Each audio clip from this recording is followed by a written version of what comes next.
lot, to be fair. These few days I've been playing a lot Kiriko. All right, ladies and gents, are we live? We are starting right now, and Truffles has invaded my stream just because he decides to be here.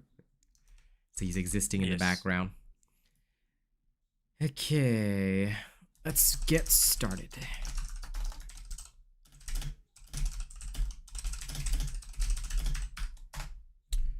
Time for a chill night of leveling.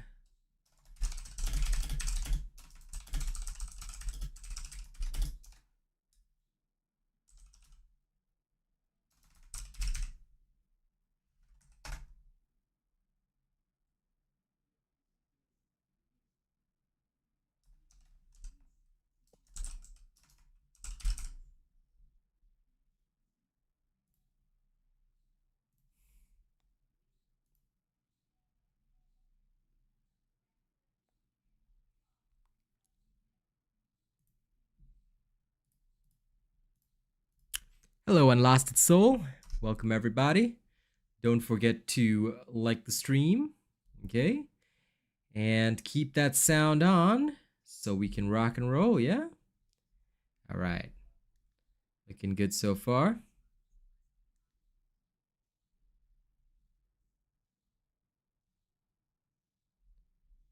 Okay.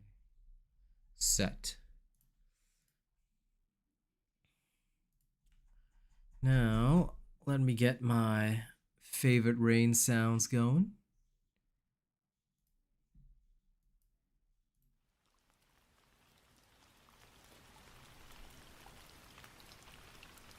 Yeah.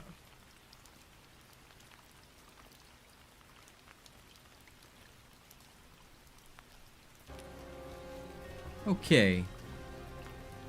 Now we can safely rock and roll.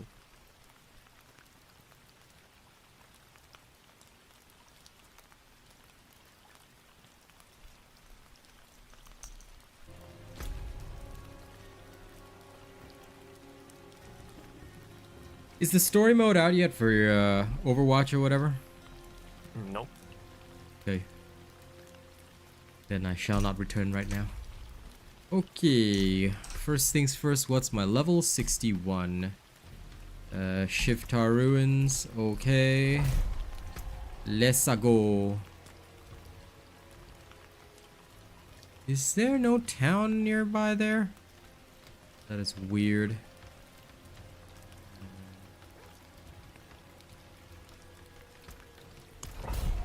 Let's try traveling to Alzuda. I'll go to Alzuda and see if I can go through the PvP zone, because I swear there should have been a town there or something. Is there not one?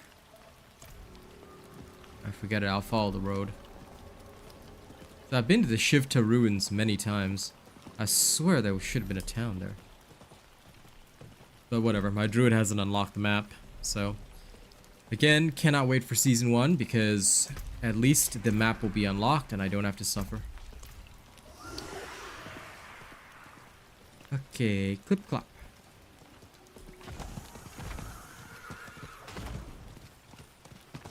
Let's go, druid boy.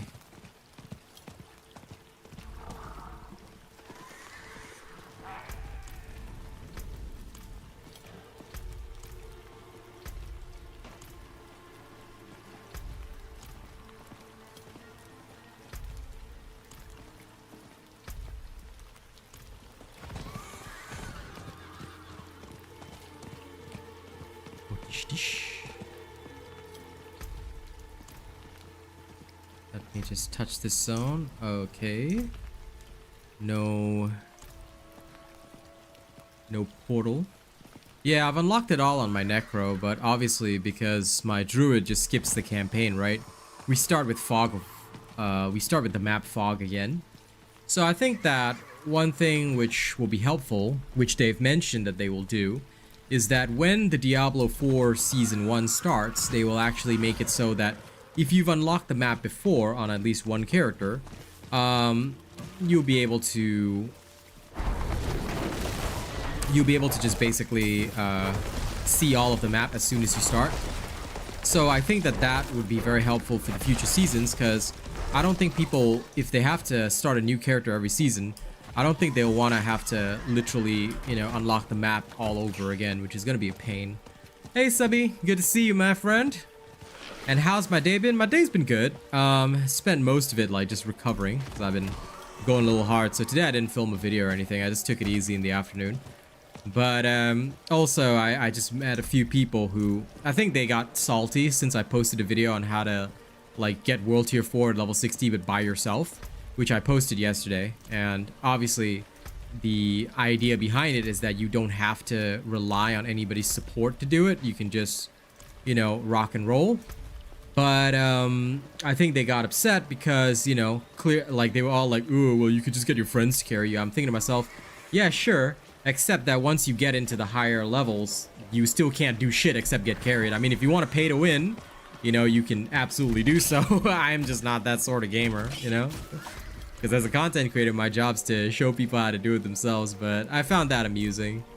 Because it seems that I think no matter what the day and age, some people do not understand that the whole thing about gaming is, you know, you're supposed to be able to, or rather the whole thing about content creation for gaming is that your job is not to get power leveled. Your job is to show people how to do things and guide them so that they can achieve it themselves. Otherwise, I may as well just advertise for a power leveling service. Like, makes no sense. No, there is one there. That's the PvP area. But, yeah, you're talking about the stronghold? Stronghold, yes. I'm going to do the stronghold now. But I think I didn't do the stronghold on this character, so I'm just gonna clear it real quick. Because, yeah, I remember on my other character, the Shivta Ruins, I just could, like, you know, go in real quick. Hey, PM, what's up? So, yeah, I'll just clear it with my werebear. Won't take long. This jewel looks like part of a key. There must be more pieces.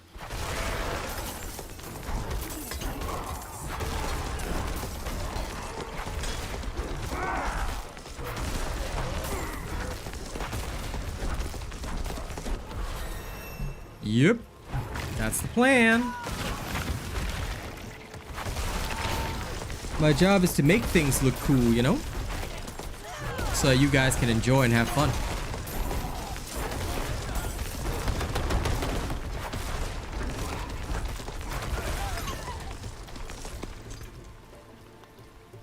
Almost there, almost there.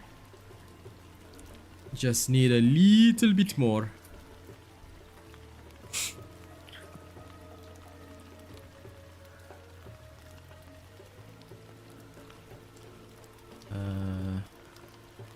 I just need a little touch of intelligence as well. I could probably get there. I'd get 10% more damage. So actually, you know what? I'll go here first. So I can unlock 10% more damage. Okay.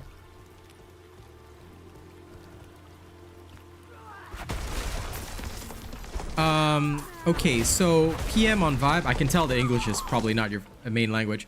What you just need to do is, basically in World Tier 3, any of the activities that you farm, whether it's dungeons or Helltide is obviously the best, will give you legendaries. Then after you get legendaries, right, you can extract the aspects out of them. You need to find the right aspect. So this will all be covered in my guide coming tomorrow, okay? You know, if you want to make your earth stuff do all this, you're going to need a multitude of aspects. For example, you're going to need the trampled earth aspect. You're going to need the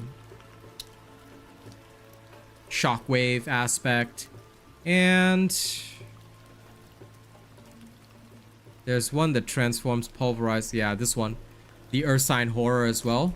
So some of these you have to actually find, which is why you'll probably need to farm World Tier 3 activities for a while until you find the right aspects. And then once you have them, you'll be able to do what I'm doing. But like I said, I suggest if you don't know all the aspects in the game, wait till my video is out. My video will be out tomorrow. Okay, in case you don't know the aspects yet. But otherwise, if you know which aspects they are, you can just start farming World Tier 3 activities because you get a lot of legendaries in World Tier 3 anyway. Yes. I always, after I test things, I always release a video explaining everything that you need. Just make sure that you have your notifications on so that you can catch the video exactly when it drops.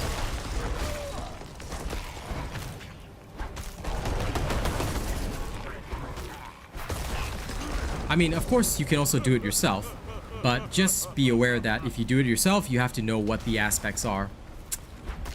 I do not teach you how to farm, I just tell you what the things are. How you farm, if you want to learn how to farm, you should watch my streams and see what I'm doing so that you can learn to farm the same way. Yeah, then you're okay. Because the same activities that I do on every single character are exactly how to farm no matter what you play. Like Hell Tides, I'm always doing Hell Tides, Nightmare Dungeons, and you'll see how quickly I farm legendaries. That's why watching streams as much as you can is also a great way to learn. And yes, indeed, new subs, Subingu. So welcome to our new subs.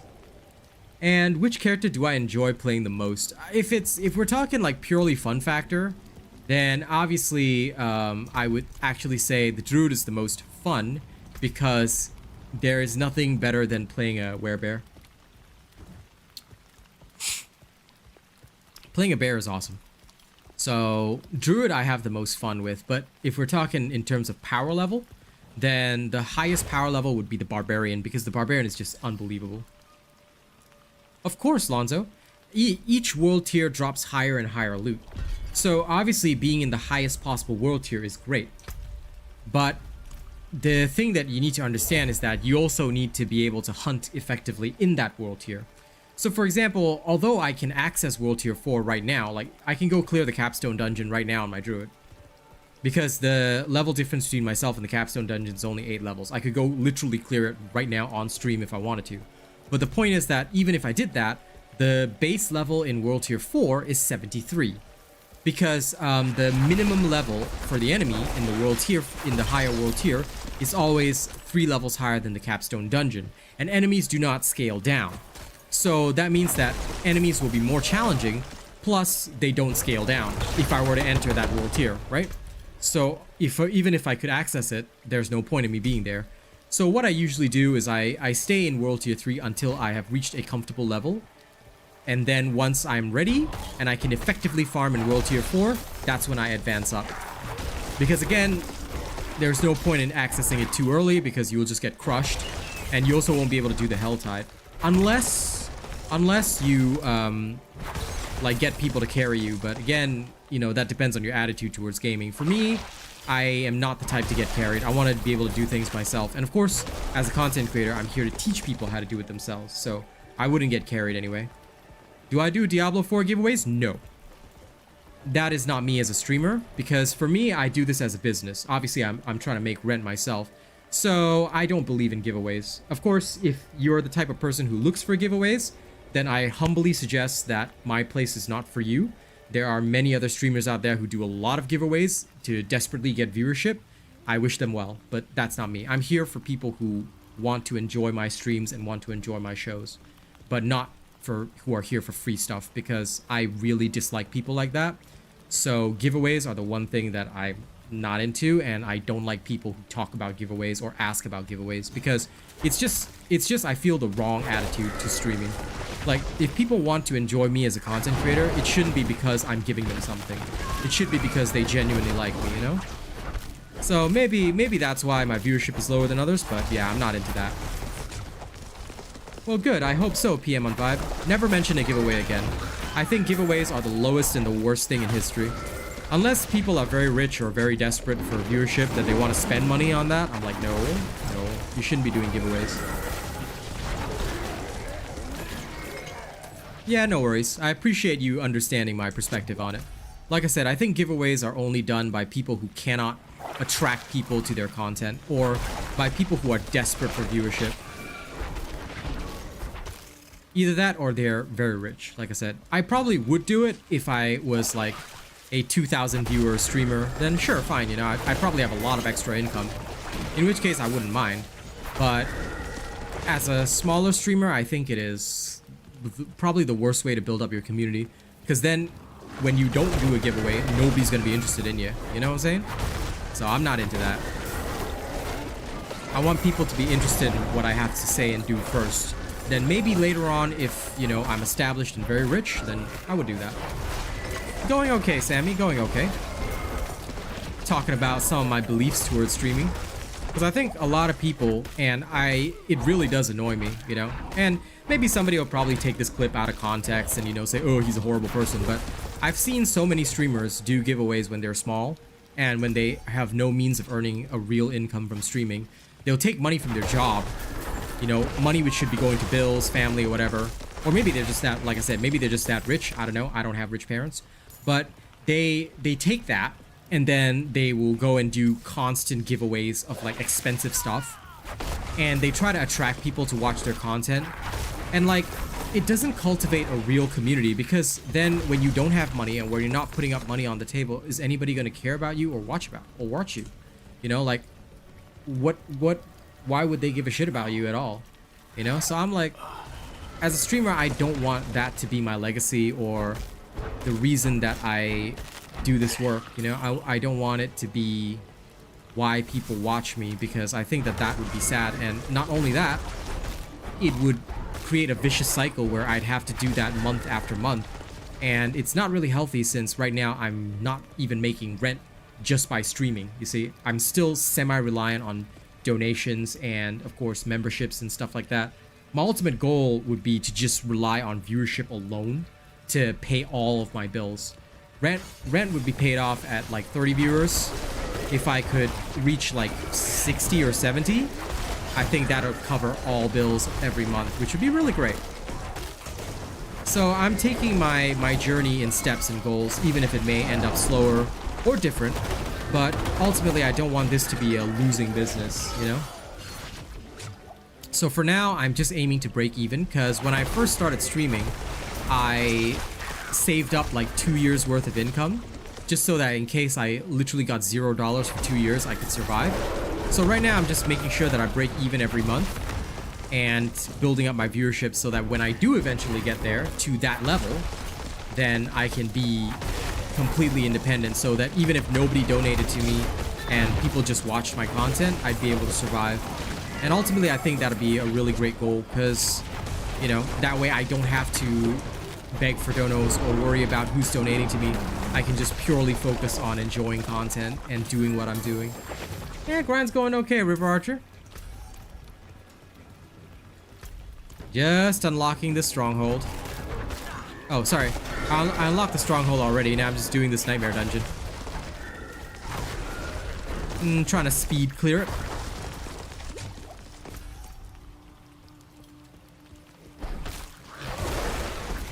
Was also explaining my approach to streaming and, you know, why I don't do giveaways and stuff like that.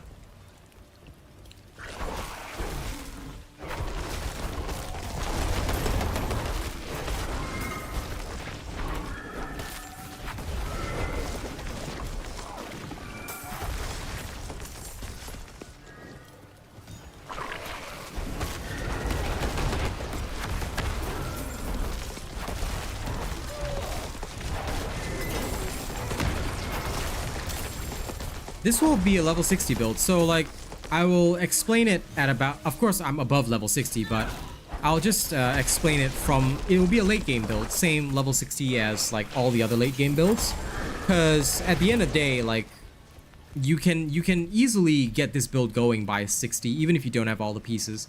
And that's in fact what I'm testing. What happens if I don't have all the right pieces of the puzzle, and can I still, even if I don't have all those pieces, can it still function? Basically, although the uniques are great to have, you don't fully need them. Like, you can still function just based off the aspects, which I think is fine. But you do need several aspects. So I would say probably level 60 is the ideal. Unless you farm your aspects early or you get all the right aspects early, you should probably switch to this around level 50 something, 60, whenever you're close to there, yeah. But of course, I will present it as at around level 60. Yes, of course, Unlost Souls. So if you need to, you just bring... Okay, so if you have got a rare with good stats, you can go to the enchanter and just put a legendary aspect in it, and that'll transform the rare into a legendary. So I hope that answers your question. And thanks, Subingu. That is basically the entire reason why my streaming journey is like I said, it's slower and longer than other people, but I don't want it to be, because I've met streamers in my past who do like nothing but giveaways every day, every week. They're giving away cash just for viewership, and sure, they've got 40, 50 viewers, but that's not gonna pay their bills every month. And then if they want to go further, they're gonna have to keep coming up with cash. So, and as soon as the money stopped, as soon as they didn't do any giveaways, nobody liked them. Like, I was like, what? Then what's the point, you know? Because nobody cared about your content, they cared about the money. And I don't want that to be my legacy. I don't want that to be my history as a streamer. I'm like, because you're basically paying for viewership. I mean, rather than doing a giveaway every day, you can literally go to those websites that offer you to, like, whatever, like, if you pay a certain amount per month or whatever, they offer to drive content to your channel or whatever, but it's not real viewership, it's just bots. So I've seen that, and I'm like, that's not how I want to succeed in the industry. No, I would rather do the hard yards, do the hard miles, and get people to recognize me for my content. And if it's only like 10 people that do, then okay, that's 10 people that, you know, I can work with and that I can, you know, be respected by as an actual person, rather than because I paid them XYZ amount, you know? So yeah, that's the type of thing that I want to do and achieve, I suppose.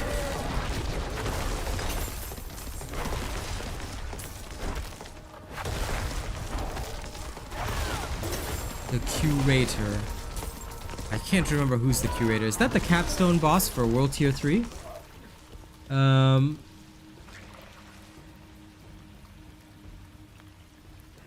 There are... Okay, so if we're talking about any specific dungeons that you need to run,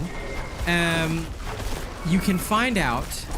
Because I'm so sorry I don't memorize any of this, because it's been a long time since I've conquered most of the dungeons. But just to give you advice on how to conquer dungeons, right? If you press the Y key on the keyboard, I don't know what it is for controller, but if you go to the Codex of Power, right? And you search under offensive and you select show my class only, you can sort of see if there's anything that's useful to the werebear. But mostly I think it's just the Ursine Horror. It's somewhere around here. Yeah, this one. Aspect of Ursine Horror. So it says Belfry Zakara. So if you click on it, now of course I've already conquered this, but if you click on it, it'll tell you where to find this Belfry Zakara. And going from there, you can find that aspect. That I think is the only one that I'm actively using on mine. The others are all rares that you have to find in the field. So that is my only thing that I would say. Because as far as I know, the Shockwave one and the Landslide one are rares that you have to find yourself. So this one that I'm using, the Trampled Earth, you have to find yourself. Shockwave aspect, also you have to find yourself in the field. So farming Hell Tides would be a greater priority. Oh, Quicksand I think is from a dungeon, but I can't remember which one. Quicksand is like 25% slow, but I've got the 45% one from an actual aspect. So eventually you farm all the aspects yourself anyway, from legendary drops, but yeah, I think only 2 can be obtained out of the dungeons. And as for the standard defensive aspects, which is the standard ones referring to like aspect of might, aspect of disobedience, those will be the same for every class. The ones where you get damage reduction on basic attack, and the other one is where you get armor. Those are always from dungeons, so you're all good. Yeah, no problem, Atomic. Most of the stuff that you'll have to get for this build, this is why I say the Druid is more expensive than the Barbarian. The Barb is cheap, because the Barb can get most of its stuff, even baseline, from dungeons. Ah, there's the Butcher. Okay, good. I've been waiting, Butcher. And again, this is why I also want to teach people to fight above their level, because when you, like, who's gonna help you fight the Butcher? Nobody. Like, unless you're gonna 24/7 scream for a friend to help you with the Butcher, like, you know, you're gonna eventually have to take on this guy by yourself. You know, so that's why I don't like people who get carried through content, because then a Butcher comes and they're screaming, you know, whereas I'm like, you know, here's the Butcher, I'm gonna fight him. Even if he's 8 levels higher than me, you know, it's not gonna be a problem. you should be having a, like, for your build to work, you should be having a very relaxed time with the Butcher. Like, he should not be a threat to you at all. But I've seen clips of people trying to get him stuck in doorways, trying to do this and that, just to have an easier time to fight him. No, if your build works, you should be able to fight him head on. It's the level of the dungeon. So, for example, I'm encountering him in a nightmare dungeon, obviously. So the Butcher is 7 levels ahead, because he will match the level of the dungeon. The Butcher will always match the level of the dungeon. If you encounter him in a normal dungeon, he will be at your level. So he just follows like whatever the enemy level is for you. Like I said, in this particular case, I'm encountering him in a tier 16 nightmare dungeon. So obviously he will be way above my level. Same if you're in world tier 4 and you are encountering him in like a very, very high level dungeon, he would be very, very high level. So, you know, you'd want to be careful in dealing with him in that way. But yeah, there you go. He's done for.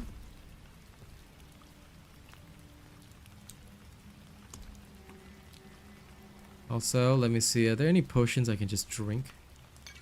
Yeah, I'll just drink that. Gotta get that XP.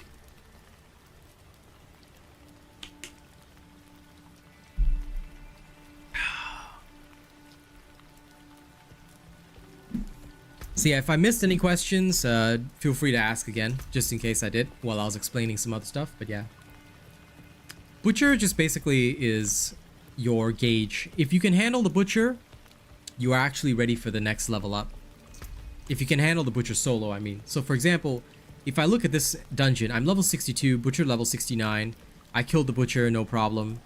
Didn't really get in danger. Then I'd say I'm ready to actually advance to the next tier. Like I could do a tier 17 dungeon probably and survive.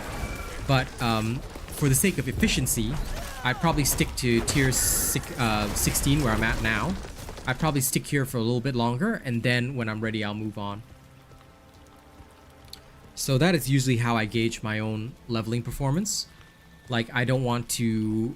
although I can go further and higher. Like, I could go do... Like I said, I could go do the Capstone Dungeon right now and clear it with level 70 enemies, no problem. Because I could handle a tier 17 dungeon. But at the same time, it would affect my leveling efficiency because I would literally just be wasting time doing stuff for no reason. So staying in the lower tier is a bit better for me, because until I get that level 63 or whatever, you know, probably best for me not to be here. Best for me not to advance too far. Because I also gotta wait kill time. Like right now, I can kill this boss pretty handily. So I'm not wasting too much time by, you know, spending overly long in combat. Oh man. Too much gear. I'll just toss out gems. And this one. Okay, exploit glyph slowly working its way up. And thank you to everybody watching with the sound on. I truly appreciate that. But yeah, no problem, Atomic. Happy to help. Happy to help. The Druid is overly expensive, but once you do get him running, he's okay. It's just that, like I said, the major problem for the Druid is the exploit glyph. This is a huge, huge issue because the Druid, the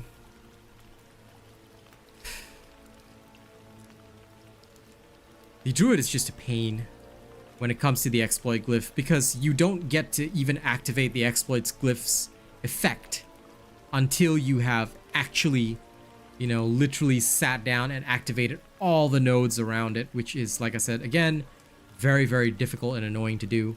So you literally spend your time waiting until your exploit glyph is maxed. Then you can activate the effect, which in turn allows you to benefit from it.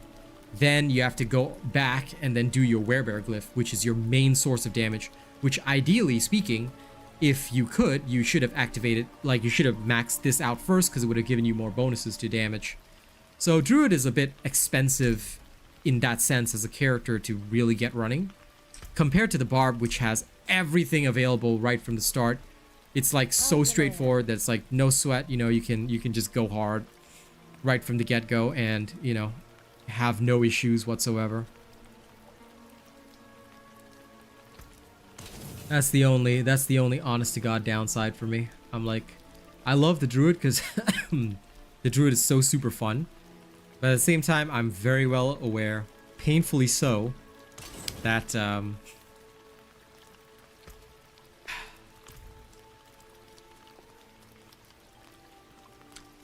I am painfully aware that the Druid has its own set of issues that one needs to be concerned about. You can still use these. Okay, now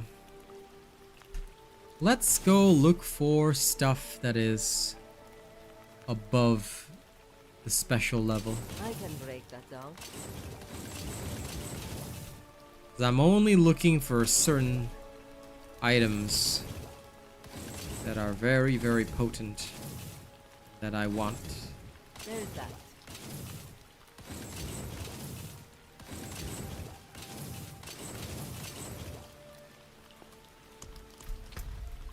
None of them are good enough for me. Unlost Soul asks, what's the most easy class to play without the Barb? I would say either Necro or Sorceress, because both of them can, I mean, technically any class can be played. But after the Barb, if you want my honest opinion on what is easiest, as in genuinely easiest, I would say, as expensive as it is to get the Druid running, the Druid is the next easiest after Barb, because you will not die. The Druid is so tanky that it is nearly impossible to die as the Druid. So I would say that if I really wanted to, you know, go around smashing stuff, and I don't have a Barbarian, I would probably just play Druid because Druid is just easy. And I don't have to think, you know? I can just go in, even in a dangerous situation, and I can heal, reduce enemy damage, things like that. The Druid is very, very powerful. Very powerful. And honest to God, I think they get underestimated a lot. Like, they are just obscenely strong. Which makes sense since they are all about that earth power. So yeah, Druids would be my choice. If I really like couldn't play the Barbarian, then I would say Druid would have been my next choice.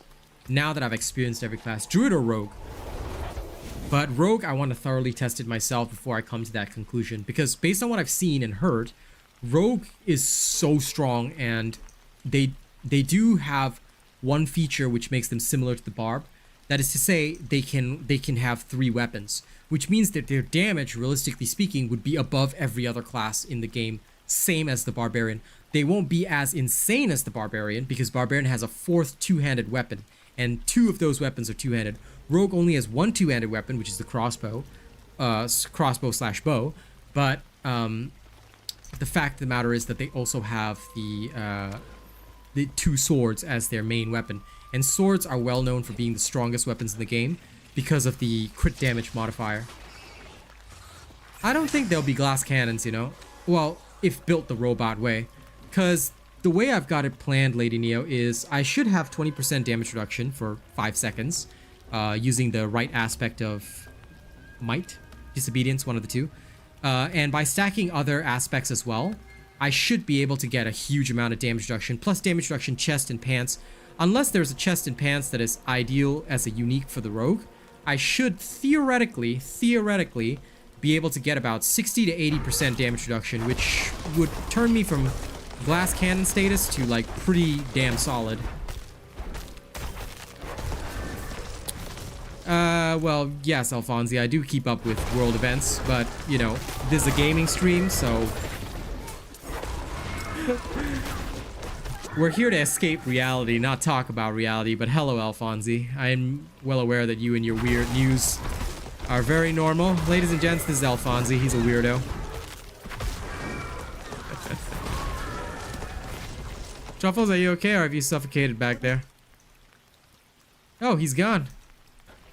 When did he even leave?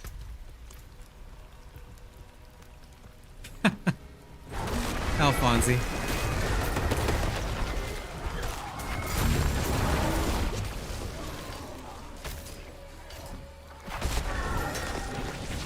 Truffles like with silent dip. Don't tell me he went to sleep at like freaking 10.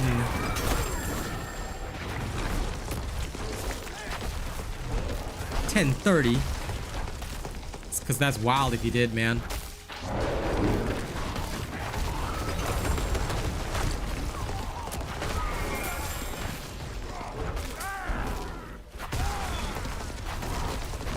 I will, big hit. It's not out yet because I was still testing it, honestly.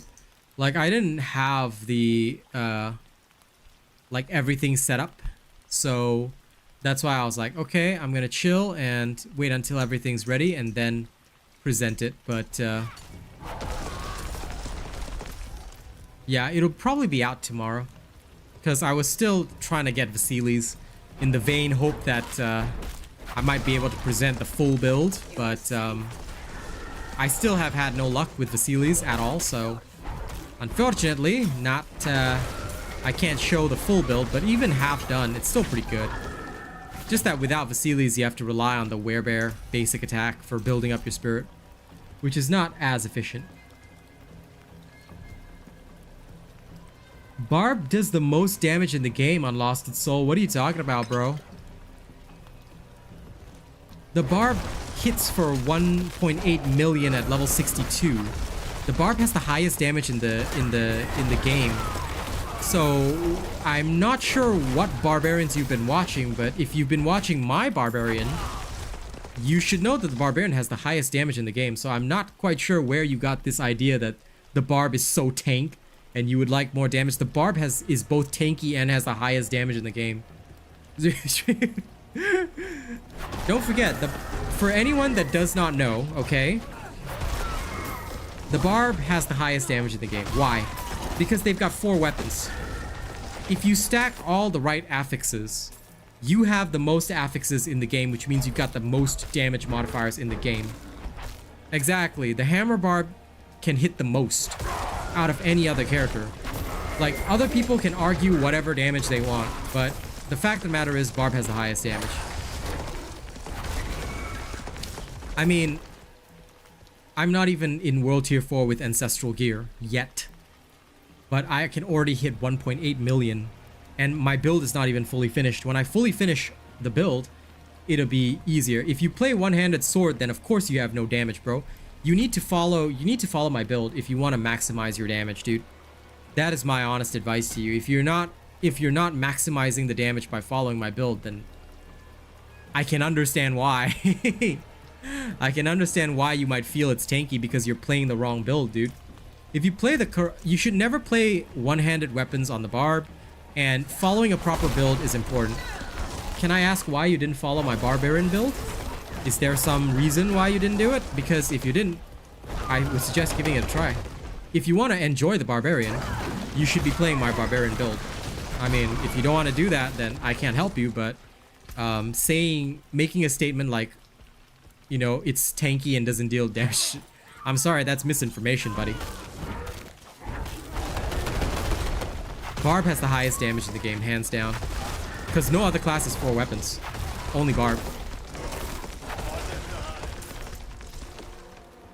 So if you really want to see damage, please play my build and you will probably do better than any other build out there. Also, even if you're using the one-handed sword, by the way, you can still reach max damage, but just that you have to play in a really weird way, which again is not efficient. You still get the benefit of 4 weapons, FYI.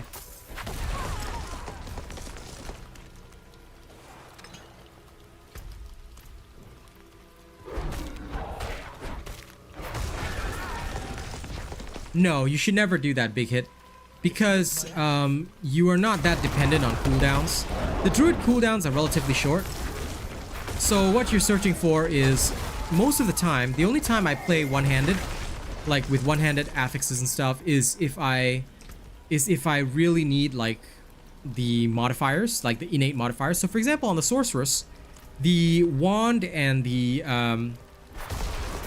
totem are generally, the wand and the focus are generally the right idea. But on the druid, this is not the case. On the druid, it is way better to use a staff, because the staff has an innate modifier which increases damage versus crowd control. So you should always choose a damage modifier over everything else.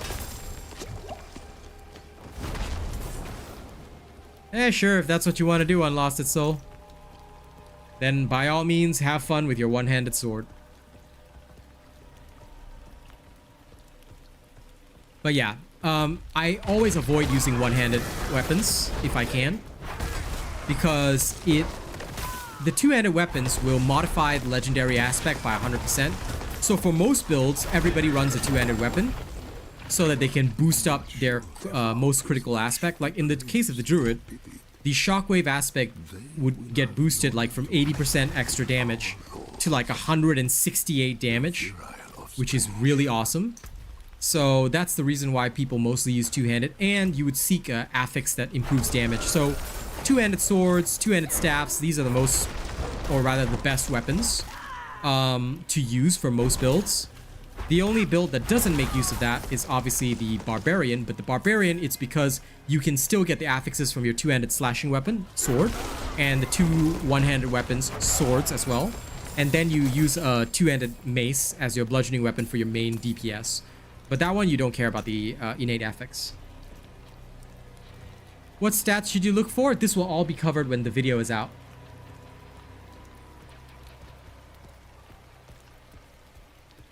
So when my video is out tomorrow, I will cover everything about gear, all that kind of stuff. If you haven't seen any of my late game videos, you can just take a look. You don't have to watch the full video, but you can take a look at the chapters in the video to see how I structure my videos. I go through everything. So when this build is out, I will run through all the gear thoroughly, because it's better than me citing it on stream and then having to do that again and again, because there'll be more people that want to ask. A lot of people after they've seen this are like, man, how do you build this? I'm like, okay, no problem, we'll give it to you. But I'd rather not answer the same question multiple times, so if you don't mind waiting, the video will be out tomorrow. I ask for your patience, that's all, because I'm not fully well today. So today I'm just chill leveling and streaming. But for gearing up everything, aspects that you need, all will be covered tomorrow's video. So you just have to be patient, and once it's out, I promise you, you'll have everything you need.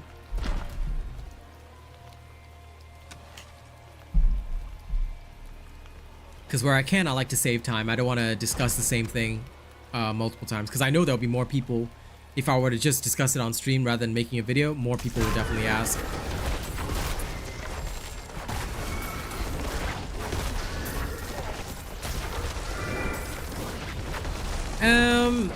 I think that it would be really good if the skins applied some effect to your bear as well, because then we'd have a reason to, you know, change skins or use certain, maybe some undervalued skins could have really cool bear appearances. Like, I think it'd be really awesome to do something like that.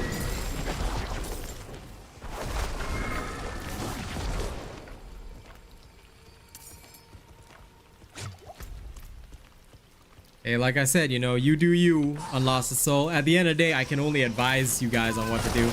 I can't actually force you guys to do what I want you to do, so, you know, play it your way. Play it your way as long as you're happy. As long as you're happy. If you want to play one-handed, you know, you play one-handed. You go with your one-handed weapons. Have fun.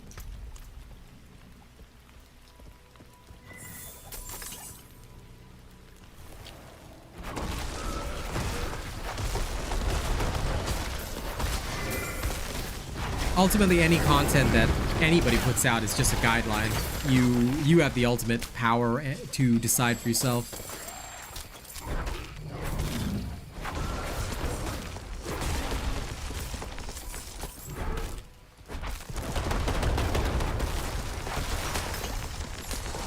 But yeah, coming back to the other topic, I would love to see a armor for the werebear, because literally all I am is just this bear. It would be nice if I could have like some armor, or if my bear could look cooler. Like, I'd be down for that, you know? Morning, Carson. How you doing?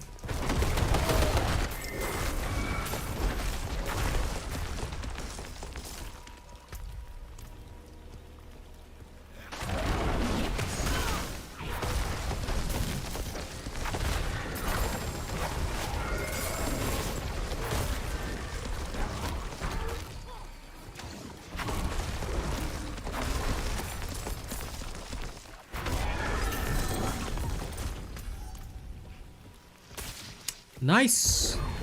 Always nice to grind Diablo all day.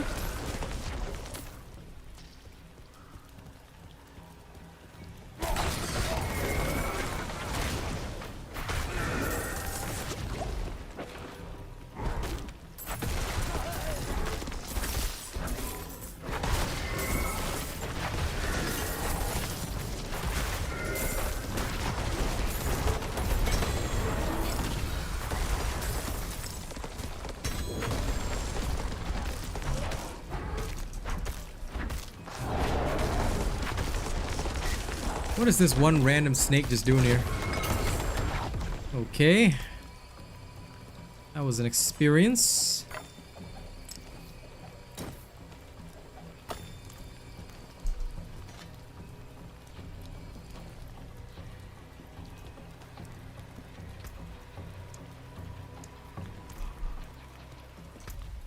As you can see, guys, the major downside to this is that I'm just chucking everything into exploit all the time. It would be nice to have armor for the bear.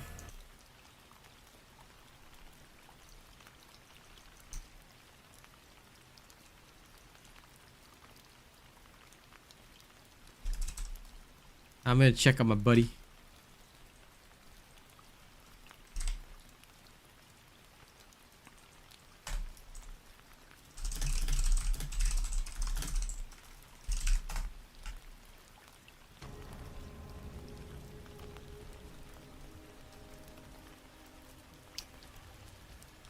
Insatiable Fury is nice, but like I said, I still want Vasilis. I think Vasilis is far more core than Insatiable Fury, because Insatiable Fury is convenient, but it's Vasilis that is really like the big carry item. It's so painful not even getting a sniff of Vasilis.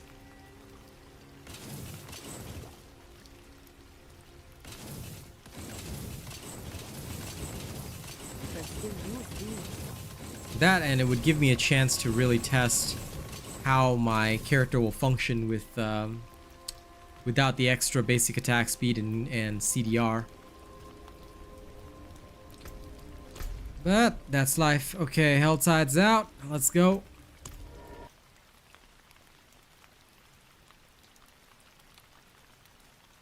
You can. But for me, I'll have to wait till it drops myself, because as much as I appreciate the offer, if I don't achieve it myself, not really good for me. Because as a content creator, I don't like to get carried and stuff, because that way my teaching experience is also more authentic. At the very least, that's the rule that I impose for myself.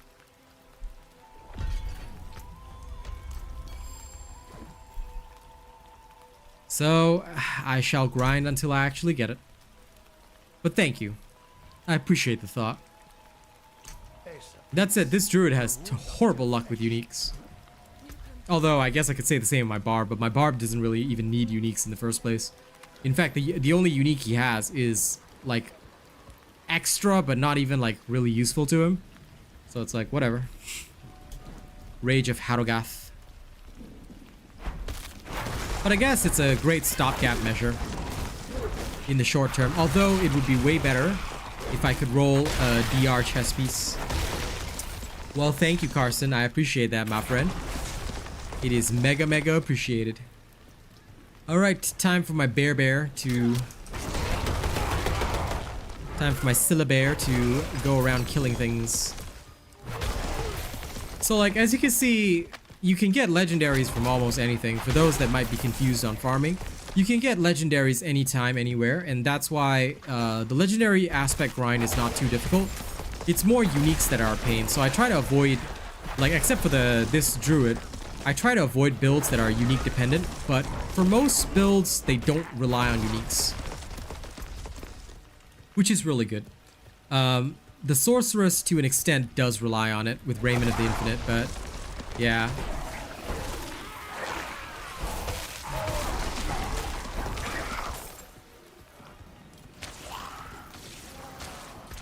Okay, I found the mysteries chest. I'm just gonna leave a pin there, so I know where it is, and then I'm just gonna go farm crystals.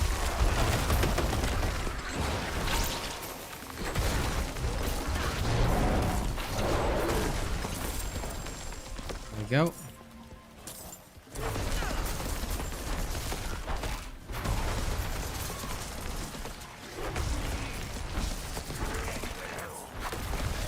Yeah, you can't, because uniques are uniques. They're essentially like self-contained items, so you cannot enchant them, you cannot extract anything from them. You're stuck with them. I still remember that, and it's not a dumb question. Everybody's tried that, I think. So if you grab a unique and you go to the enchanter, they won't let you. They won't let you put it in. Druid's going good, critter. Just enjoying it, and of course tomorrow I'll put out the build as I promised. But for now I'm just enjoying it, having a good time.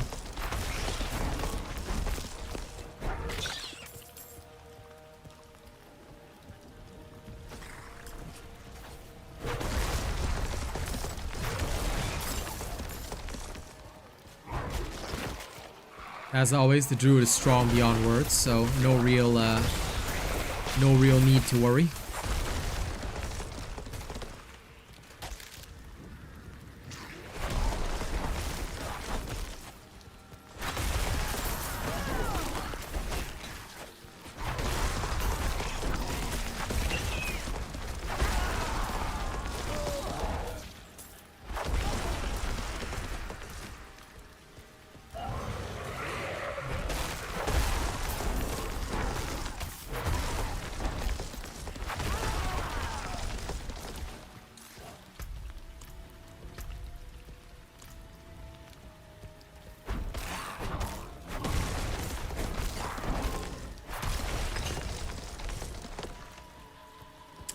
Listen, I'm happy to hear that, Andy. Keep the sound on, alright? As long as your sound is on, even on the lowest setting for my stream, you'll be helping me get paid. Thank you very much, Andy. I appreciate you. Keep that sound on and keep that ad block off. And you'll be helping me make rent this month. Alright. You, heavy weaponry chest. But I'll just bum around until I get my cinders. And then I'll pray that Vasilis just comes out of the chest. That'd be like the coolest moment if I could see that. If Vasilis could just randomly pop out of the chest, I'll be like, yes! Finally, the RNG gods have smiled upon me. But I also know that 95% of the time will not be the case.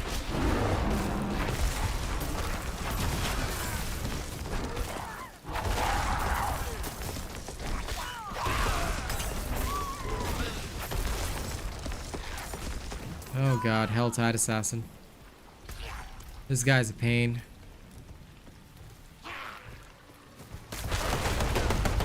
He's not difficult to beat, by the way. He's very easy to kill. And I did kill him on my Barb, but the rewards are so bad. He doesn't give you anything. Which I think is silly. Like, I feel like he should reward you. Killing him should be awesome.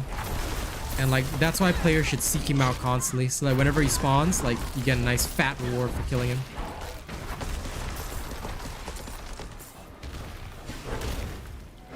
But more or less, he just like literally serves as an annoyance to new players. Yeah, that one's a hyper rare one as well, Carson. I was very lucky to have it, but Man, is it a pain.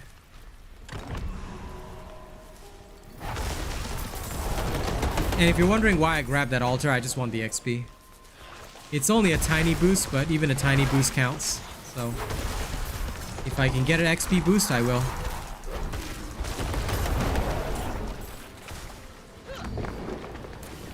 That's my way of life.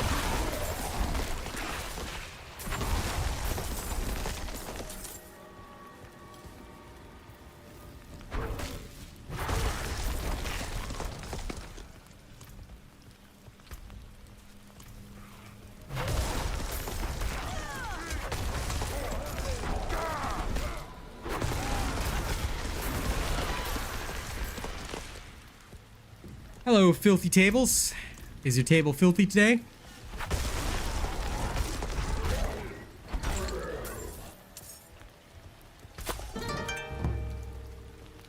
But yeah, no matter how many legendaries drop for me, it's always like the really shitty aspects. I'm literally just waiting for more pulverized range ones to drop. I only used it on this one because I figured, you know, I had a spare, but still. My God.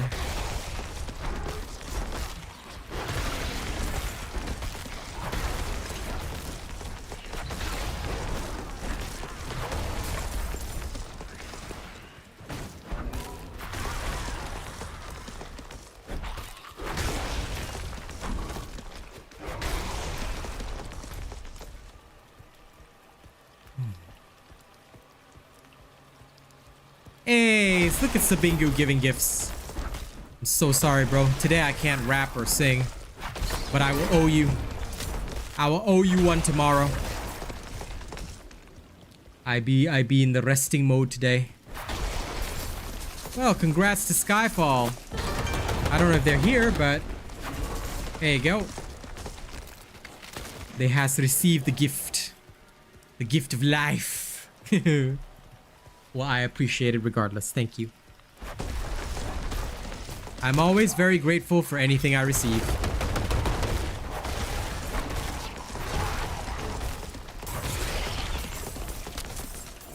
Like I said, all of it is working me toward that rent money break-even point. Which is good. Which is good. Forward progress is the best. Thank you, Alenkar. I am glad it helps. Barb is literally the strongest in the game. You know, it's so strong that it's unfair, so I hope that you enjoy it, man. Barb is the best. Hands down, hands down. You know? Barb is just so unbelievably strong. And hard to compete with the Barb, honestly. It is very, very potent.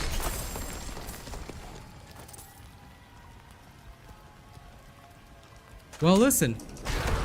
I'm happy for you, man.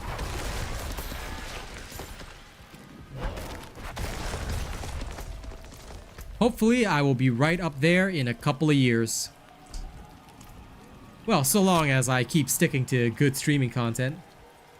Yeah, dude, the Barb is the strongest class in the game. In fact, I probably recommend that for newbies starting out the game, Barbarian is probably the best because you can benefit from 4 weapon stats at once. So, yeah. Kind of hard to play other classes after that. Like, sure, like the Druid is strong, but Druid has only 1 weapon. So I always think to myself, if my Druid is dealing this much damage right now, if I could, much like the Barb, equip a 2-handed weapon and then 2 one-handed weapons, how much stronger would this guy get? It'd be insane. So, you know, I feel like they should let every class have a 2-handed weapon and 2 one-handed weapons, you know? Like, we deserve that. Whatever we choose to use should be our choice, but we deserve that, you know? Yeah, and the Barb is also super easy to get going because it doesn't require, you know, much like Subingu just mentioned, it doesn't require a lot of unique stuff. So, yeah. Oh my God, these are such trash skills. These boots are nice, though. These boots are very, very nice.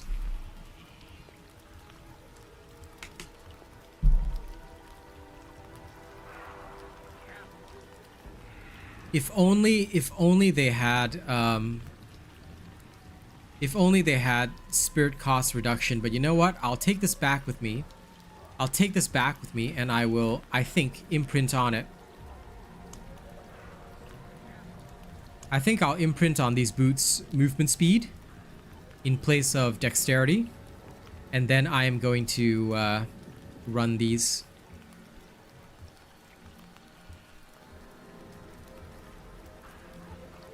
Oh wait, the innate sucks though. But then again, if I could get a high level movement speed buff on it, I wouldn't have to spam my evade.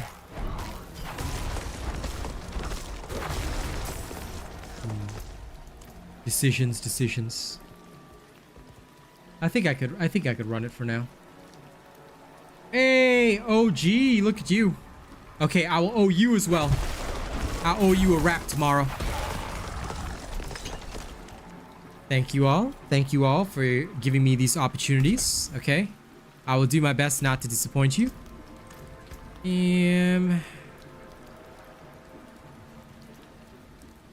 Let me think. If I could stack this here. If I were to stack this here.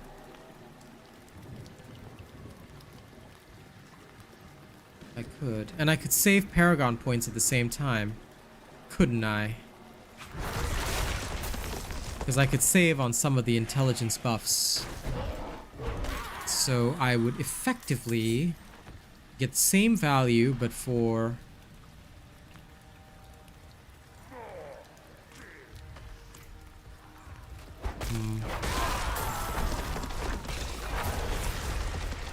Is there any way that I could, like... I could, couldn't I? I could remove this and this, saving 2 points, grabbing this instead. Okay, so as long as I roll, because I'll get better boots eventually. Yep, I think I'll do exactly that. Although it would negatively affect me short term, it does make sense. It does make sense.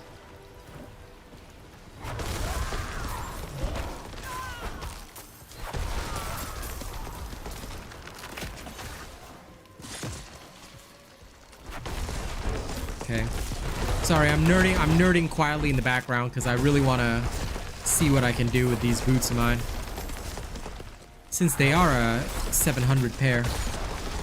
If I could roll like really high movement speed on them, I could just run through dungeons without a care in the world. Because these are already 18%. If I could roll higher than that, I'd be able to really get around.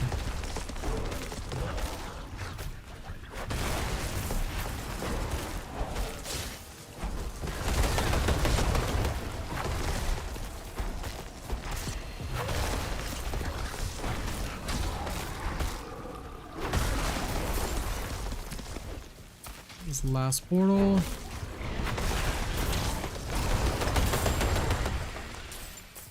Okay, good. Now just the Helltide Commander left.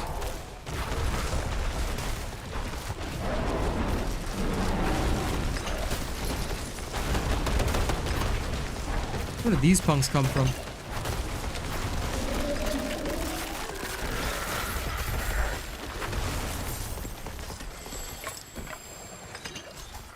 Okay, got what we needed. I just wish I'd finally get some more of the Shockwave one. I've been waiting for that aspect for like 10,000 years here.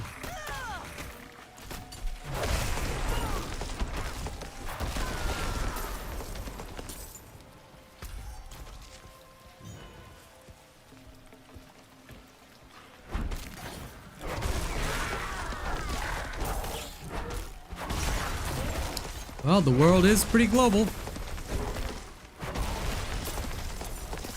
I've never actually thought about where our chicken comes from. At least in Australia. Okay, anyway, we found one chest of mysteries. We need to find another.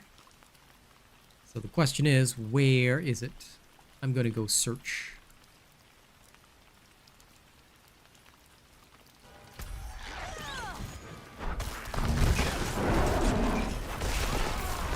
Now, granted, I probably shouldn't be searching in the middle of nowhere.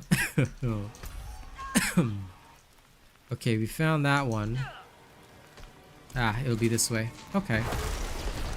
Coolio, coolio.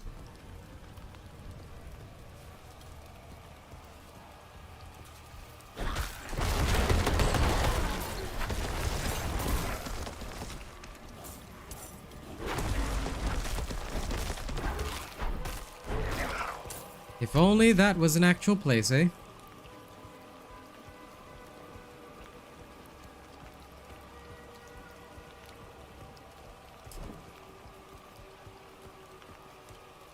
Okay.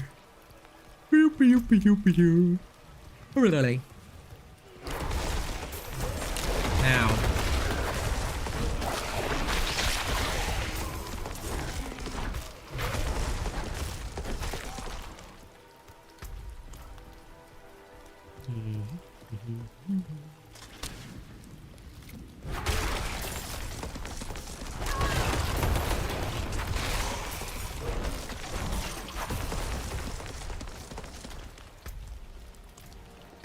Tortured gift of jewelry.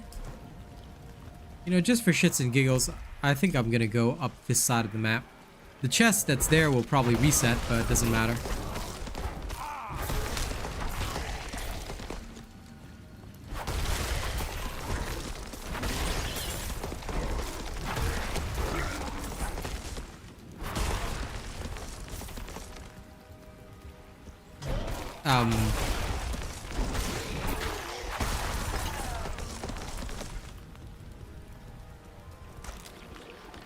Are you trying to be offensive here, Gregorian law? Because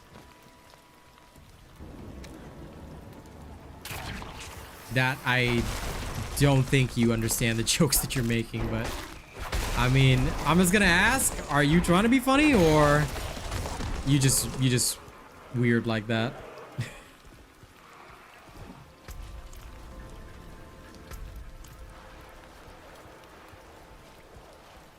Because please keep in mind that we are, at the end of the day, an international community, so I hope that we can all be respectful.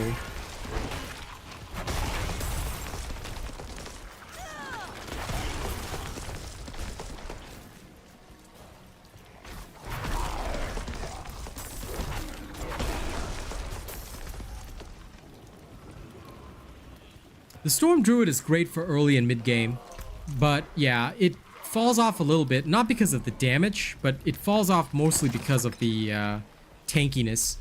Unfortunately, when it gets to World Tier 3 and above, like your main goal is to survive Unstoppables. Sorry, it's to survive CC. Because the higher you go in the Nightmare Dungeons, the more and more affixes that there are. And of course, the more affixes that enemies have to buff them up. So you tend to be a bit more focused on reductions as you go higher. So yeah, that is what I would say. You gotta be a bit careful. And again, that's the only reason that so many builds usually switch to a more efficient form where they are focused on surviving the tougher situations as opposed to just maxing out damage. Not to say that Storm isn't viable, but I think most people who continue playing Storm, they play the Storm Werewolf version.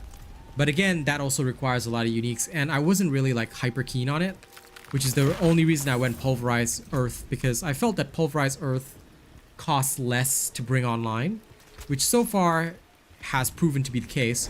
Although I would still love to have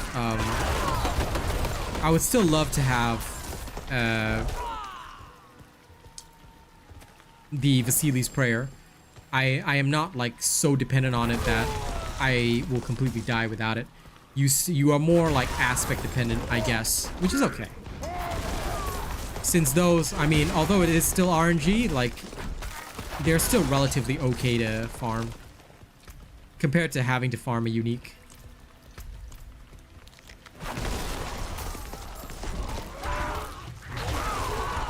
Yeah, I've done PvP with the Barb. Did you know, like, I once smacked down a Necro that was 11 levels higher than me, which I think made some Necros very upset. because he was such an easy kill. Yeah, I use the Barb build on my channel is what I use for PvP, dude. The hammer build is the strongest if you want a PvP because you can literally just one-shot enemies. Well, you can also one-shot players, FYI. Of course, most players will have a lot of damage reductions, but yeah.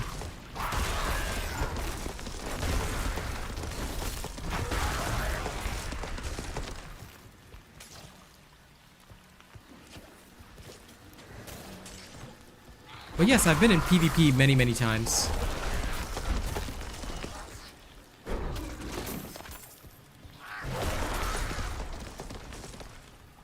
One second.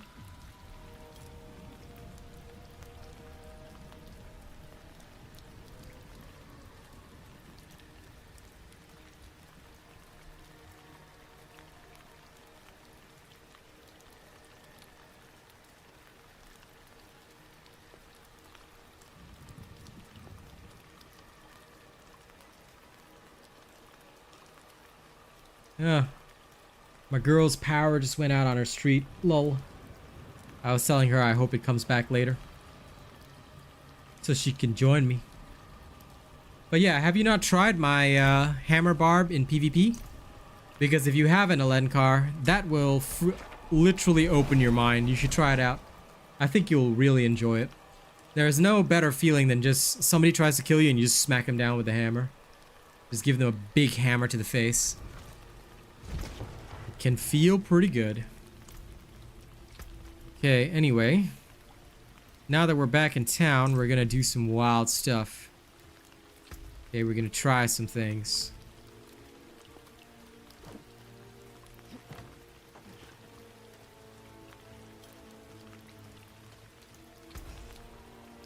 Okay, as long as no offense is intended, I'm cool.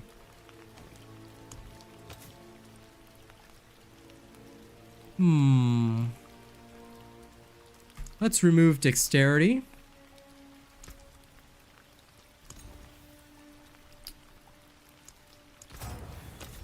Okay, let's try again. Try again. One more time. One more time.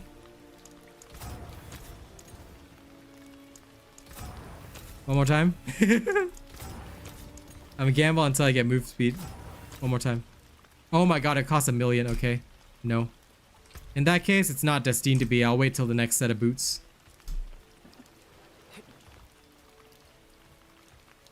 And that's okay, Lady Neo. But, yeah, it's not gonna be Diablo Immortal, my dear friend. Because this is how all the Diablos have been, and most of the ARPGs are exactly like this.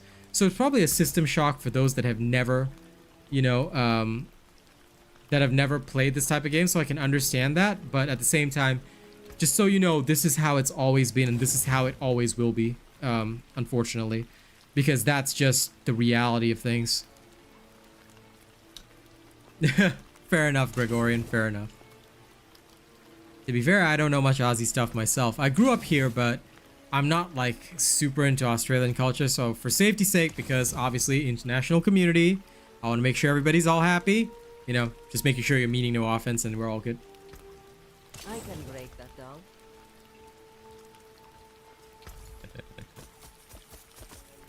Always smart to buy surprise inventory. I don't blame him at all because I am okay.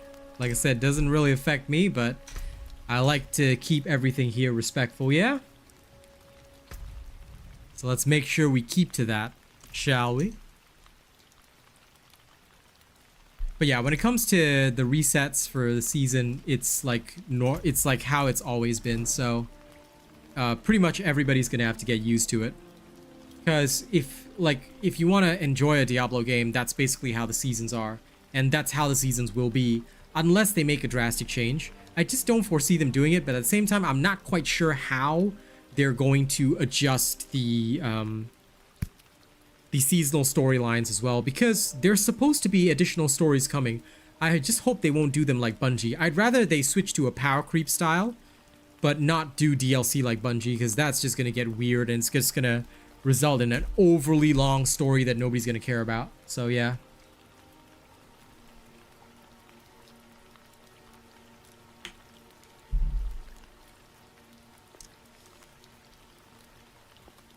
That's pretty much what I figure, Subby. But at the same time, you know, like I said, for the sake of being an international streamer, I try to keep things fair on all counts, you know?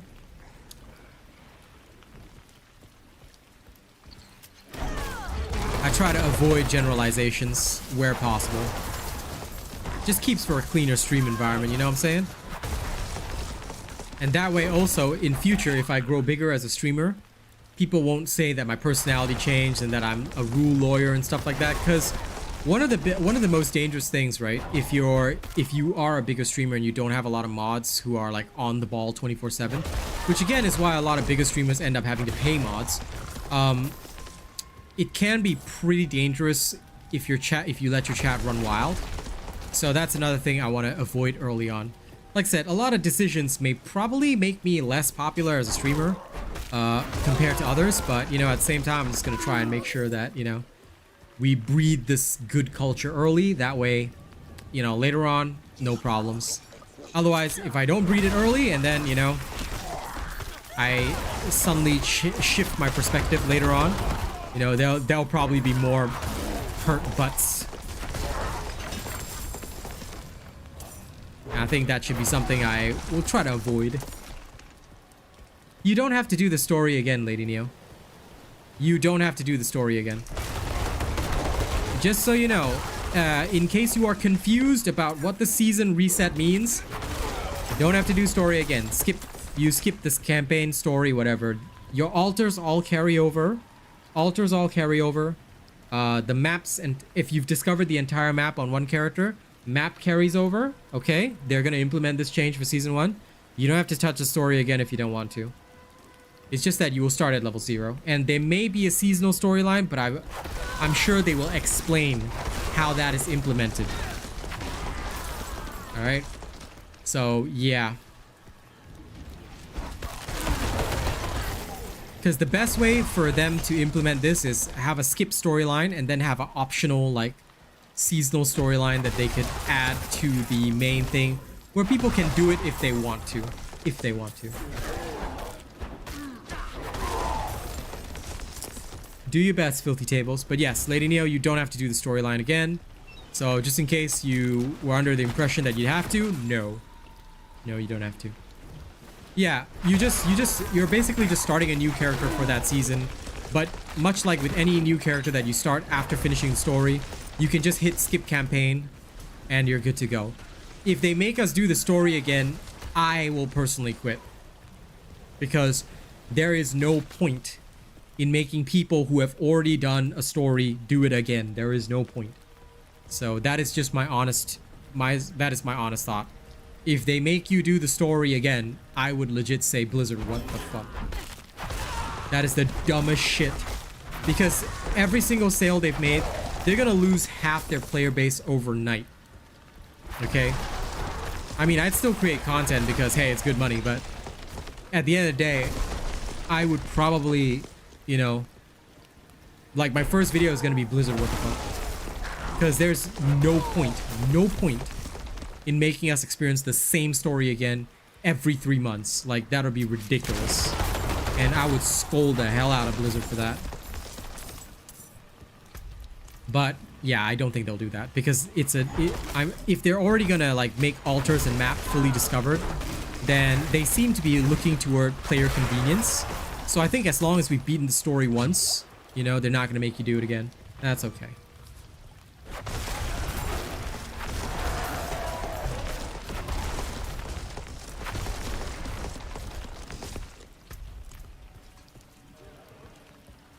Event. Where are the chests? Oh, it's nearby. Sweet. I'm gonna do this and then I'm gonna grab the chest. All alone in this darkness. Please, help me find my baby.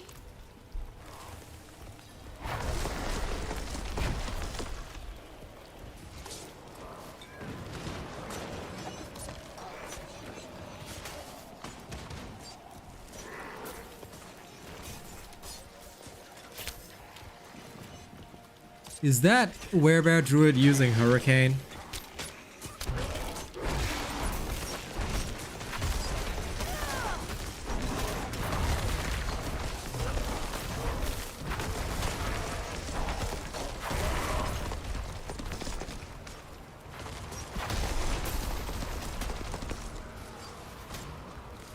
I'm not saying I'm judging that guy, but I'm just gonna judge that guy.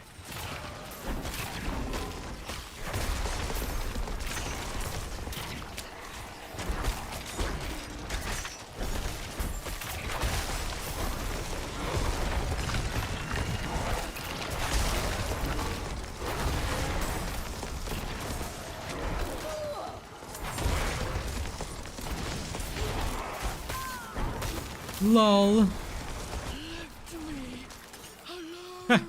Fair enough.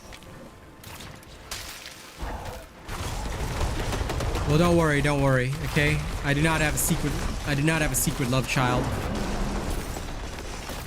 Thankfully.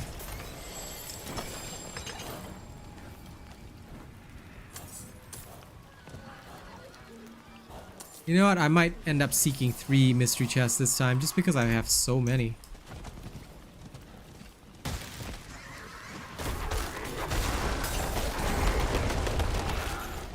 I have so many cinders that I think I may be able to actually get a 3rd mystery chest. Okay, wait.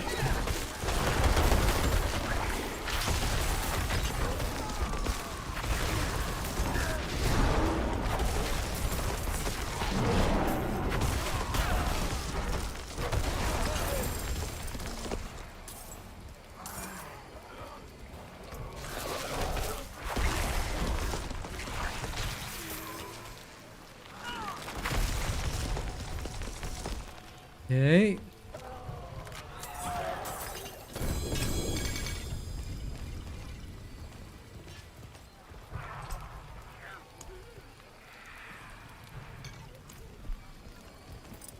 Okay, let's go get even tankier. Alright, this one's clear.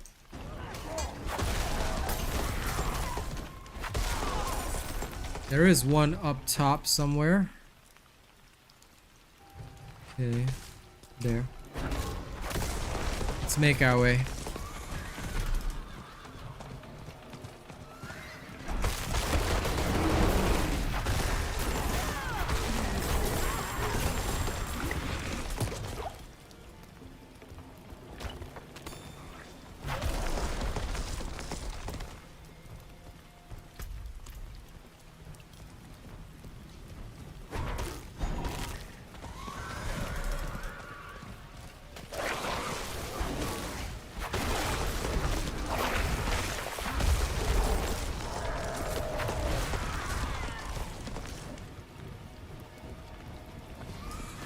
I'm still so cut about the boots though.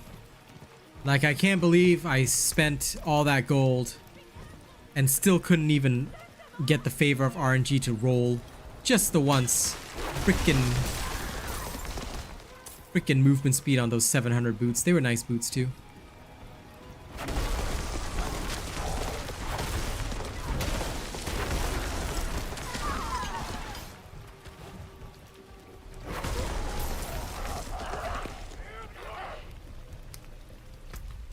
Well, anyway.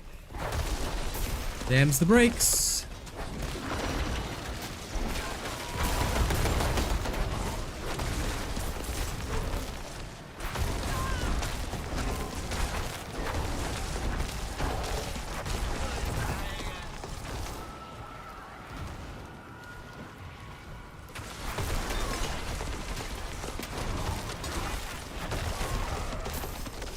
I love how this guy with the Chinese name here, though. I love how he's in the Australian guild. That's pretty hilarious.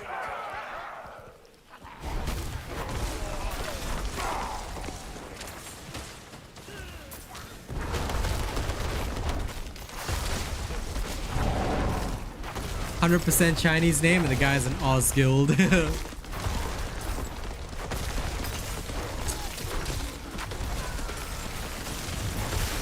Multicultural respect. It's over. Okay, good. This is done. And after all this trouble still, no Vasilis. Okay.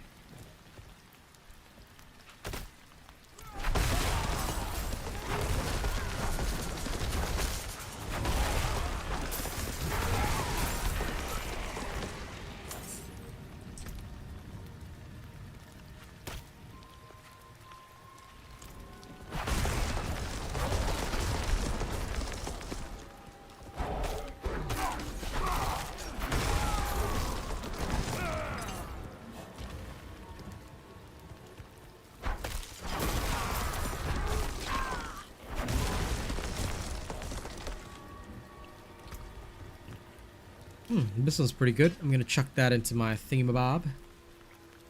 And whoa, exploiters! That one's really good too. I like it.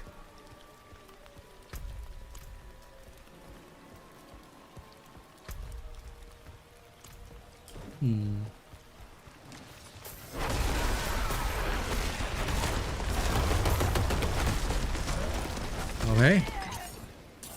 A necro using corpse tendril. Interesting. I expected faster kill time from him though.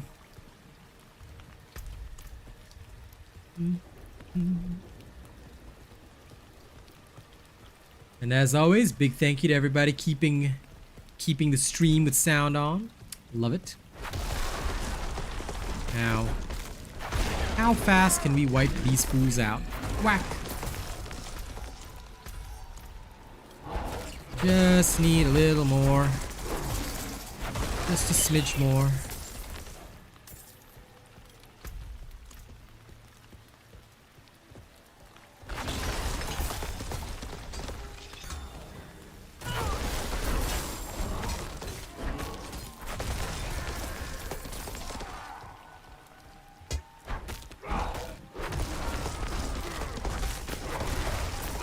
Okay, this is a really good one. So, because I managed to get into these Hell Tides early, as in very, very early, which is really good, I was able to get 3 mystery chests instead of the usual 2. Again, very, very good.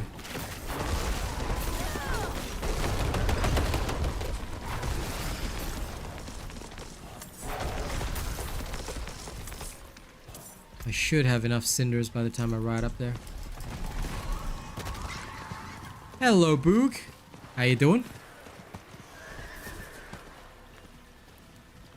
How is thine existence? Iron Wolves camp.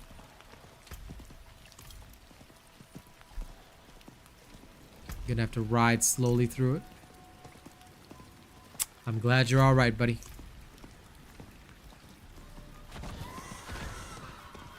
Why you bad? What happened? What harpoon to you? Oh, lol.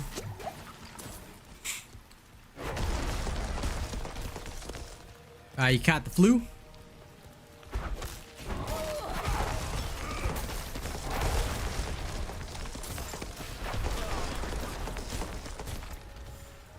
Because, I mean, health-wise, I got a slight winter chill, too, so.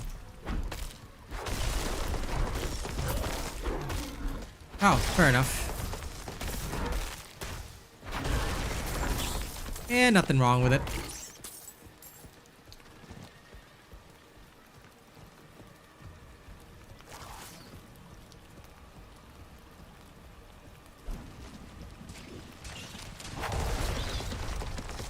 Good. Then come be comfy. I see that this fella is still running the fireball enchant on his ice shards. Pretty interesting. Decent for trash mobs. Aha. Okay, I got all this. Time to head back to town. We're done with this Helltide. I'm glad it is a comfy space for you, buddy. I need to get my phone charger. I will BRB.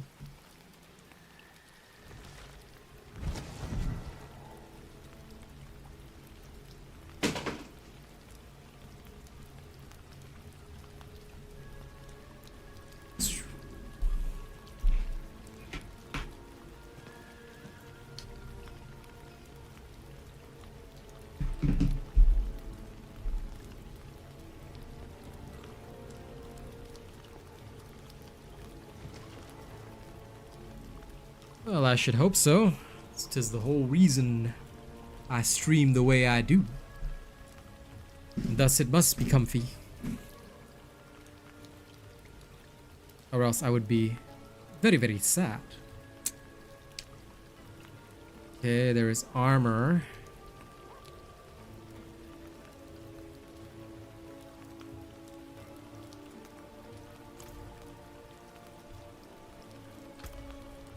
Who on earth would use this boulder skill?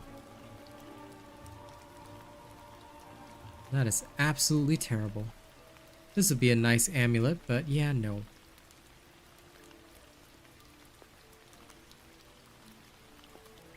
I also have not gotten that skill either.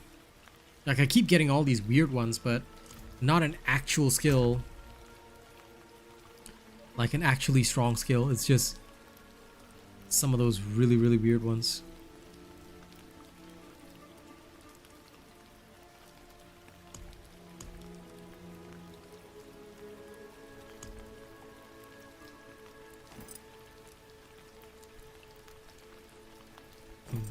This, I suppose. Actually, you know what? No, forget it. I'm gonna chuck this armor one in here. And exploiters I'll put in here as well. Actually, exploiters I'll put here. Just in case somebody can use it.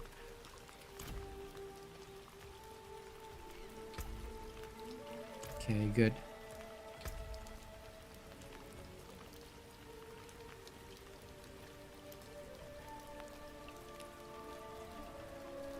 The rest I really do not need.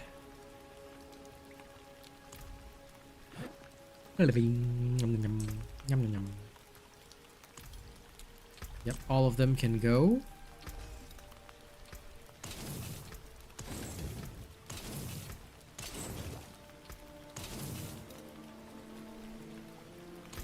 Okay, time to go back to selling stuff again. The best of unusual, but a good addition to my wares.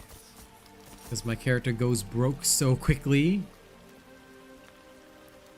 This critical strike with core skills. You know what?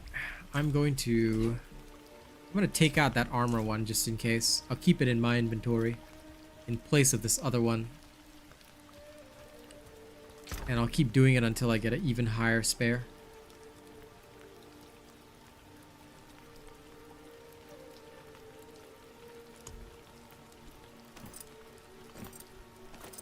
This one I'll chuck.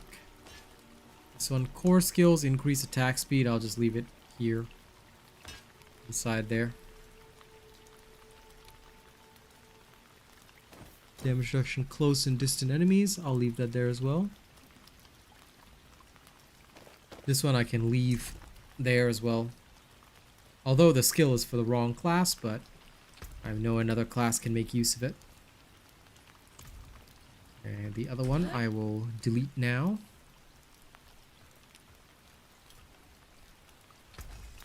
I like keeping spares of certain things. Come back if you Okay. need the forge. Now, any other events going on? No, not yet. Alright, we're gonna hit another, wait, did I already open a dungeon? I didn't. Okay, I'm gonna hit a nightmare dungeon right after I get back. But first, I'm gonna take a short washroom break, but it looks like I've got way too many sigils as well. I'm gonna have to delete some of this. Either that or transfer potions, which I probably could. But I'll do so after I come back. So, BRB!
Okay, I'm back.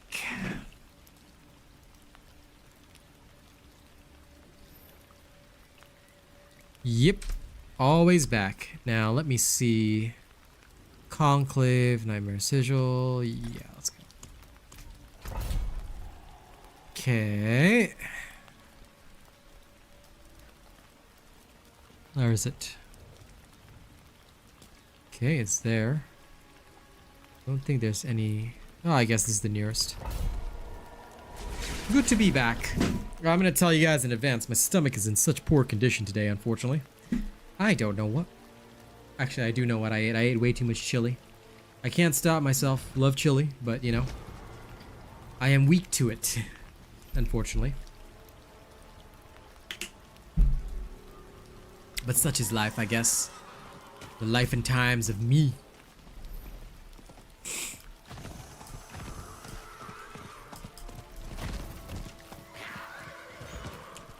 Yes, I admit my weakness. Because being able to admit your weakness is what makes you strong.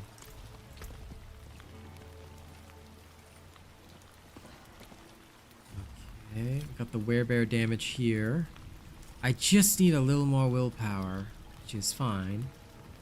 Which I'm going to get anyway, so... that's okay for me. Let's go. Let's go.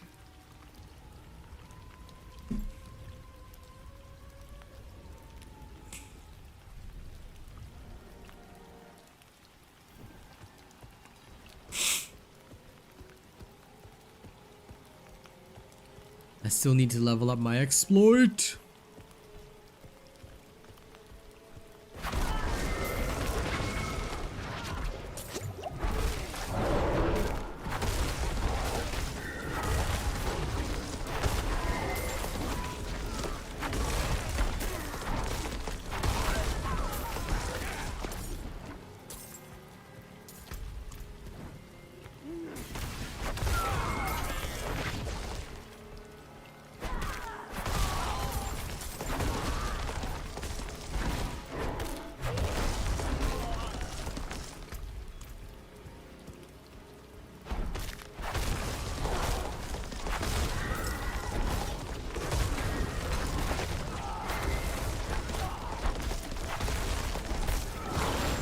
But yes, although I admit my weakness, I really gotta say, you know, my butt is very sore right now.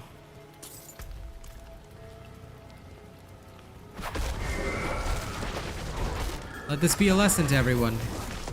Too much chili is bad for you. No matter how much you like it. It can be not so good.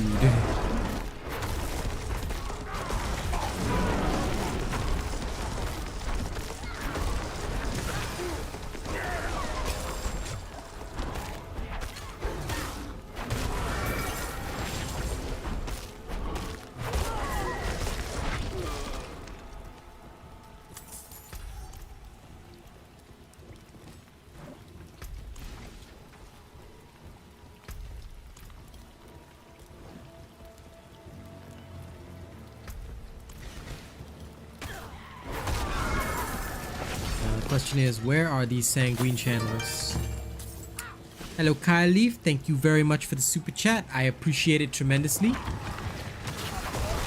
I'm sorry that I cannot freestyle today because I'm not 100% well, but I hope you don't mind. Welcome to the Robot Nation and thank you for your kind donation. Pretty much, Doom, pretty much. That is about right, yep.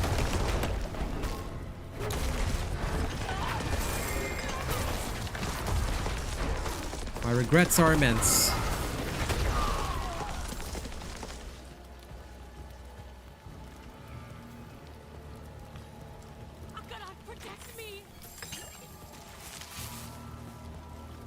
Don't think Akarat protected you.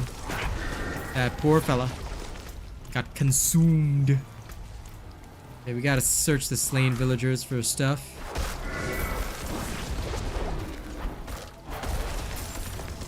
To save time, I'm just gonna try and like gather up all these I will get slowed by them, but that's okay. Doesn't really bother me.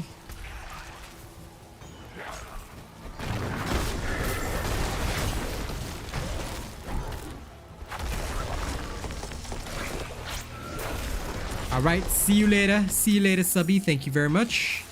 Appreciate you doing that.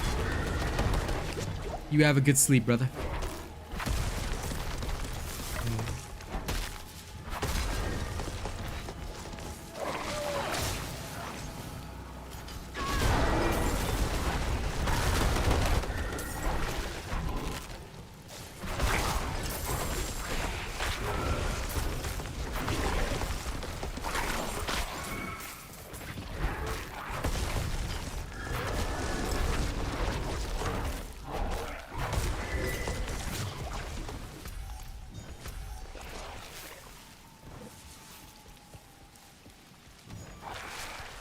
Well, thank you, Kyle Leaf. Very kind donations today. You've never seen Diablo 4 before. Well, this is one of the newest games that's just been released by Blizzard. It is absolutely fantastic is what I would say. Very, very good game overall. The only downside is that, well, it does require significant time investment. So it's a grindy game. But that is pretty typical of all Diablo type games. I don't know if you've ever played Diablo 3, 2, but basically same type of game. This is Diablo 4, the latest installment, basically. If you've never played a Diablo game before, closest reference I could give you is Path of Exile. If you've never played that before, then, well, it's an action RPG with loot. Is the best way to summarize this thing. So what you do is you rock hard and you just have fun with a variety of characters. And of course, with the right build, you can do awesome things. Like, I mean, pretty much what I'm doing now. Yeah, well, if you feel that way, good. Diablo 4 is a fantastic game. Well worth the time investment if you enjoy this type of action RPG. And it's very social as well. I mean, you're welcome to join my clan, but there are plenty of clans, and it's great fun with friends. If you have friends that are into this, that's probably how you'll have the maximum fun. Doing dungeons together is a great time.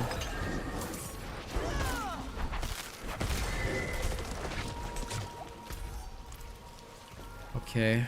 I hate the parts where I have to slay all. That's the only irritating one. Because as much as I like kiting and smashing, it is annoying to have to literally find every single enemy and beat them down.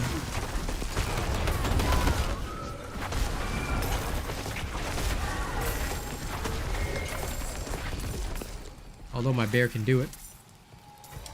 Well, welcome to the cool bots, man. I appreciate the assistance with rent this month.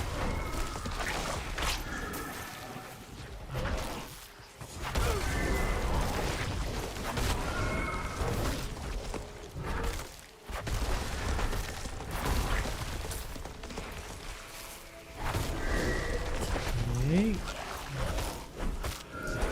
Let's go.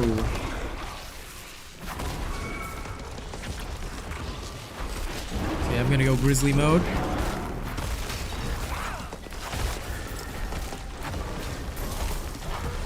Yes, indeed. I appreciate it.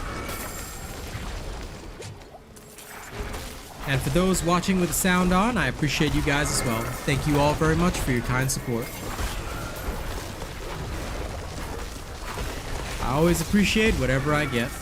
Okay, let's go. Past all that. Okay, there's a treasure goblin over there.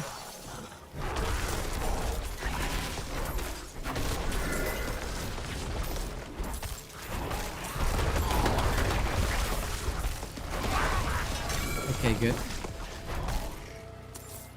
Treasure goblin down. Did I see a red dot there? No. Okay, doesn't matter then.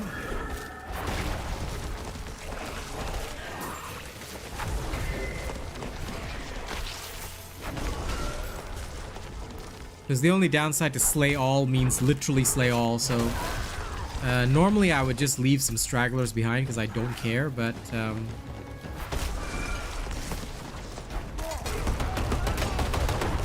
the slay all objective can get a bit wild.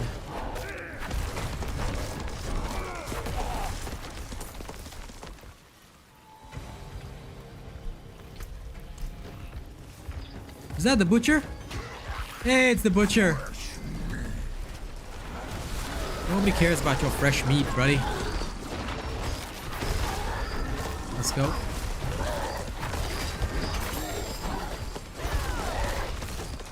So, the butcher is a special boss that appears in the dungeons. He's pretty tough, but honestly, if you got a good build, you can manage him real easy.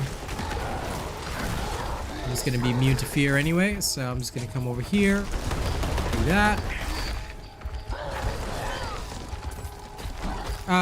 The chat rules, I think the YouTube only shows them the first time you come in, but basically it's just be respectful, no self-promo, and don't say anything that's against YouTube terms of service.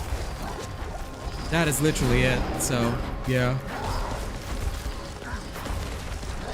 Well, every viewer is a part of the team. We appreciate all of you. Come on, butcher. Come on, what can you do to me? What can you do to me? You can't beat a tank. Lol.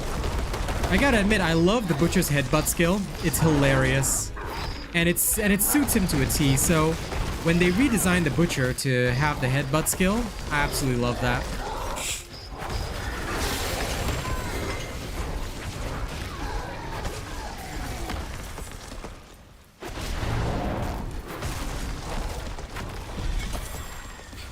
Alright, every enemy is down. All that's left is this. Resplendent chest, what are you gonna give me?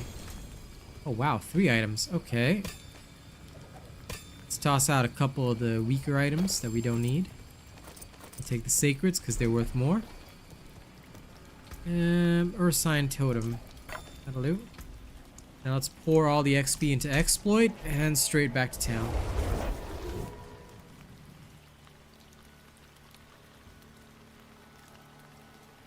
Yep, pretty much what Boog says. That's pretty much all it is, you know. As long as that's maintained, we're pretty chill on almost everything else. Also, I'm kind of sad because that butcher kill, I wish it gave me more, but it didn't, so meh. So let me see if there are any inefficiencies in the skill tree that I can take advantage of.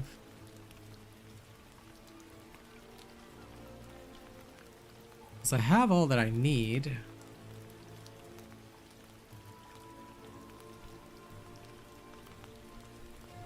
Nope, that's a necessity.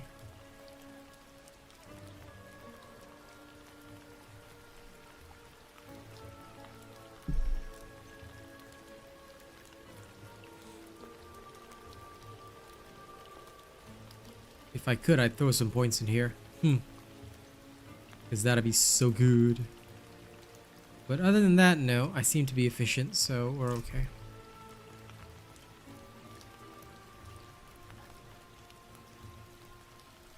How can I help? No, I haven't. But also, you know, Gregorian law, I would appreciate not discussing other creators while I'm here, you know? Kind of slightly disrespectful, my dude. Okay, this one I will keep. This one I will extract. This one I do not need. There's that. The stunned one I do not need either.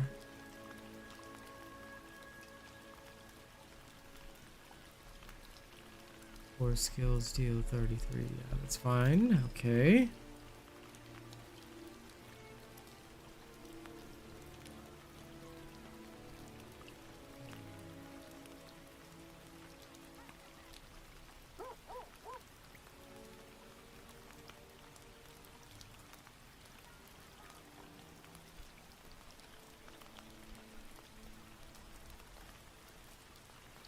This one does already come with attack speed. If I could get crit strike chance, although I'd lose some crit strike damage. These gloves could be good. But I think I'll wait till I have something a bit more favorable. So I'll wait for a different roll. Because that one's not as good as I want it to be. The rest I'll sell. Come back if you need the forge.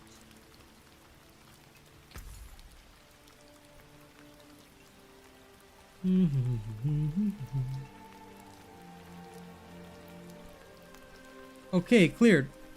So let that be a lesson. I appreciate viewership, but at the same time, if folks, you know, want to come around and be a little weird, we do not hesitate to just straight up remove from the channel.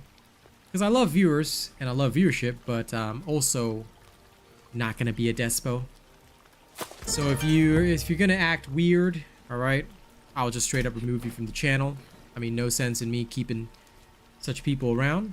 Doesn't bother me. Don't dull. Okay. Hand it over. So yeah. Flawless essence. Let's all try and stay very respectful here. As I always say, respect is a key point that I hope everybody can keep to. And if you don't follow that rule, well, you know, like I said, I might love viewership, and of course I am trying to get to my 30, but I also will not keep anybody around.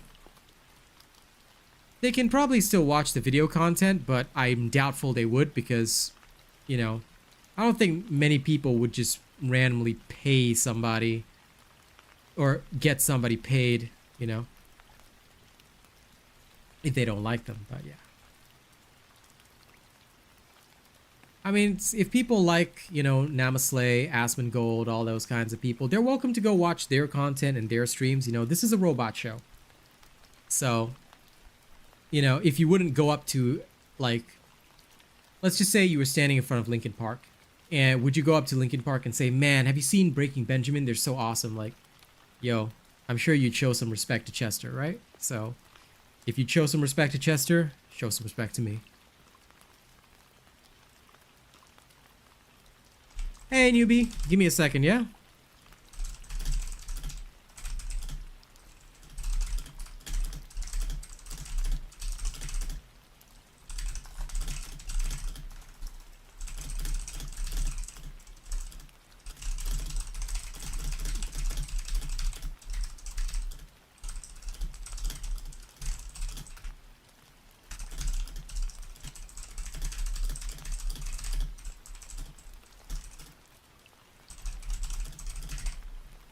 Okay, quickly took care of a comment. A good comment. There are no events, so we're gonna carry on. Let me read what newbie says. Hey, no problem. You should get that done, newbie. You should get as many aspects done as you can. Because ultimately, if you do that, then your character ends up stronger. So I would say, yeah, absolutely get that done. If you can.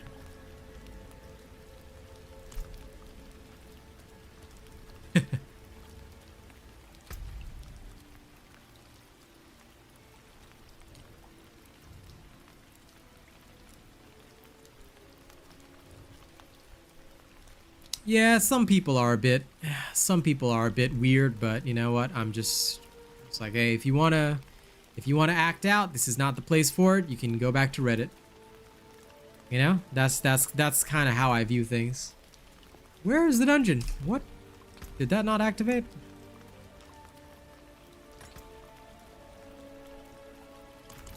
Onyx Hold. Do I not have Onyx Hold unlocked? I'm pretty sure I do. Where's my dungeon? Oh, there it is. Couldn't see it because of the waypoint.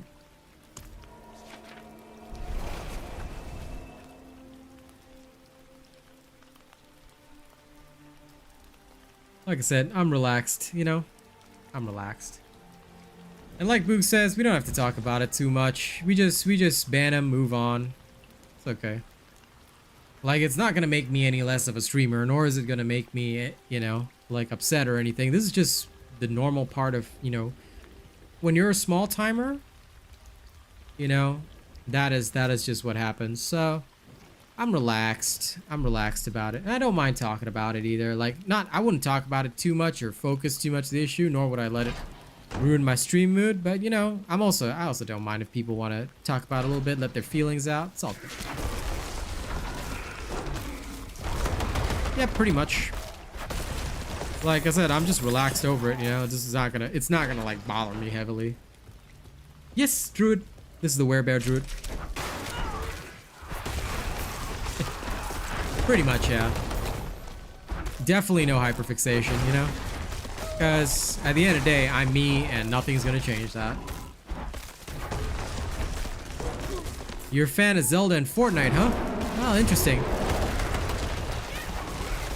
But in that case, you know, if you don't mind me asking, Kyle, how did you discover me? Because most of my content is related to games like this, so I'm pretty surprised you came across me. If those are your main genres of games. Or is there a particular reason you developed an interest in watching me? I'm just curious. Cause I play none of those games.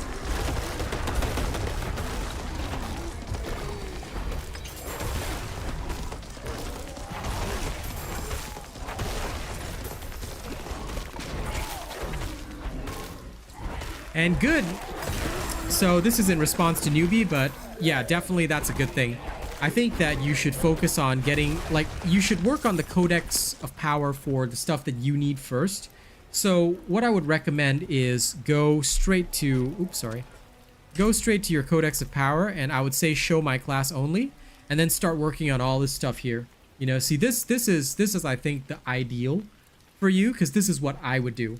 I would look here and I would just check it out and say, okay, so these are the stuff that I need, and I would just start getting all of them so that I could apply them on my character as needed. Well, listen, I'm glad that was the case. Welcome. I appreciate it regardless.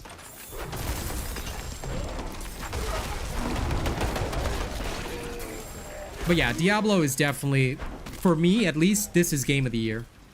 Like, I don't care what actually wins game of the year, this should be game of the year. Oh, not at all, not at all.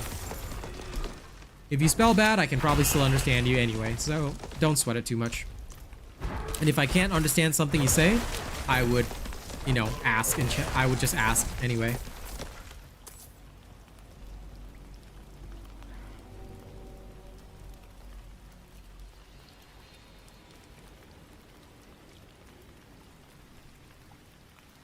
No. So, okay, let's say you extracted an attribute already, right?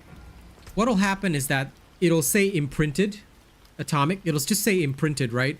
Once it says imprinted, you cannot extract again, but you can put anything else on it. So, for example, let's say I get an earth skill slows enemies by 50%, because this one's 45, right?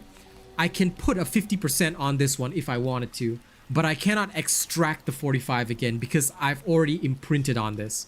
All right, this is why I say, before you imprint any of the rare aspects onto your gear, okay, before you imprint, have 2 copies. Okay, have 2 copies in your inventory, ready to go, and then I will only imprint the 3rd one. The weakest of the 3 will be imprinted first.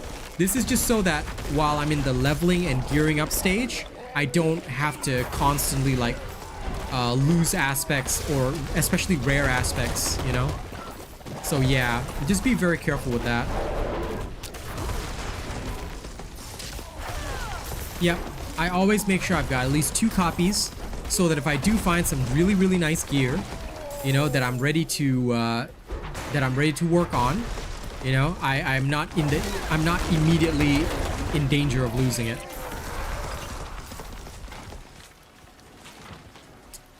Exactly. Like the Boog says.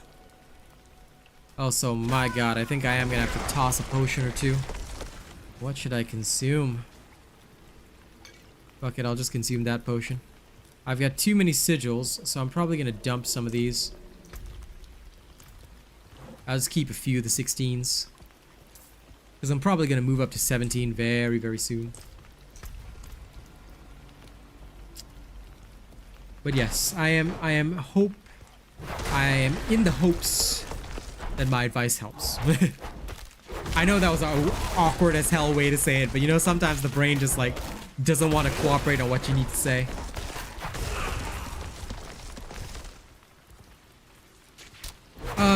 Gems will always be important. You should always put the highest possible gems on your gear. So that's the key thing, you know? Like, I would say that gems are not about being like the most hyper effective or whatever. No, for me it's simple. Gems are a must-have, and you should have the highest possible level of gems inserted into your gear at all times. You know? That is my advice to everybody, to all. Send email to all. I hit reply all. Gems must be the best possible. Yeah, spam emojis. I love it. I love it. I like that feature on YouTube, you know? It's always nice to see the emojis popping up on chat. It's very nice. I think YouTube was right to implement this. In fact, Twitch has been stealing a lot of features from YouTube because they're so desperate lately.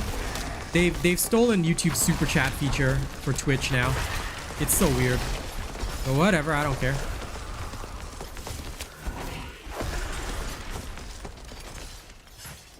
Yes, you can also extract gems anytime, so it's pretty good. Well, I mean, you do lose something. You lose gold, but the gold cost is very, very small. Like, it's literally minuscule, so... That is I.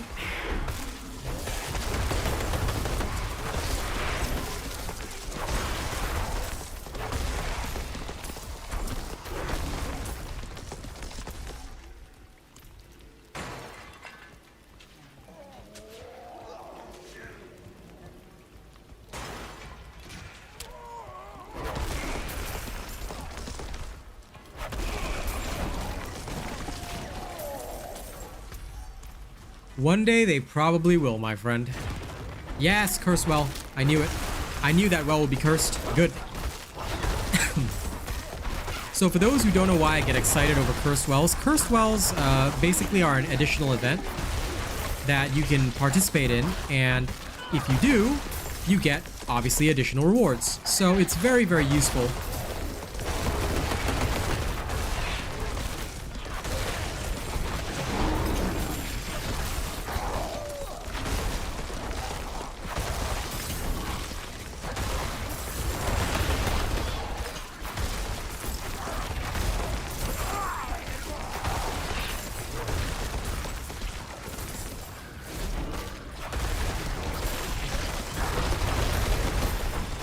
Look at all this spawning. Oh, the XP is good. Give it to me.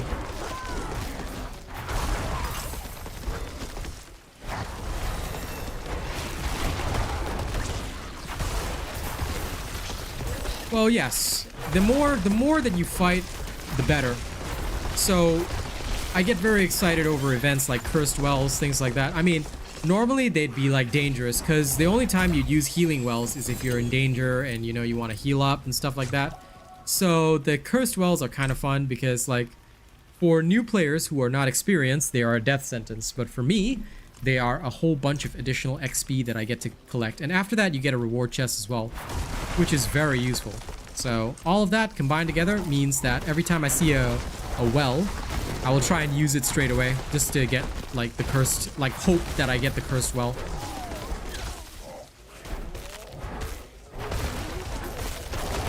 Oh yeah, there's actually an exploit, I think, in the game right now that Diablo hasn't patched yet. But there is an exploit that if you do an event a certain way, I can't remember what event, you can get enemies to spawn endlessly and, like, just farm XP and items forever, which is ridiculous. But of course, I'm pretty sure Blizzard will patch that, because using an exploit like that can get your account banned since it's against TOS, terms of service.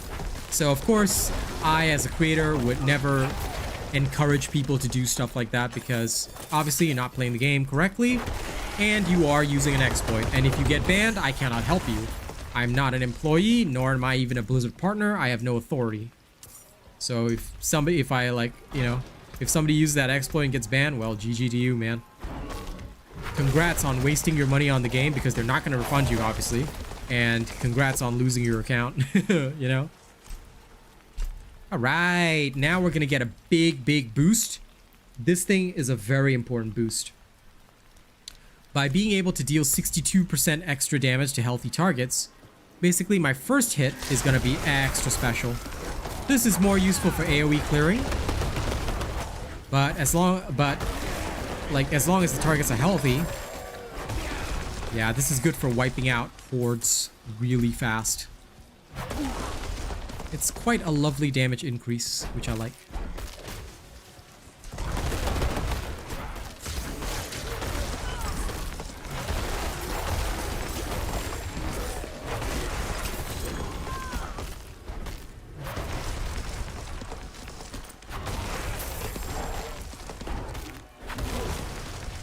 For now, this will be a useful thing. All right, no problem, Carson. Thank you very much for that. I appreciate you doing that.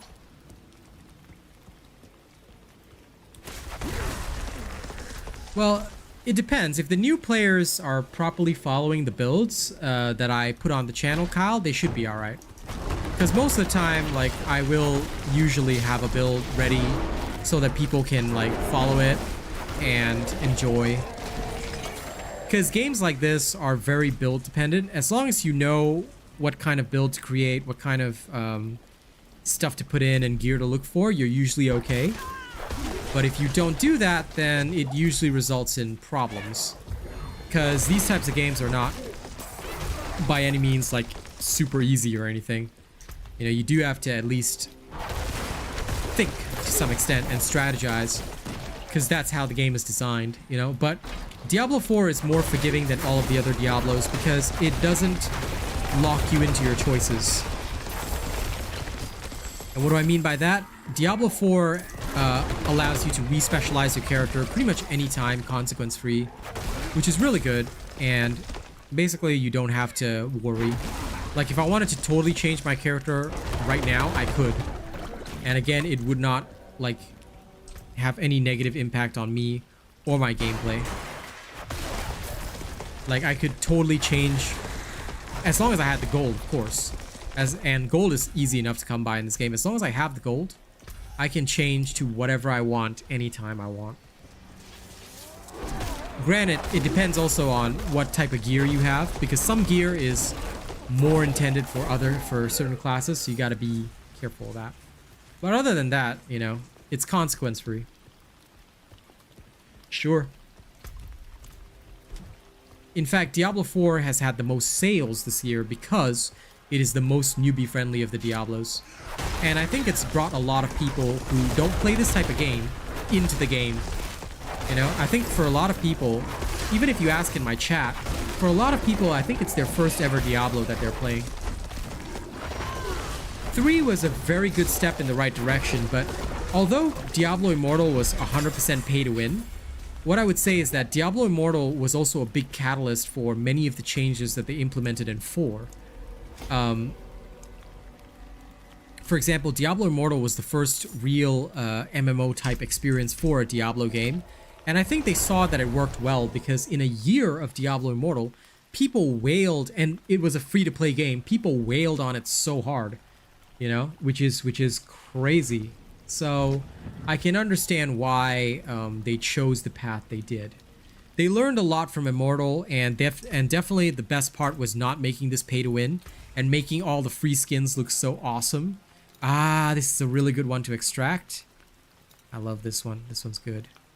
Oh my god, but it's got really good stats too. Shit, it's not ideal, but it is far from ideal, but wow, this one has really, really good stats. Like, I'm not kidding.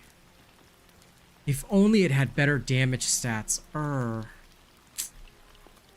Because it does come with crit chance, but it's got no damage stats on it. Which is a shame. It's a very good ring. That is a very, very powerful ring. But the stats are shit. Oh well. C'est la vie. C'est la vie. You need armor? I've got it here. Very nice. A shame. A shame. Yep. I really want that. I really want those pillars.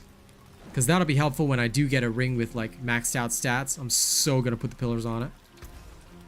But I'm gonna wait for an ancestral for this one. Extract. What is done is done. But despite all the cracked max rolls, I still don't have Vasilis. Like, why? I don't know what did I do to offend you, RN Jesus.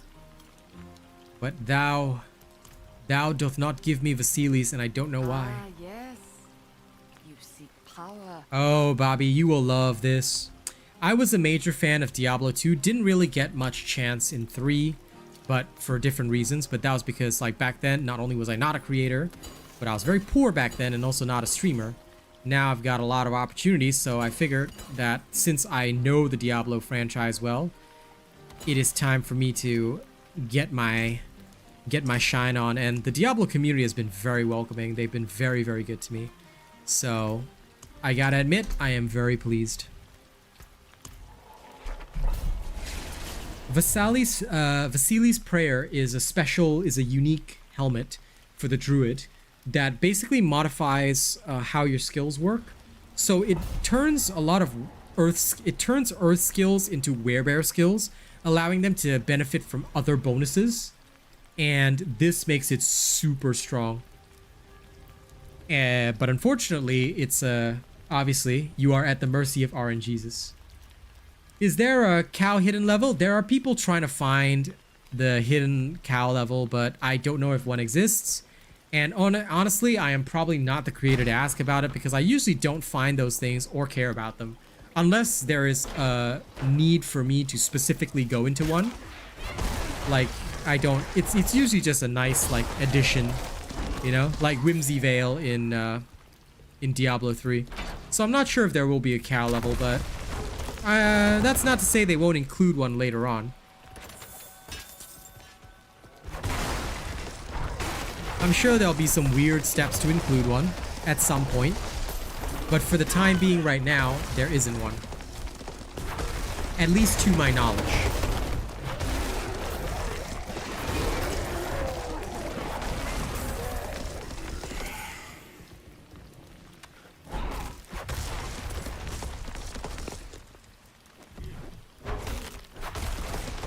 Touching grass cannot please the robot as much as the Diablo community does. Yes, indeed. Well, it's not only just a good synergy item, by the way. It's also, like, necessary to get full build. Because, like I said, it transforms some of your skills.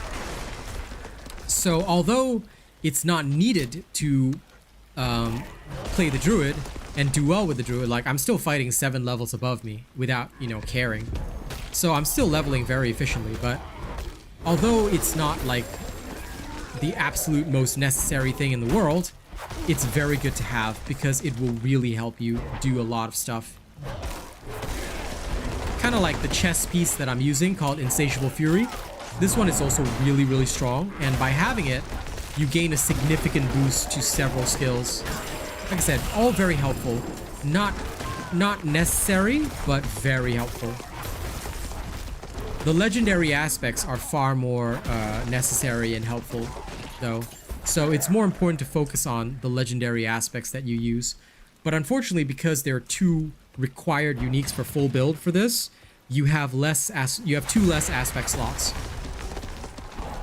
The chess piece is not a bad one to lose, because the chess piece is just a common defensive one, which the druid has in spades. Like, the druid's got the most defense out of any character, but the helmet slot is usually a big loss because the helmet can use certain very unique aspects that the chest piece and pants cannot. So I often view that as a bit of a loss.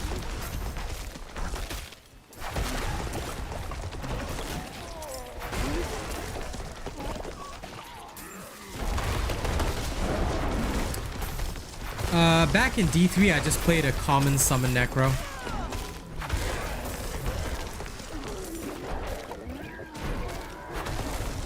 And I never really did much. I just played it for the story, and then I bummed around here and there because, like I said, I wasn't a content creator, so I didn't have a lot of time to spare on it. I was creating content for other games back in the day, so I wasn't really playing a lot of Diablo, you know. But now that like, cause if like back then I was creating content for a very different game, which you know, Doomstraga. But yeah, I just played a common necro and bummed around a little bit, had fun, and that was it. That was the end of my experience, but this time, you know, I'm getting in right at the start, so gotta get myself established. Well, thank you very much, Kyle. I'll try and do a freestyle for you next time that you pop in. And when I've recovered from my not so good health. I'm trying not to overstrain for today, so I can carry on streaming. But thank you very much. Your donations are much appreciated. And of course, I appreciate all the active viewers as well, because I can see many of you right now. Thank you.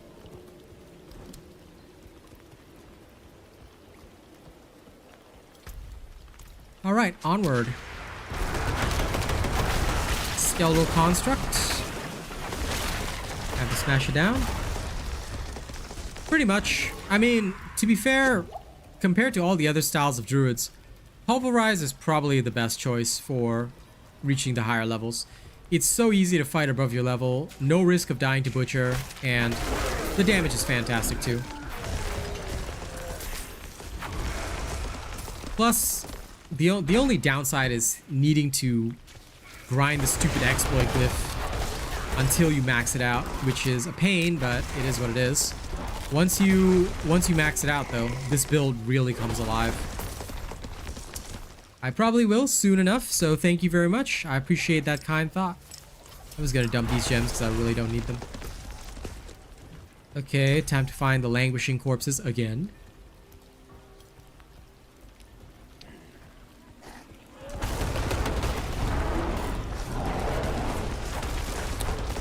Okay, going grizzly mode.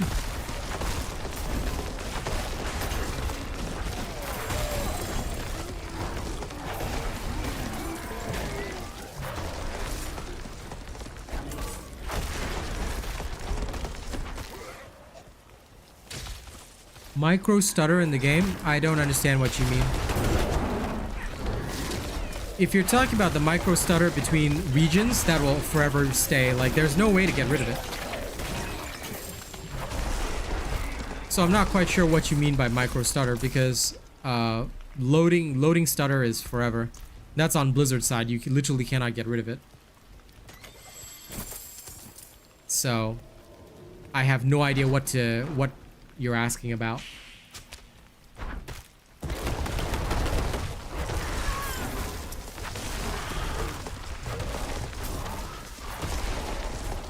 Game lags or rubber bands are based on your internet, dude. There's no setting that can, like, yeah, there's no setting that can remove rubber banding and game lagging, dude. Especially if you're playing with other people. If you're playing cross-region, for example, like when I play with my girl, if I go to my girl's server, I will still get rubber banding and lag no matter what, because that's just normal. That's just how it is. Unfortunately, the world is not ready for cross-region gameplay, you know? And all of this, right, is mostly internet-based. And again, it's not your fault. You cannot do anything personally on your own account to solve that, because no matter how good your internet is,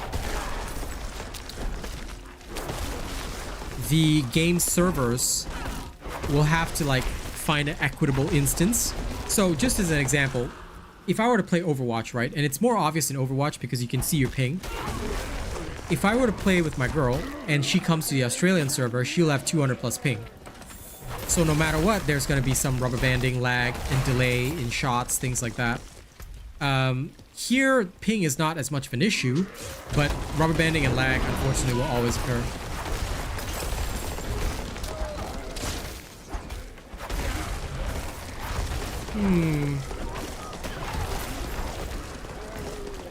If it usually happens after playing for 3 hours at a stretch, that sounds more like your computer is having a memory problem. So it could be that you don't have enough RAM, you don't have enough memory allocation to the game. So, yeah, like Doomstraga says, I think it would be drivers and RAM allocation that you have to look at. Because if it's happening after you play for a certain period of time, then that is more like your issue.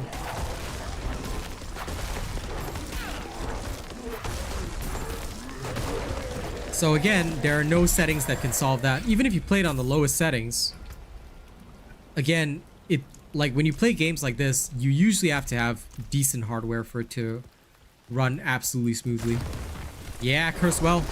I knew there was one, so I was gonna hit it before I go.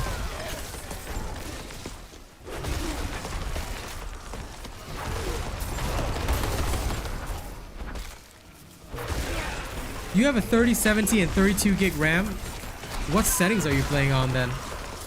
Because I'm on a 3080 and I've got 32 gig RAM as well, dude. So if you're playing on the highest settings, don't.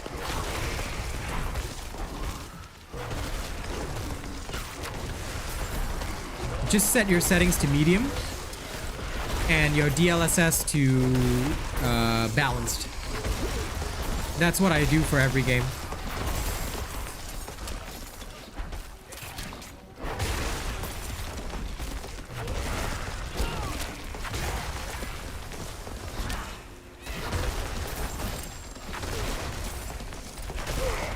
Oh, if Rena has more experience with this, please feel free to contribute.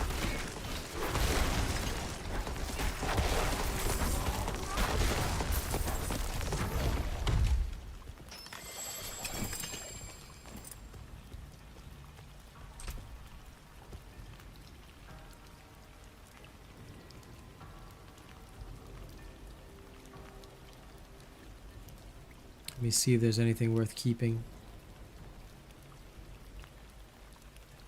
Absolutely not. Okay. All of it is going in the bin.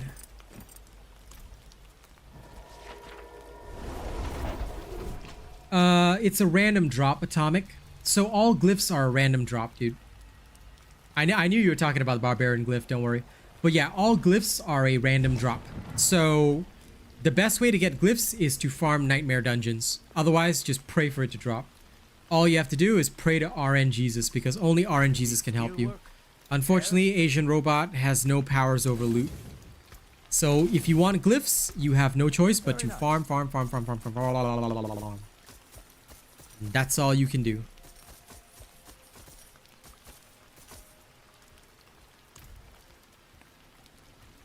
The CPU sounds fine, so yeah. Like, literally the most advice I can give you is go to graphics. Like I said, quality preset medium. Set DLSS to balanced. Max FPS 120.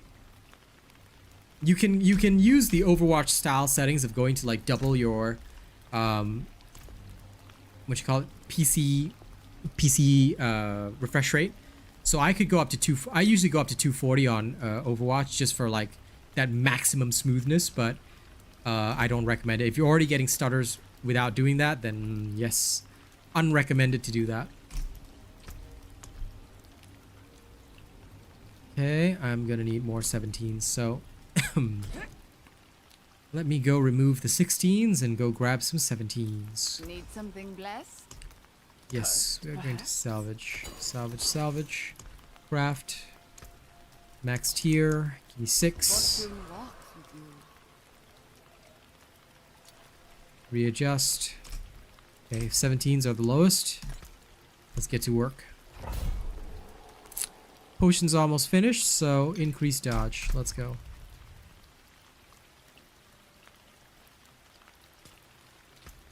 Let's go to the Altar of Ruin. Yeah, because graphics, right, are based on DLSS. In most games that release right now, I always set my actual graphics to medium or low so that I get maximum frames, right? Then I'll just pump the DLSS up to balanced, and it usually makes the game look so good, plus no lag or stutter. I did the same thing on Jedi Survivor, although Jedi Survivor needed way more optimization for the PC port, which is why I'm going back to it at a later date to finish it instead of doing it now. And also, thank you so much. Normally the night stream doesn't get as many viewers as we have right now, but I can see literally 23 of you keeping sound on as active viewers, so thank you very much for doing that. I appreciate it tremendously. Keep it up, keep it up. It will help me. And yeah, no problem, Atomic. If I had the powers to grant you the Crusher Glyph, I would, but I don't. If I had such powers, I would grant myself Vasili's prayer. But I don't. So all I can be is sad internally for now.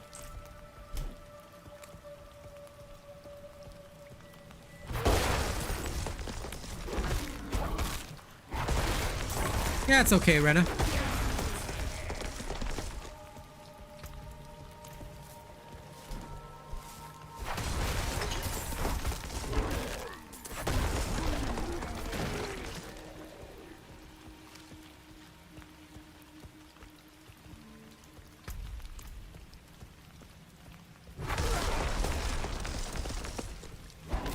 It's kind of true. You will barely notice the difference, especially if you've got your DLSS on. Because like I said, for most games, right, it's the DLSS sharpness that makes it look good. Like even for Darktide, I actually play on low settings because it's so badly optimized. I play on low settings, but with DLSS to balanced. And that's what makes the game look super good on my side.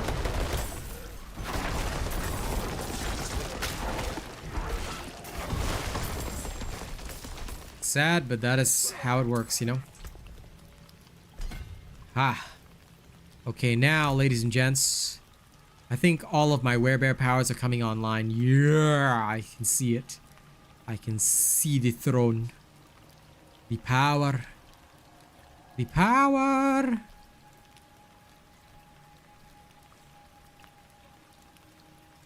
Soon I'll be able to remove some of these spare intelligence spots that I don't need. And once I do, I shall have a very good time. Oh, excuse me. Saving Paragon points is of the utmost importance, guys. If you don't do that, you will have a bad time. A very bad time. Hey, hey, honey. I see my Menta.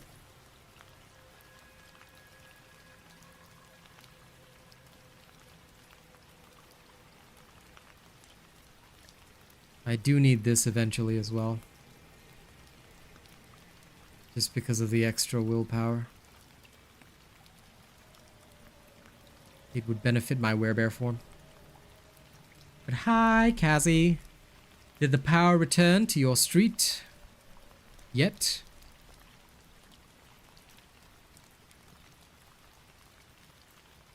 Now, since I have this now, I'm actually going to take off this one spot because I don't need the extra armor.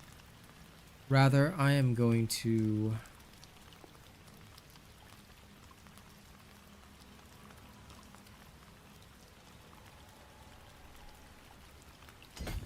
I'll move up there. More value for money. Or so I'd like to say. Let's go for that.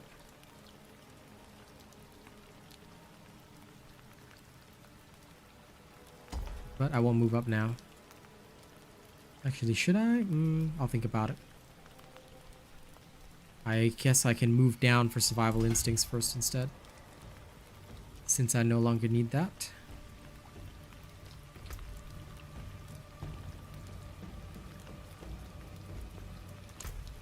Okay, go ahead, my dear. Go ahead.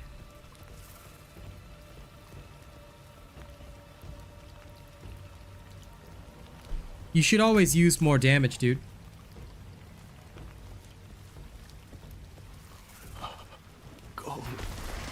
Damage is the priority for any weapon. But also, don't imprint skills that you can't afford to lose. So for example, if I have a good legendary skill, I won't imprint it on my weapon. If I know I'm going to change my weapon eventually, right? I'll just put a low level of that skill on unless I've got a lot of spares. So for example, increase basic attack speed, let's say 30%, right? Like I will wait until I have like 2 copies of it, then I'll put 1 copy onto my weapon. So if I have to change it later, I don't lose anything. This is the most important thing that you can do as a player, because if you waste too much of your legendary aspects, then your character will forever unfortunately be weak. Because as soon as you have to change a weapon, you'll be like, ah, I can't change a weapon because one of my core skills is on it, you know? So be very smart about how you structure things. This is why I always recommend you gotta put certain things on only if you can afford to lose it. Until you get to end game, you must operate on the basis that you're gonna totally lose whatever you put on. Okay, so only do it when you've got spares. Very important.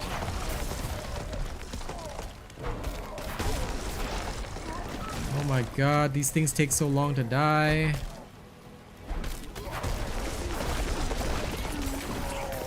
Oh, phew, mastered it.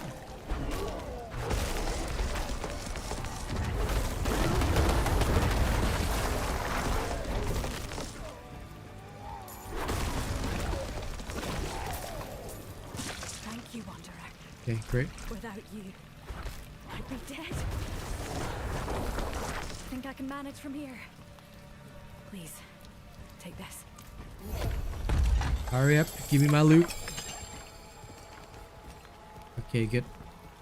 I have my loot now. And I have the bloodstone as well.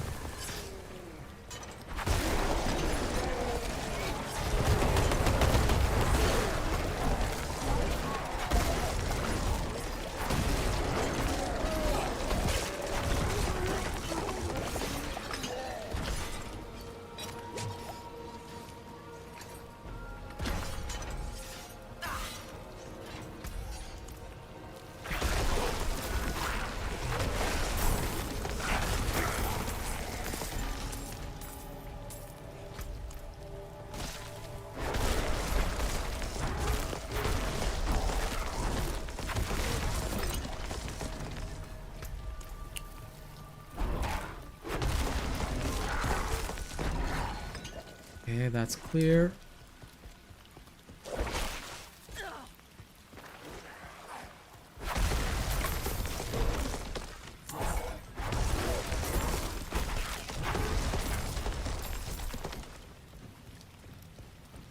Yo, yo.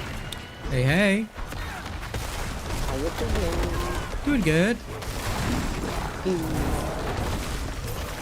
How about you? Yeah, good. Okay. Love how your power came on like after work ends. Well, it came back about 10 minutes before that. Just waiting for it to come back up on there. It just took ages to get the Xbox to come back up. Fair enough. Which it's done the last couple of times now, so... But how come your whole street lost power? That's wild. I don't know. Is that okay with your work and stuff?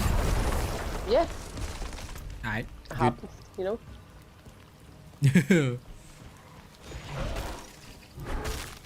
I'm very thankful. It never happened to me in Singapore. Or Australia. Yes, it did. Yes, it did. No, that was because of circuit breaker tripped in my own house. Like not that's the true. street That's lost true. power, yeah. That was because of my shitty house's wiring. No, we got it solved, but yeah. Yeah, see, a lot of times it happens because we have, like, right at the end of my street, like, literally about 15 doors down, there's a hotel. Mm-hmm. And they are forever tripping everyone's power. Makes sense.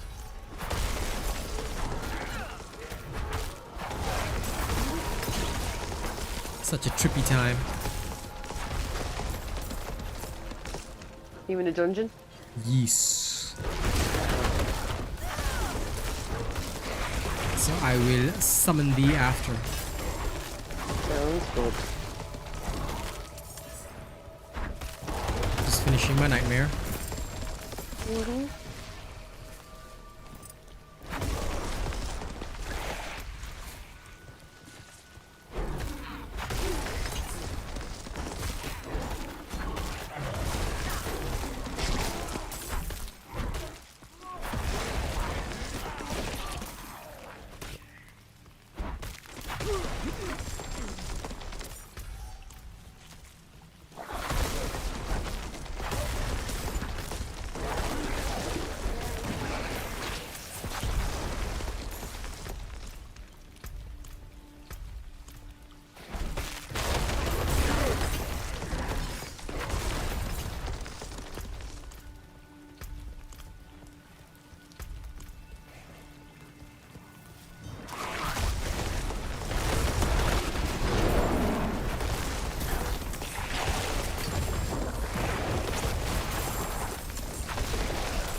Trying to find the bloodstone location. Where is it? That does not look like it, so it must be the north one. I have a feeling it should be the north one.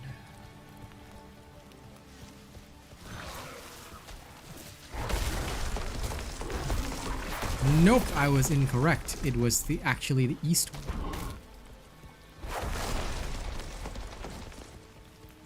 Dump. I'll go back there and grab it.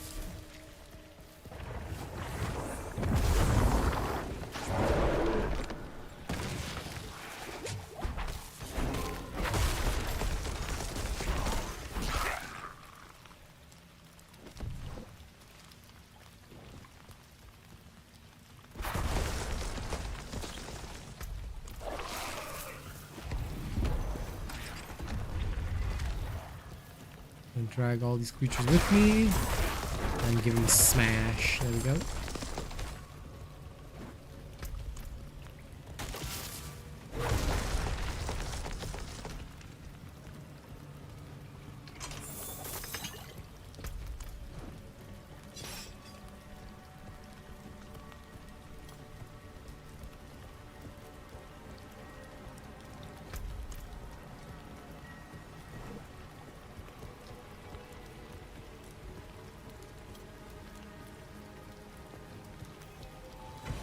Oh, I found a cellar. I'm gonna go do this while I eat. Hey, go for it.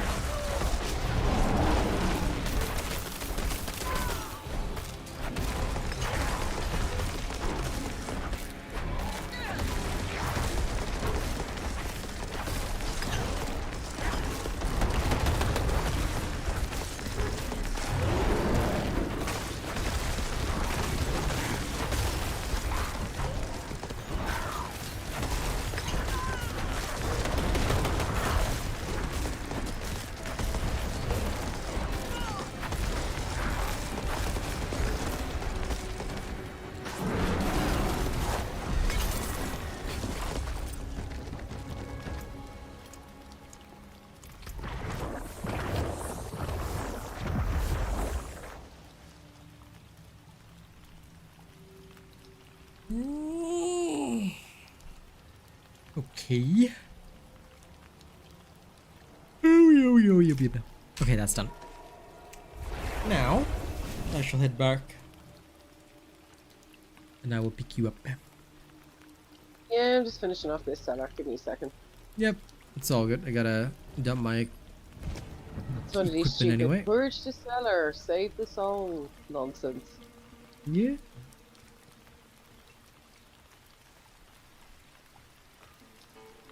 Enjoy, enjoy.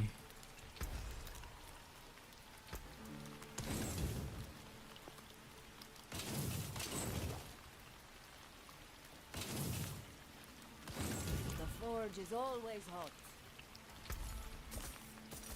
Unusual, but a good addition to my wares.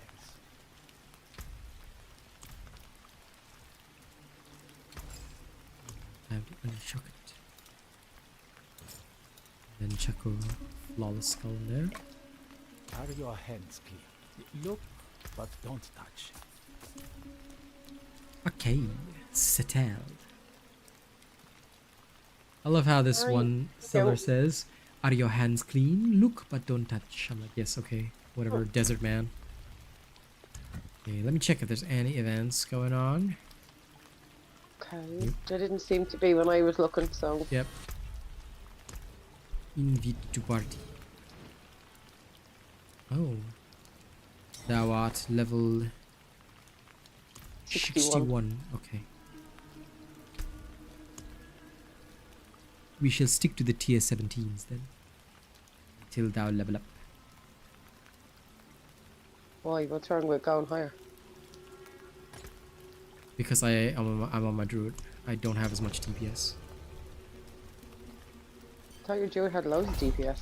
No, druid's a lot weaker than barbarian. Because I'm still searching for like some of the stuff that they need to finish. So yeah. Okay, teleporting to Virez and then going to the dungeon. Because the druid, unfortunately, unlike the barbarian, doesn't just need the legendary aspects. You need certain uniques as well to actually fully bring it online. So yeah. And I have had such bad luck that in 13 levels of Nightmare Dungeons, all above my level, I have never once gotten that drop. Do you want me to go in first and like you can port or? No, I'm following you. Okay. Hey Chris, it's going That good? far. Yeah, it's not that far. Tis going good because my girl is here today, so we're gonna rock and roll.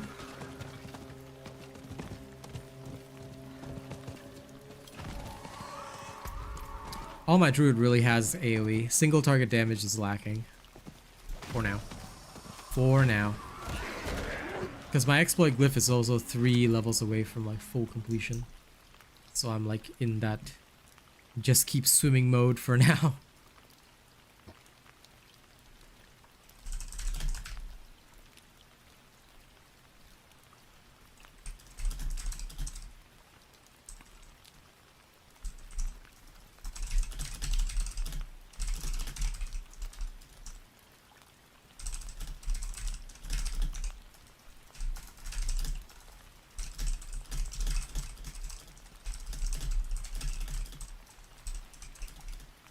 Alright, coming in now. Yep.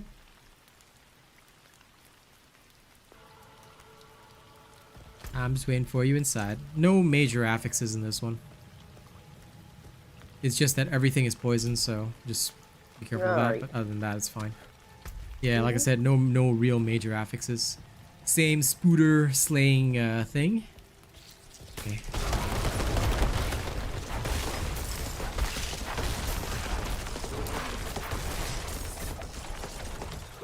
Like I said, tons of AoE, no real damage.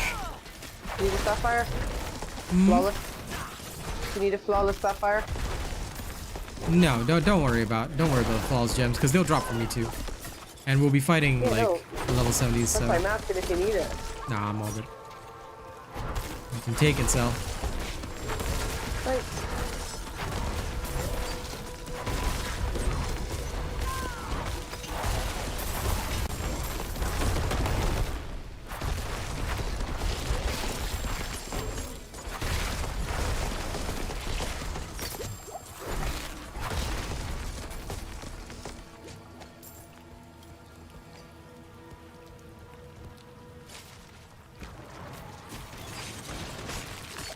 Yep, that's how it is, Chris. That's why, you know, if you do nothing but World Tier 1, like, I get that these, you know, like, and I'm just saying this in general, but I get that some of these experienced Diablo creators, you know, they always try to give you the best leveling advice, but the level is irrelevant in this game.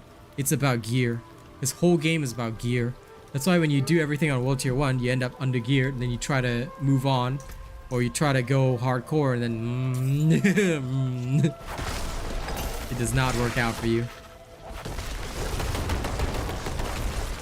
Leveling is great and all, and like it's great that certain content becomes available at certain levels. But if you're under geared, then you've got that content open, but no way to actually do the content. Exactly.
I am, however, tankier than the Barbarian on this bear, so...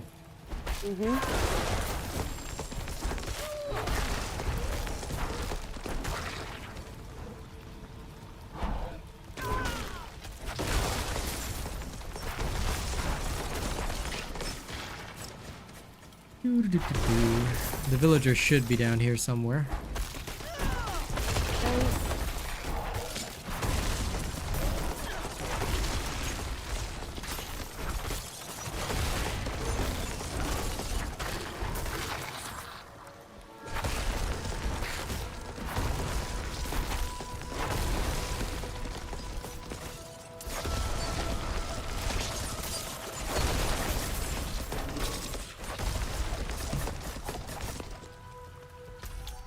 Pretty much, Kelly. Gear and Paragon is, for the Druid, absolutely important.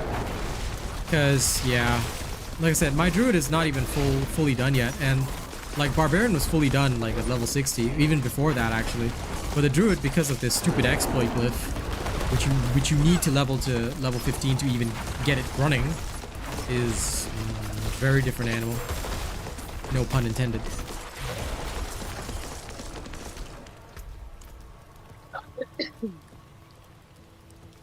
Thank you for subscribing, Dome of Highlights. What a name.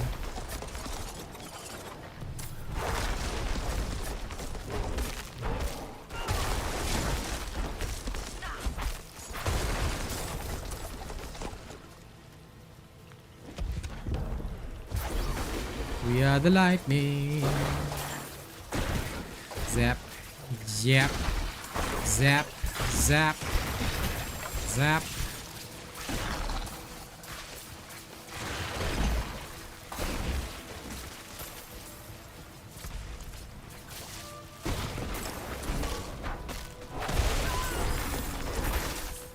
Here, bro.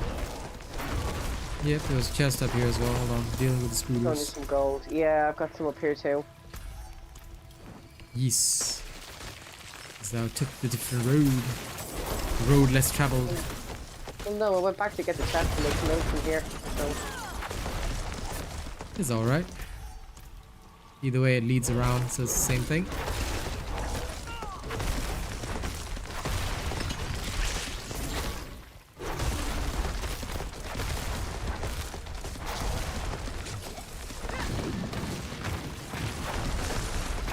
All the roads lead to Google Chrome.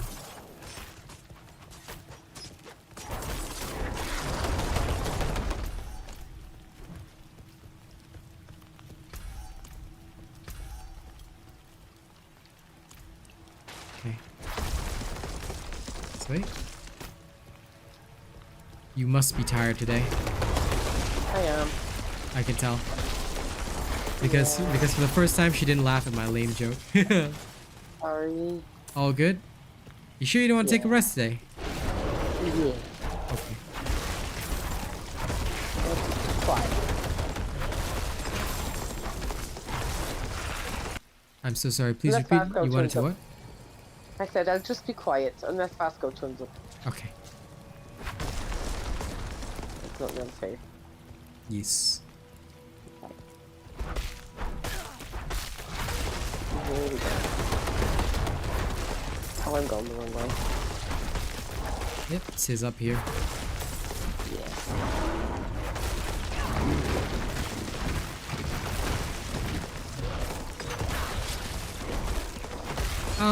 Okay, so my answer to that, Doomstraga, is that even if, like, okay, let's say you're on, I'm assuming you're on PC, right? If you have a tab of my stream up and you can hear the sound, like, as long as the sound is on the lowest setting and it's not bothering you, then I'm still making revenue and you count as an active viewer. If you're on, like, a mobile device, right, and you switch to a different application, the YouTube app is not open, then it will not count. So, yeah, you can, if you...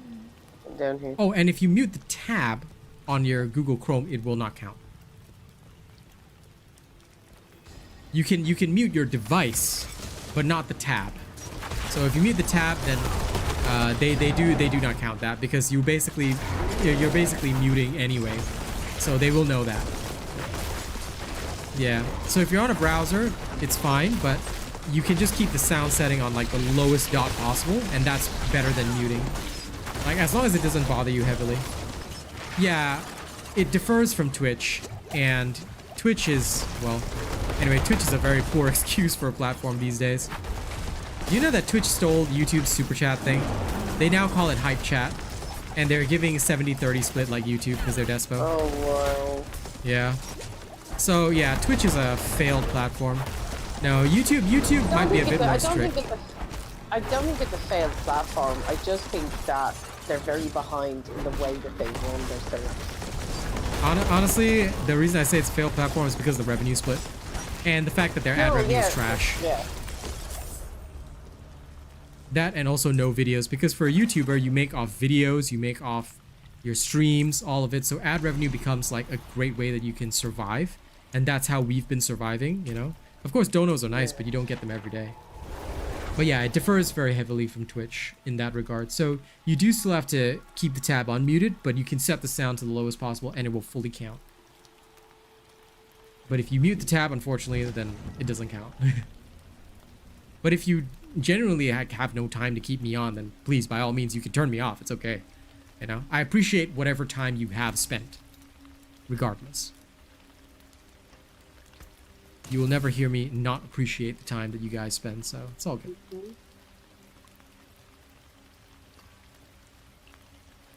It's okay, honey. You got this. I got this. You can relax, okay? You just chill out. Okay, I'm gonna sell all this. I've got sharp, blunt, Yeah, come sinister. back out. I'll shake on that.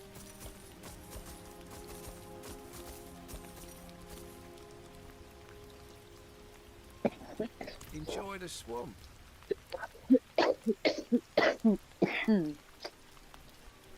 Exactly, Bobby. Sorry. Yep, you're alright.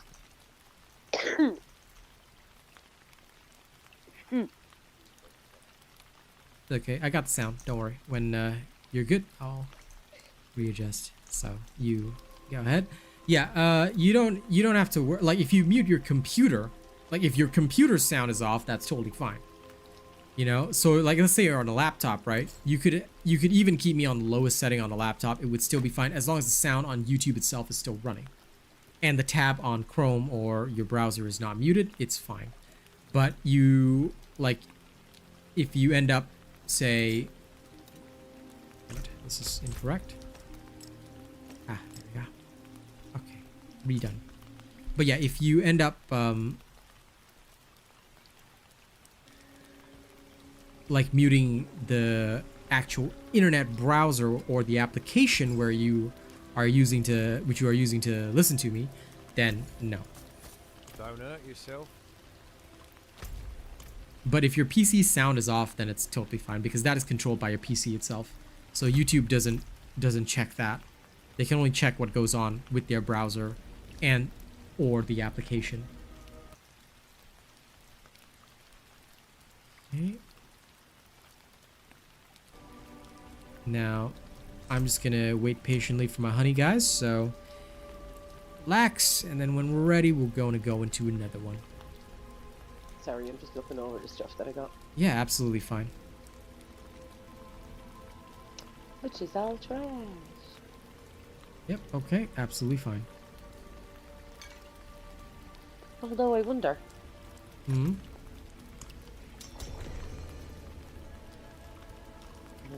Yeah, just for you to hit the accept.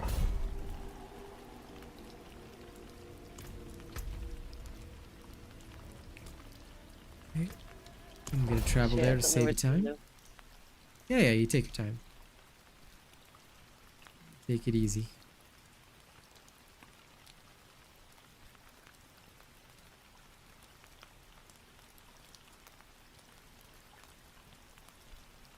I got an amulet, right? It's a sacred rare. And although my resistance to all elements go down, right? What it will give me. Oh no, it doesn't matter because there's no. Yeah, ignore me. It's fine. There's no crit strike damage on it, so I don't want it. You get crit strike damage on your amulet? Damn. Yes, I do. Okay. Currently I have plus 18.9% crit strike damage. Yeah, good for the rogue. But do try and get one with cooldown reduction if you need it. If you don't find that you need the cooldowns, then yeah. I think I have cooldown reduction on something else though. Yeah, usually you will try and obtain it because the only two items that have it or can obtain it are the Ami and the helmet.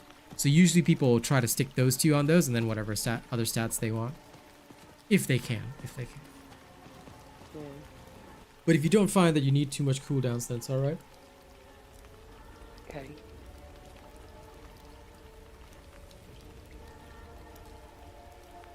Technically, Subash, yes, as long as there's audio from my stream and I have monetization on, I will generate revenue. So I don't need to speak and you guys don't even need to chat to me for me to make revenue. So it doesn't really matter.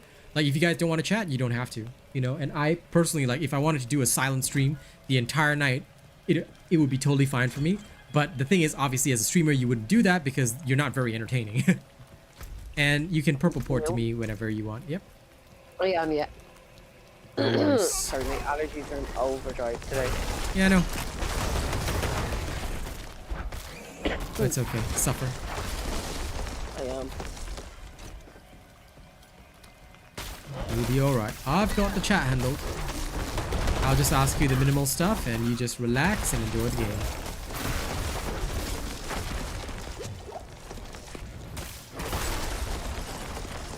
Chest in here. Okay. Somewhere. Yeah, in that room.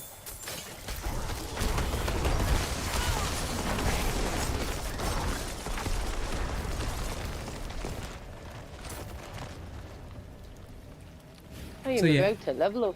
Good, good. So yeah, although I could, like, technically, feasibly, just turn on a stream with monetization on and say nothing the entire stream, I would still get paid by any ads that run on my stream. But again, very, very unrecommended. Very unrecommended. What is the modifier in this one? Chest. The modifier is just flames will erupt from the ground. Right. And Atomic, no, YouTube Premium, you still need to keep the sound on my stream on. If you have YouTube Premium but the sound is not on, I don't get paid a cent. But if you have YouTube Premium and the sound is kept on, I earn double. Because YouTube Premium basically is, I get a bit more from YouTube Premium people. So let's say I earn like 5 cents per ad, right? Just as an example. Then if you have YouTube Premium, I would earn 10 cents from you and you get no ads, which is even better. So as long as you keep the sound on, in place of any ads that you would have gotten, all right, I will still get revenue and it's more than I would get with ads. So YouTube Premium people are pretty awesome. Yeah, so as long as you've got sound on and YouTube Premium, you're all right.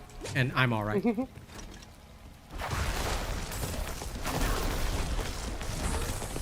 Yeah.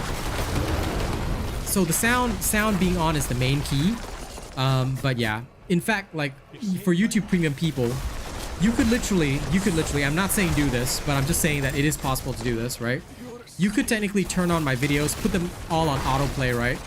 And if you were to just put them all on autoplay and like, let's say on a laptop or something with the sound at the bare minimum, technically, if you had YouTube Premium, I could earn on all those videos that you left autoplay for 24 hours a day, which is how some people try to fake the system, but like your RPM would go down if they saw that it was one person constantly doing that for you. Although technically they can't really determine that either, because for some ardent fans of people, they actually do that just so that their creator makes more. But it is literally possible to do that. It is literally possible to do that. Bed, so I can still hear your voice. Yay! Thanks for the YouTube Premium revenue. But she is my wife, so of course, you know, extra help. I don't expect this from other people.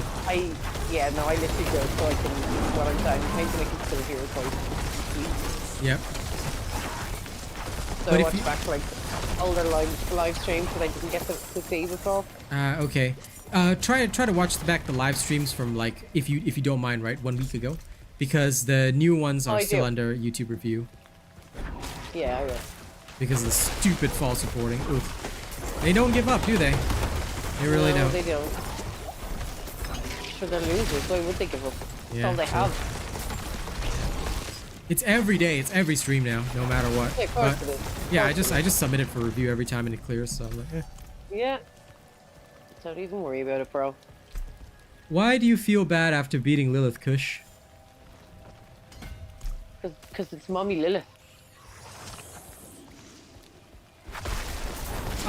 In general, what I would say, Lonzo, is that no, obviously I wouldn't tell you the amount, you know. But is it a good amount? The answer is also absolutely not. Absolutely not. I am barely making ends meet. Earn? Yeah, no, because he was also asking because, you know, he was asking from the perspective of being a content creator. I said, you know, I don't mind answering the question. This is a tough path for anybody, you know.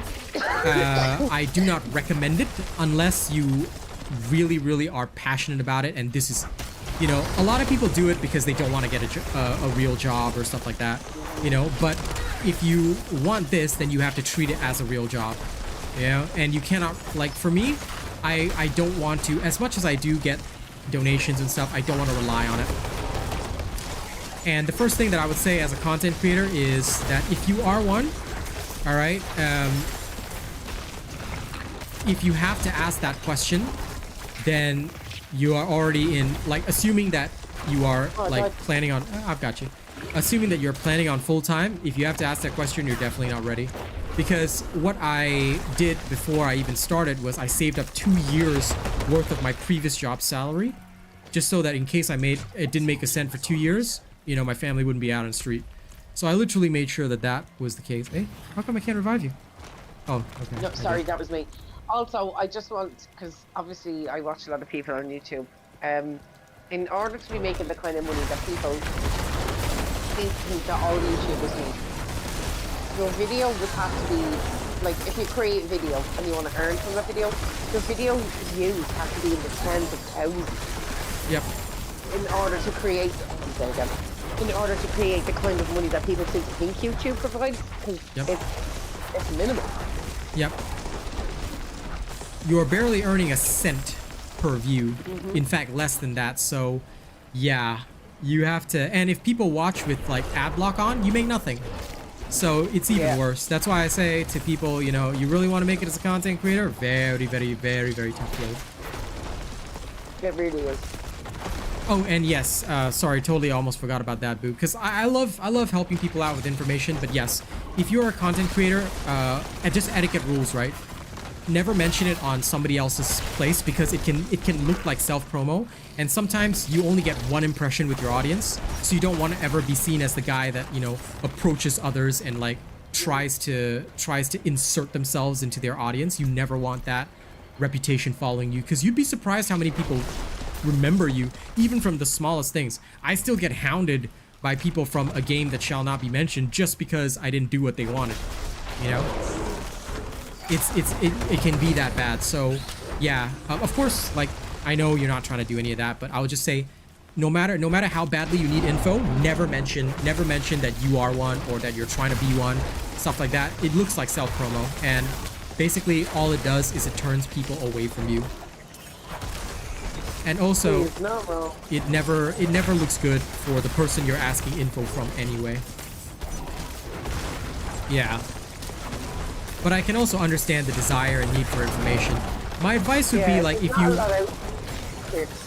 you really want to know stuff and don't ask it on a stream, you know, you can always approach through social media, stuff like that. You know, most streamers aren't, like, unapproachable unless they're, like, super high end, in which case then I don't know, whatever. But yeah, usually I recommend social media as a much better tool rather than asking on a stream, because asking on a stream can 100% seem like self-promo. Yeah, but I can understand why, though, because not a lot of people are willing to talk about the way earnings on YouTube work. So a lot of people, when they do ask those questions, even privately, those questions get ignored. So I can fully understand why he's come to stream to ask. Yep. Because to be fair, right? And this is just me answering in context. Most people would ignore that because you'd like, and I don't mean any offense when I say this, but I'm just being open about how most people react. You don't deserve to know that information, and you don't need to. And you shouldn't need to know that information, because realistically speaking, if you can't make it entirely on your own without, you know, like, be completely self-sufficient, if you have to ask a single question even, I would say that, No, let you know, let me play devil's advocate here though. If you have someone who's really passionate about making videos and wants to become a YouTuber, then, you know, technically they're your colleague and you should be able to ask them questions. Do you know what I mean?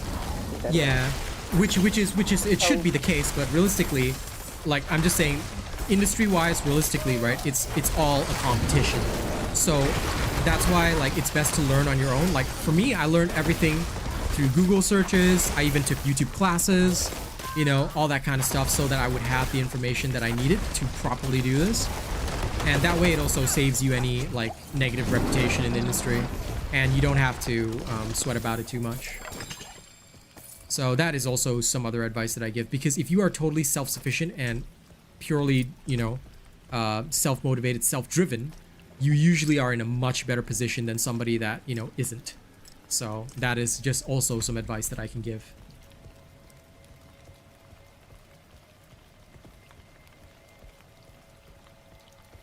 Yeah, like for me, I answered this because I'm just honest with you. I got nothing to hide, you know. Just this is how it is, you know. The only thing I draw the line at is how much you earn, because again, like, yeah, no, of course I wouldn't answer that. To Yeah. ask somebody, and I don't think, and again, I'm not going to be rude. That really is no one's business. Yeah.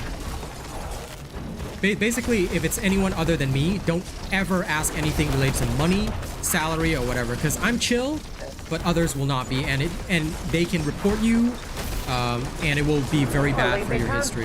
They can't really report them, but what I mean, you can't report someone just for asking a question about salary. But what they tend to do is block and not answer, and then, you know, you're just left feeling like shit at the end of it, because all you wanted to do was know the answer to a question. Well, they could do a lot worse, though. They can ruin your rep to an extent. I mean, even the smallest things you say can be dangerous, yeah. Of course they can, but they certainly cannot report you for asking how much you earn. That wouldn't be taken seriously at all. Well, true. It wouldn't be taken seriously, but I mean, as you know, I get false flags all the time, so it can still affect you. Yeah, it can still affect you negatively to an extent. So I'd say just like be cautious. Oh my god, is that finally the helmet? Please tell me it is. Yes, Vasili's prayer finally dropped. Vasili's prayer finally dropped. Oh my god, yes. Yes. Ho ho ho ho ho. Vasili's is here, babies. Okay. Okay.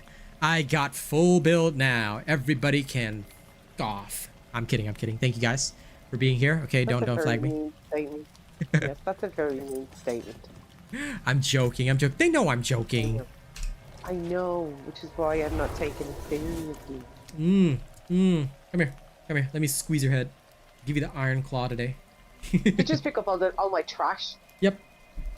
Because I'm broke. And you left. I had more trash. I could have given you more. Oh, I'm full. That's why I left. I picked up until I was full, then I left. But thank you for your trash. I appreciate your trash, You're okay? welcome. I had too much, yeah, and I wanted the bar stuff in my bag, so you are Yeah. welcome. No, yeah. I'm like, you know, like I'm hyper stoked for the trash, you know? It's great. Yeah. Yeah. Welcome to the trash. I know, right? Welcome to the trash pulley. Alright. Anyway, now that my terrible jokes are done, I need to extract this, get this done. But I can't believe I finally have Vasili's. Yes! Full build! Full build!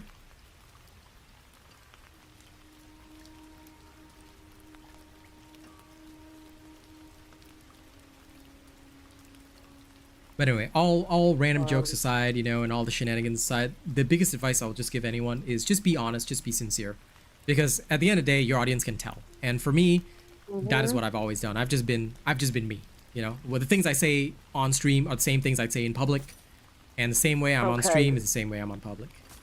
Before I sell these, do you need flawless sapphires? Nay. Flawless topaz? Nahi. Flawless... What is that? Flawless diamond? No. I only look for two Flawless things. amethyst? No, I only look for two things, skulls and rubies on this character, but you need them as well, so make sure you're fully kitted out first. But I will find plenty along the way anyway, so I'm chill. That's what kept me asking about. I know, but I'm just saying, you know, don't worry. How do I feel about the drifting shade affix in the nightmare dungeons? It's annoying, but it's nothing. Like once you're used to it, like Oh no, it's not known. I hate that fucking thing. I know you do, but for me, I'm just like, eh. That literally, that rots my balls. Never seen something finer. I Ah, literally hate that drifting shade. I hate it with a passion. The I forge see. is always hot. I see. Okay, now, laddies and gentlemans.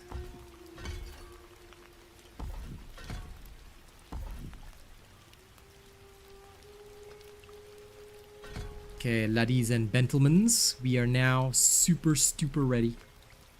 No, hold on. Where am I going?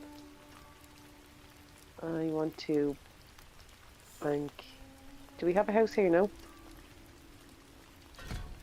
Yes, We we do, do. of course. Yeah, it's Found that. okay. I'm glad you did. I want to bank these gems. Just Okay, because I got so many of them, and because they're flawless. yep. Go ahead, bank those gems. Gem those banks. Yeah. Yes, and then spank those tanks. Okay. Yes, Okay. yes, I have wares. Vasilis. Add socket to Vasilis. I'm gonna chuck a ruby in it as soon as I get one.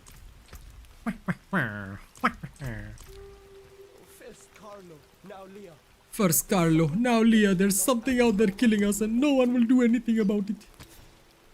Maybe it's because nobody likes you, Carlo. Thank you for the super chat, my friend. I'm sorry that I cannot rap for you tonight because I'm still recovering, but appreciate it. Paragon point here. Yes, use the Paragon point. Use it. But ladies and gents, now I have full build. So everybody get ready to crumble. Well, I am glad you enjoy watching me, my friend. Alright, that's done. Okay. Now I can't wait to try What ones this. of these did I get? Because I got loads of these. Oh, tip 5. Lol. Yeah, you can probably start dumping them. 16, 17. Now we go for them 18s. 1, 2, 3, 4, 5, 6. I have 6 18s. Yes. Yes. Want me to pop one? Yep.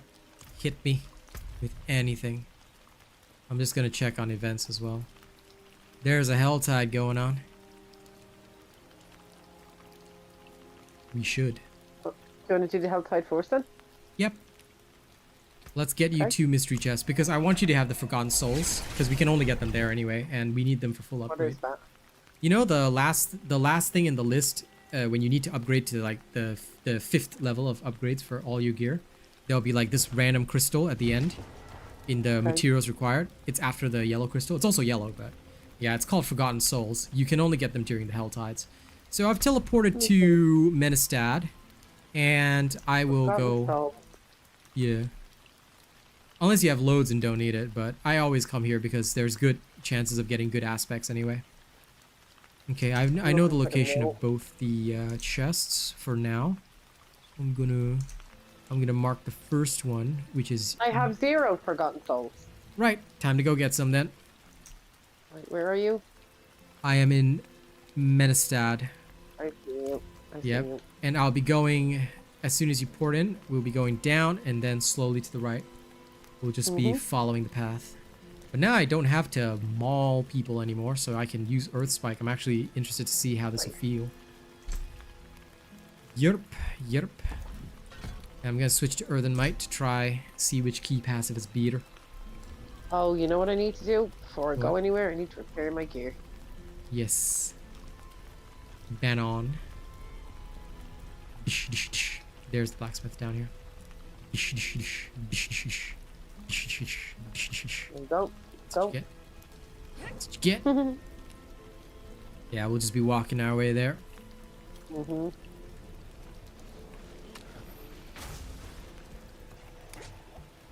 Good buddy.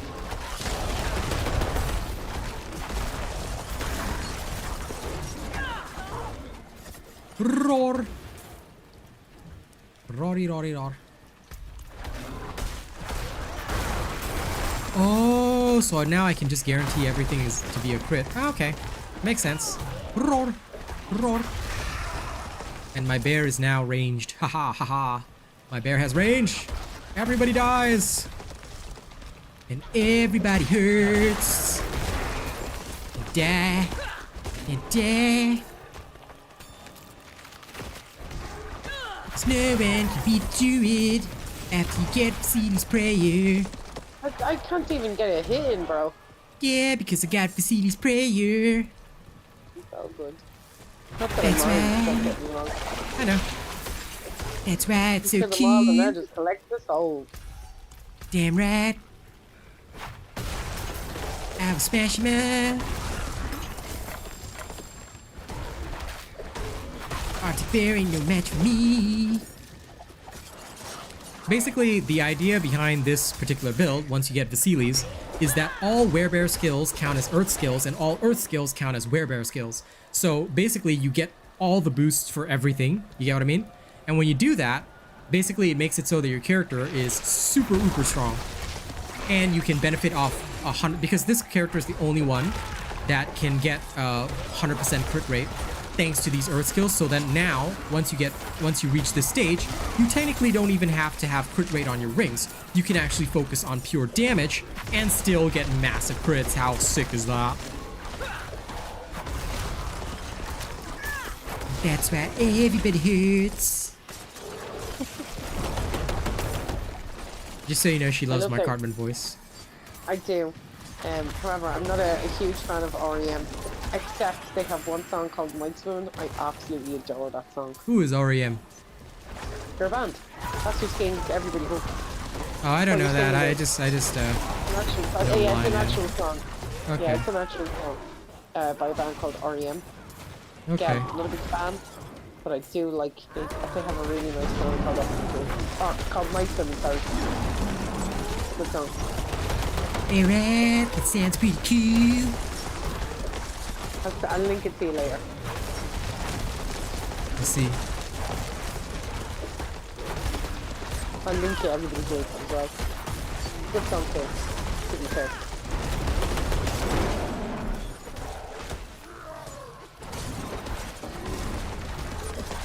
This is quite the Helltide Quite Commander. tanky.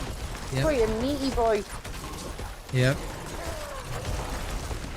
But it's also because I'm not 100% sure on some of my bonuses. Oh no, look, he's coming in waves, that's why. He's standing out waves.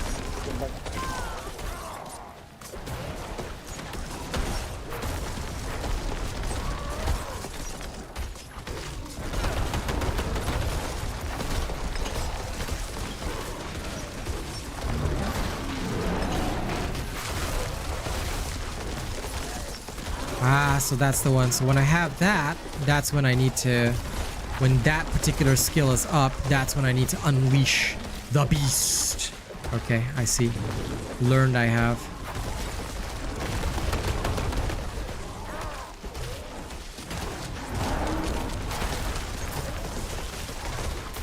Yeesh.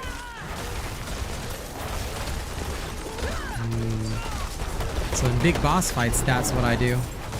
Okay, coolio. But yeah, sometimes the Helltide Commander will like spawn this one instead. So like most of the time it's the really easy one, but sometimes he will spawn this version, which is like a I like it. super boss, yeah. You get way more out of it.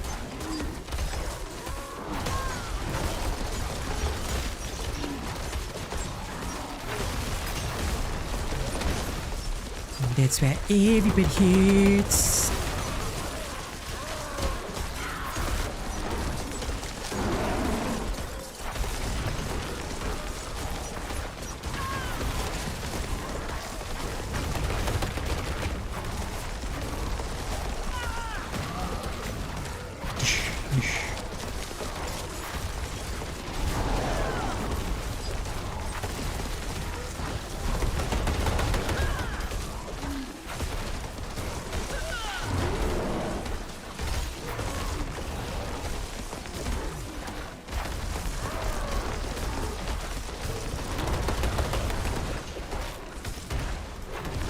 The light shall never fade. Ah, got him. I freaking win, bitch. Although, you know, these guys were just so weak and uncool because they couldn't beat me. All right, we need to go up. Absolute trash. Yep, that's how it is. Mhm. It's just a hell tide. I'm just here for the Yeah. legendary aspects that we get out of the mystery chest. So I'm just here for a dub. And move I'm on. getting attacked. Have a big group over here, bro. Okay.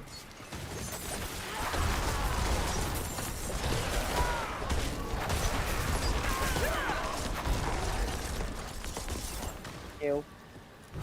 Welcome. You must have ran past them, and by the time you had ran past and I was coming to you, they were on me. Yep, to the right. Here. Because we're gonna Yeah, cross I know. over and go Over. down. Yeah, it was just a small group of speeders. Okay.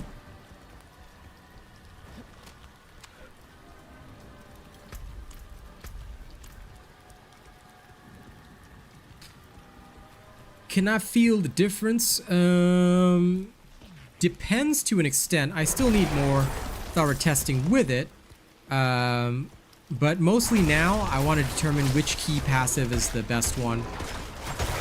So that's on my mind. But other than that, you know, it does feel pretty good. But then again, this is just a hell tide. I want to test it in Nightmare Dungeons. Because this, as I mentioned, just a hell tide. So, tis but a normal tide. And tides are only, like, enemies are only 2 levels above you, so not exactly a very difficult task.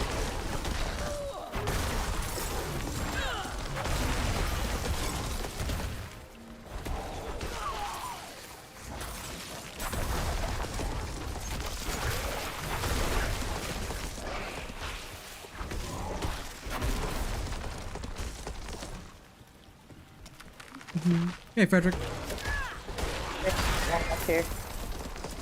Hmm? There's an ore vein back there. Okay.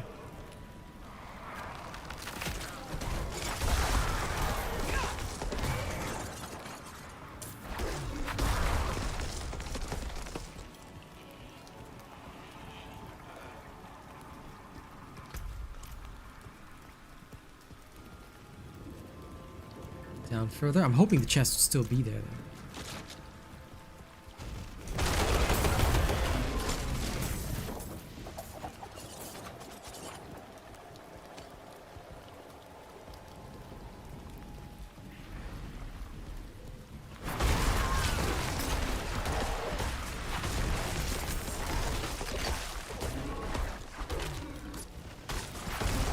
Well, enjoy. I hope you enjoy food as well. What all have you played over the years you enjoyed aside from Diablo and Overwatch? I've played a huge variety of games, to be fair. But a lot of them are single player, like Atomic Heart, things like this. Honestly, I don't really have a list that I enjoy, like, because I'm the type of person that literally will not think about the past. I only think about, you know, now. So, nothing's really, like, stayed with me that crazily. Except for that one game. Do you remember that one game, the story game? Was it the Chinese game that we played? We watched you play that time? Detention? Yeah, at the school. Yeah, that was a good one. Yeah, she really enjoyed that one. That's for sure. The story on that was so sad. It was so good though, but it was so sad. Sorry, I don't have enough to unlock, so I'm gonna hit this one. Yeah. Come on, you need Oh, just like, 75, right? yeah, 175, so. Yeah, I'm at 143 too. Okay. Yeah, I'm at 170, so this is 5 for me, but we'll get enough. We'll get enough. But you're not getting away from me.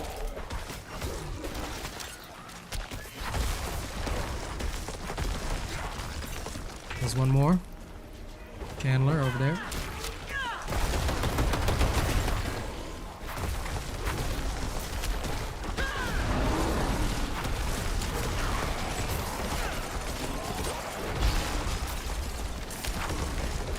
Little dude behind us. Yep, yep. Gotta slay the channelers first.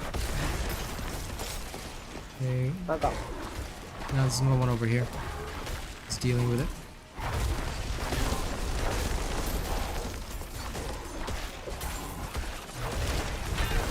And one up top. Two up top. Okay, one's here. Dealt with.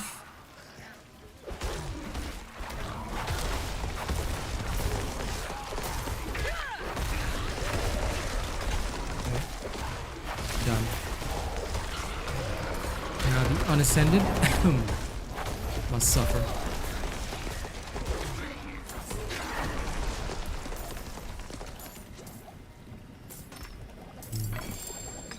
Let me test the feeling with the other ability. It's already feeling slightly annoying to me. Okay, I'm gonna unlock Alright, I my... have 188. Okay, good, come. Unlock. Then we can take a town trip.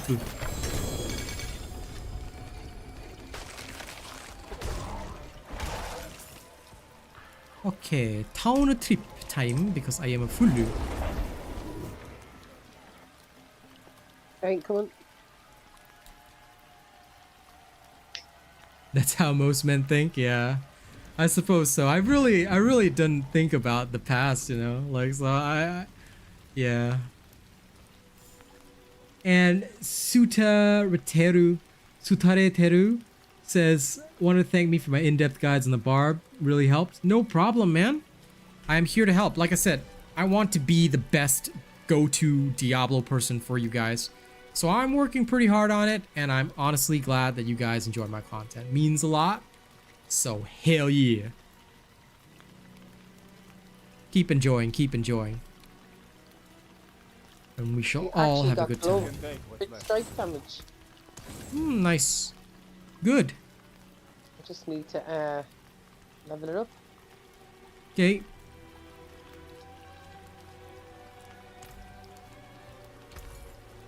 I'll take it. Gonna sell all the rest of the stuff that I got since none of it's necessary. And as for World Boss, I will happily take it on, but after... Oh, it just spawned, did it? Didn't see that. Let me go see if we've got enough time to get there. After Honey sells, I'll go check it out. And then if there's enough time, I'll call you for Purple Port. Okay. Brings my attack power down a little, well, by about 100, but that's okay. That's probably just from like losing certain stats, but honestly, don't worry about attack power, because if it does have more, yeah, percentage damage, you'll find yourself killing more. Oh no, World Boss ended. The other ones I had on only had crit strike chance. This has crit strike damage. And chance. No, just damage. Oh. The other one just had. Yeah, it's better to have chance. You said it now. Okay, wait, I'll put chance back on then. Yeah, because chance will increase the number of crit strikes you do. So damage is usually like secondary focus. Oh, what a shame. We couldn't make it for World Boss, but that's okay. I'll come back. Why not? It's finished already. So it must have started a while back. We just hadn't noticed. Which is weird because I normally look around for events, but I literally didn't spot one. But 'tis okay. I hate how this does this at times. Like when I had these gloves on a minute ago, I had 4,080 attack power, right? Mm-hmm. So I took the other gloves off and put the ones I had on back on, and now it's gone down to 3,897. You might have a legendary aspect that just hasn't triggered in combat yet. Sometimes it does that. Okay. Yep. Right, let me go squash all this. No worries. I'll just be around Menestad again. Don't sweat it.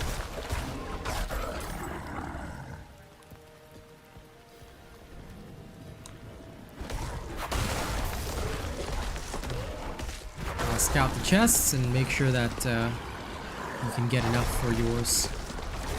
Okay.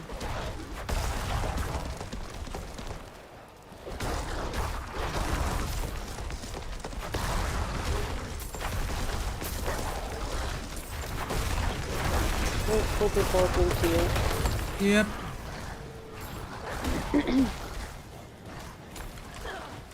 And am I going with overpower or crits? Both. You should have some natural crits, but I'm just trying which key passive is better for my killing speed.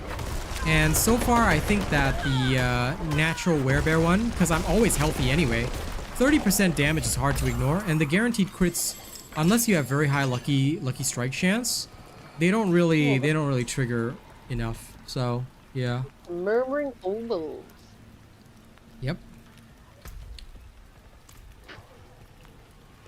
Mystery chest should be to word or leftish. But either way, you should have both overpower and crits on your werebear because you have two skills that can very easily grant you overpower.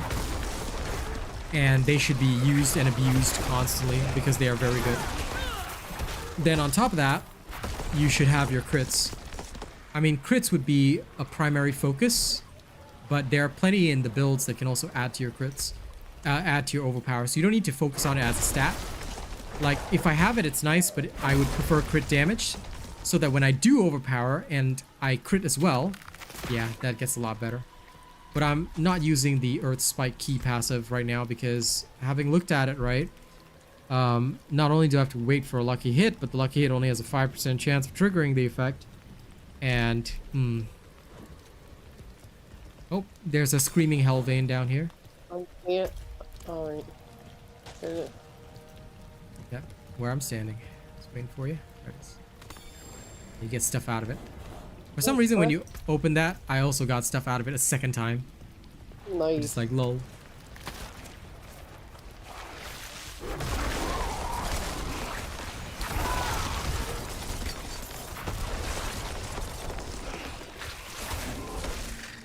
Oh yes, but the other thing is that I don't really worry about the cinders too much because we find them along the way, and we only get 2 chests and move on. So usually that's why I don't think too hard about it.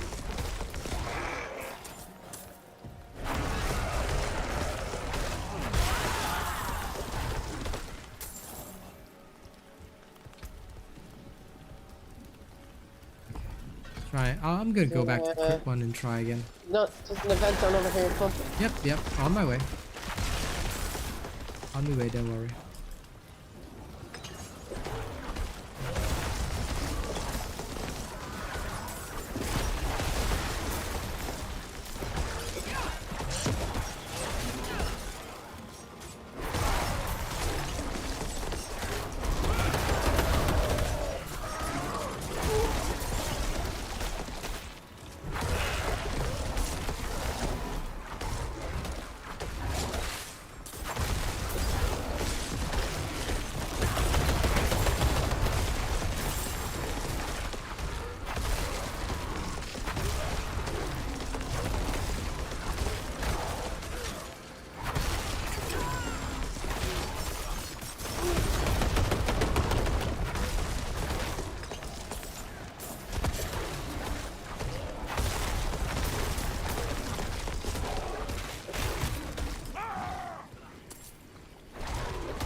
Yeah, but for me, I can just visually check it out, so I don't worry too much. And usually somebody will tell me if they really want to.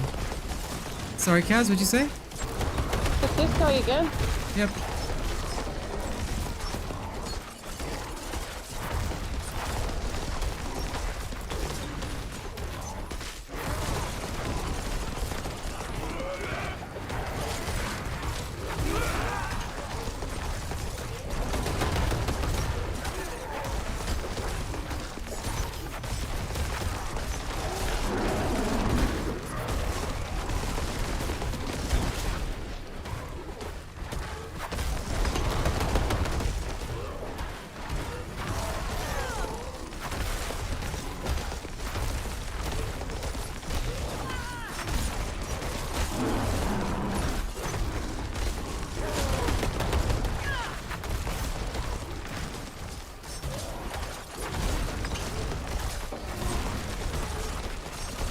whack, whack.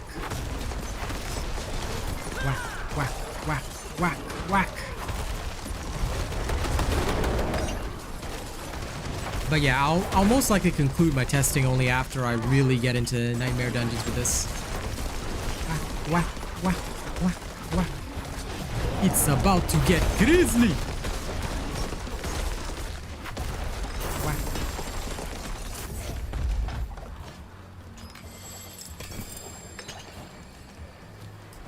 Or Spike to me just looks hella funny, but yeah, I because for me, right, as a content creator, I'm already in so many Discord servers. I don't want to bother joining the Reddit one. Even if it gives me event notifications, I can just manually use my eyeballs and check. Sometimes I'll miss one, but man, I don't want to join more Discord servers. Especially anything related to Reddit. No, thank you. I will stay away. Oh god, no, that's accessible. Yep. I'm as nice as it might be and as convenient. I'm like, yep, nope.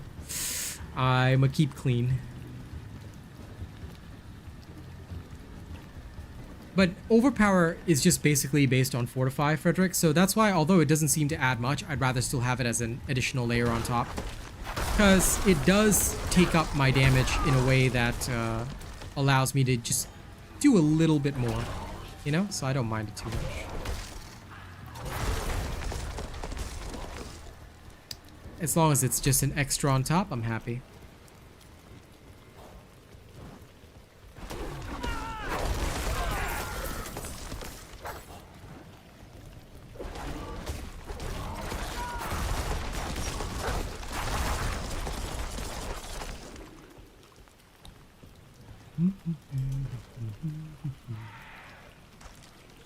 Okay, the mystery chest is here, but I'm not ready for it, obviously.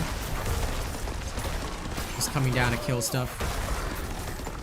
But good to know where it is.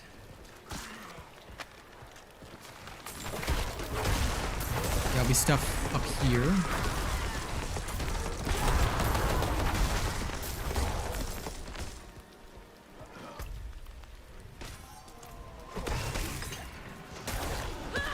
Yeah, no, it doesn't really. Like, you'd have to focus on it on its own.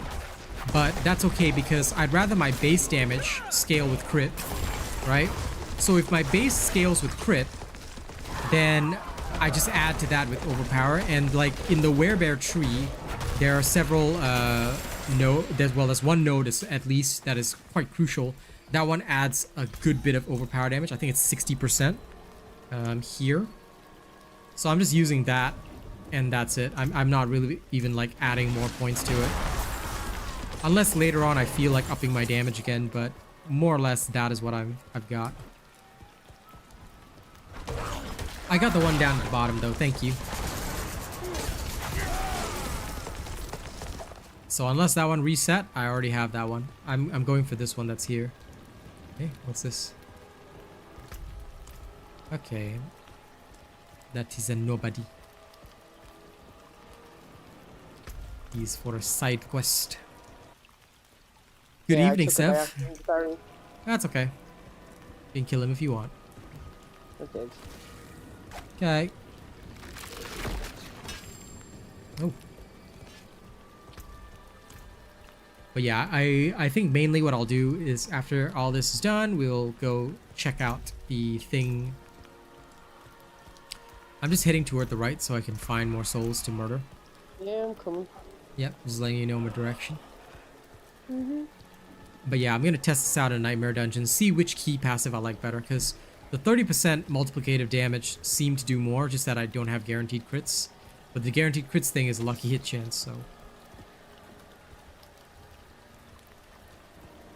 And Earth Spike only has a 35% lower than the usual 50% lucky hit chance, so that's another thing to take into account. May not be very worth it, even if you can guarantee crits. So I'll have to carefully consider. Oh, this is Quadragon. Okay. Up there. Yeah, that's what I'm hitting. Further right. Yeah, I see it.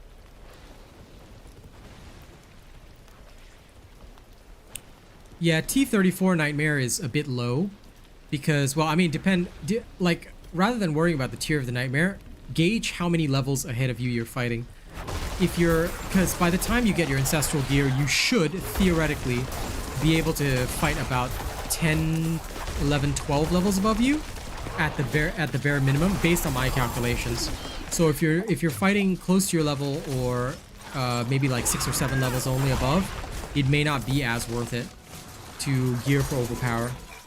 But like crit damage is usually the choice for everybody, because as nice as overpower is, it only triggers whenever you are guaranteed the overpower strike, whereas crit damage is always useful. But yeah, like you have to base it on like your own feel. Yeah, if enemies are about 10 levels above, then I'd say you're doing okay and you should be able to keep up.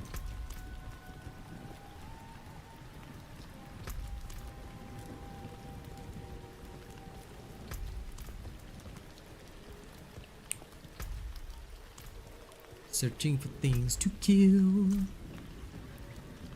Ah, found some. Found some random pitiful souls. Slapping them with the earth. Gave them a dirt slap.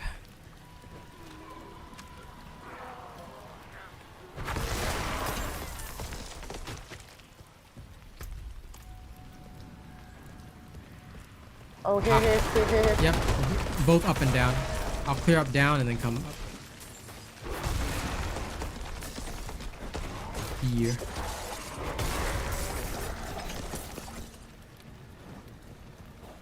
Oh, got demon hurt. Yep, how many cinders you got? 146. Okay, we can get more on the way back. Here, I haven't got these ones. Okay. 155 now.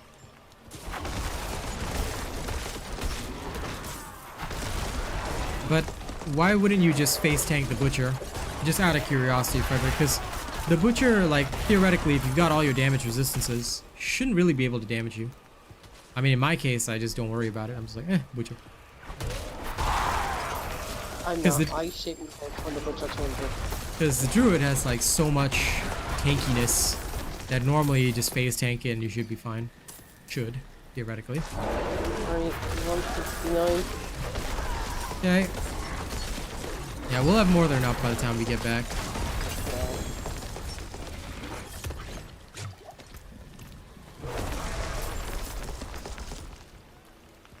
Okay. 177 now. Alright.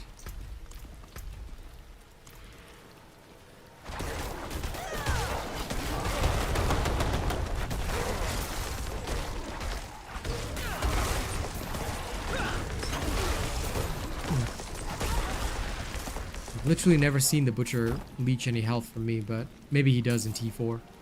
In World Tier 4. I will try.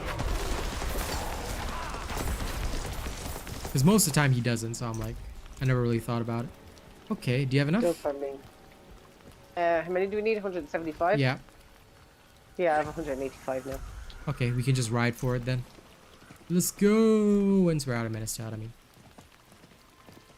There's no speeding in the towns. Right?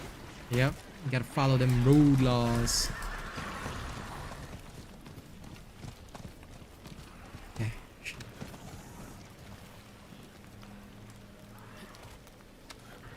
Yeah, fair enough. In that case, I understand.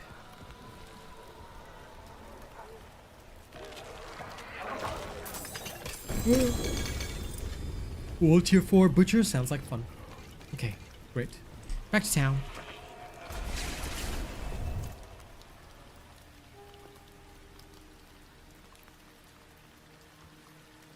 And then we shall be ready.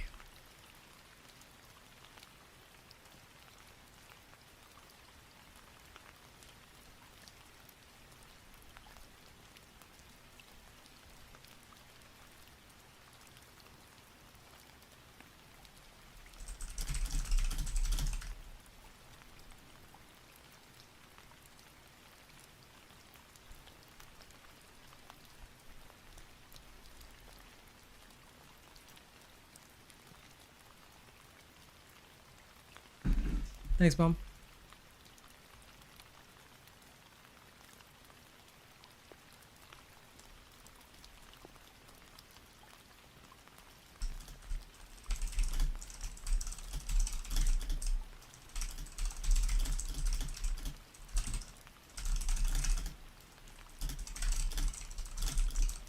that. I'll be right back. Yep, no worries.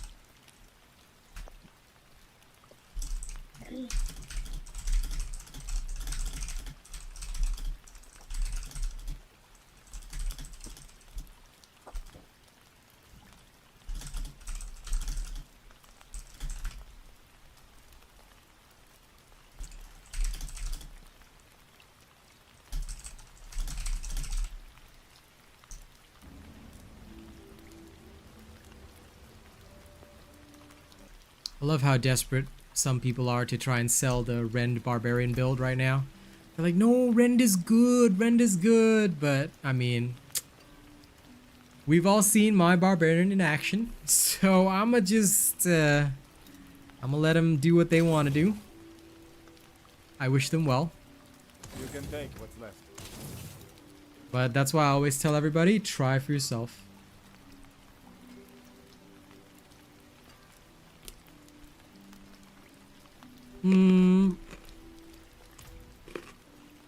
One second.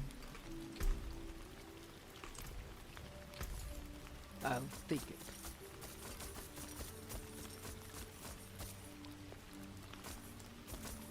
Father, keep this.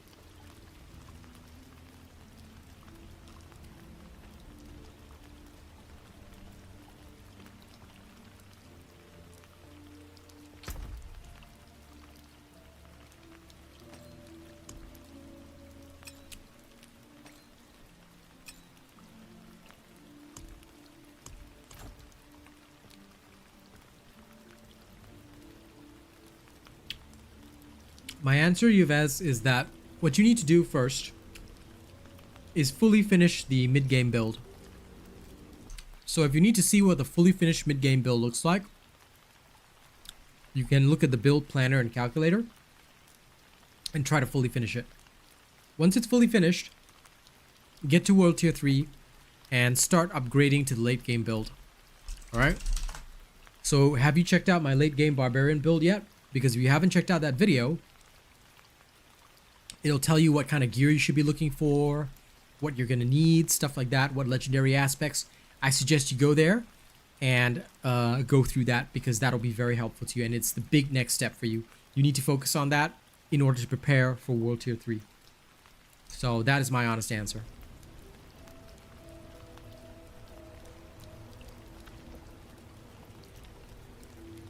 Now, while I wait for Kaz, I'm just going to take a look at some druid outfits in the wardrobe while I eat my carrot sticks. I'm back. Welcome back. Give me 1 second. Just Yep, take your time. need to go to that lady and squash some of these. Where is she?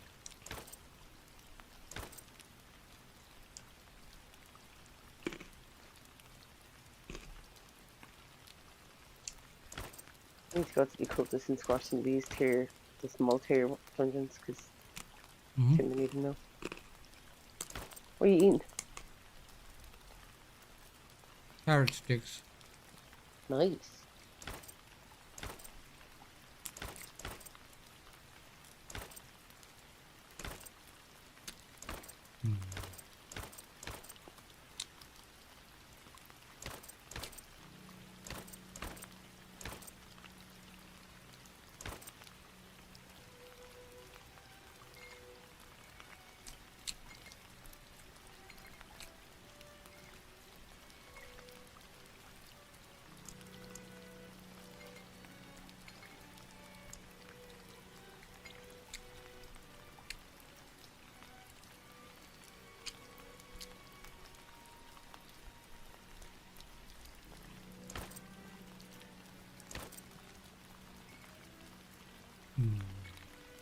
Okay, what's your plan now? I'll hit nightmares. Again, assuming there's no events. Right, can I leave you for a little bit then while I go and eat, and I'll let you do a couple Yeah, of you should. sessions on your own? Yeah, you should. Go Okay. ahead and eat. Yep. I will see you in a little bit. Okay. Alright then. See you soon, baby. See you soon.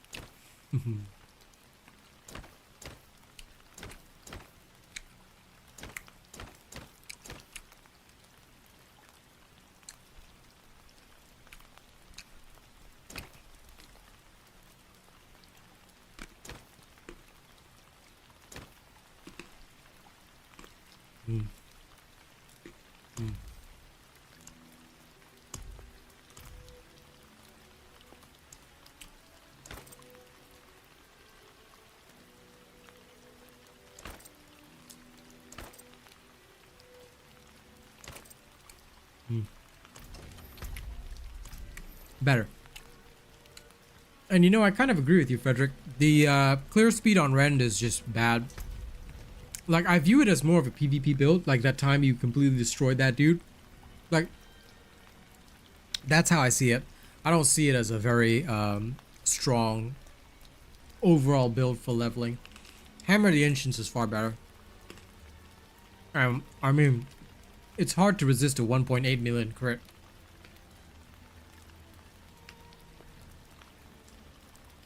Hey, no problem, Famous. In fact, yes, I'll be leveling up a rogue soon. It's gonna start at 0 live on stream. Possibly tomorrow, but what I'm also gonna go through is like a bit of the leveling guide, stuff like that, to help people prep for season 1 next month. So yeah, I'm gonna work a lot of that stuff out starting tomorrow. Anyway, that's my plan. For now, though,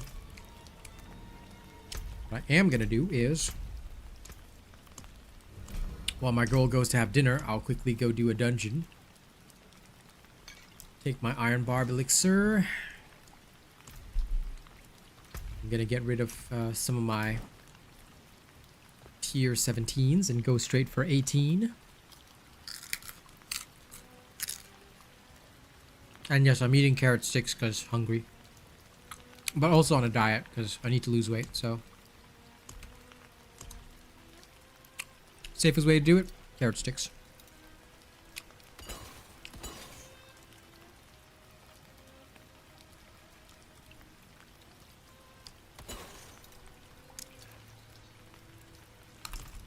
Yeah, very healthy for you. Very good. Okay.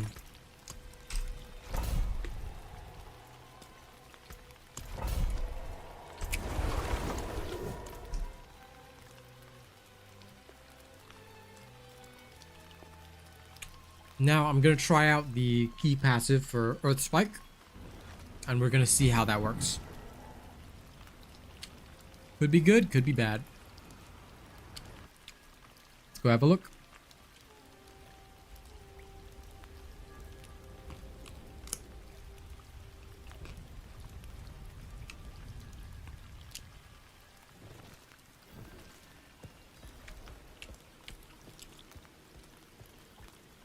Okay, now that I've got Vasili's Prayer, this should be a different experience.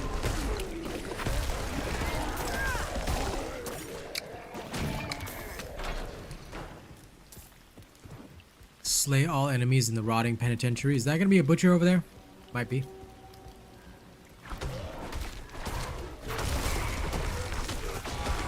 Oh, just an actual boss. Okay.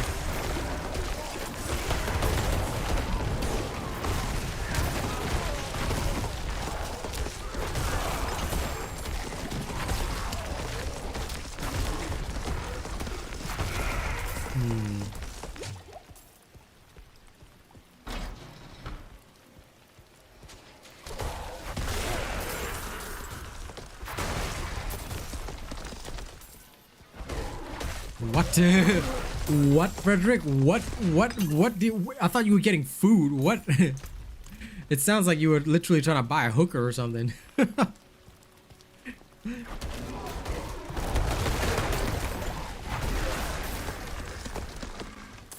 I mean, it shouldn't matter who delivers your food, right?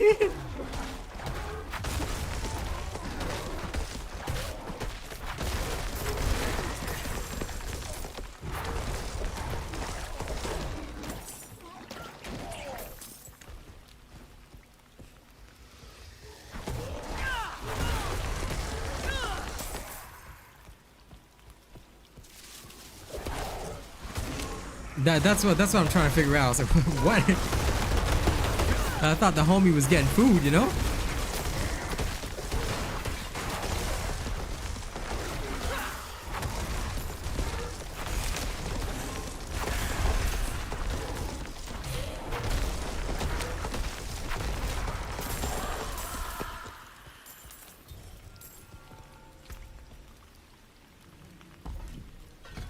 Okay.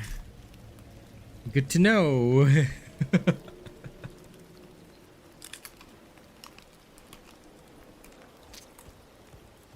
Lol, famous.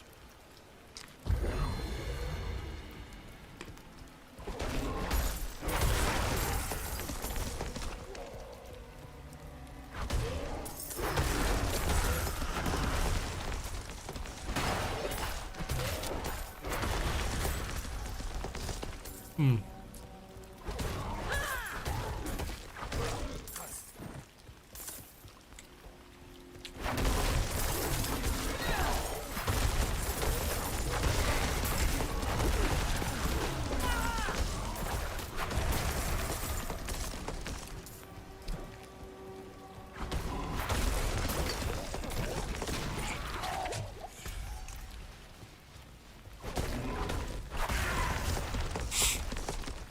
Yeah, the multiplicative 30% is much better.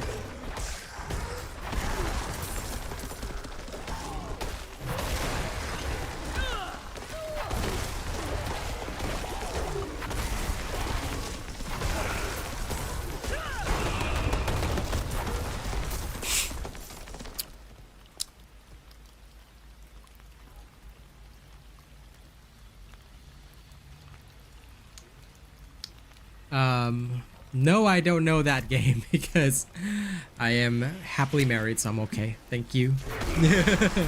But hey, you know, if that's your lifestyle, man, you know, don't let me judge you, bro. Don't let me judge you. You do you, buddy. No judgment from me.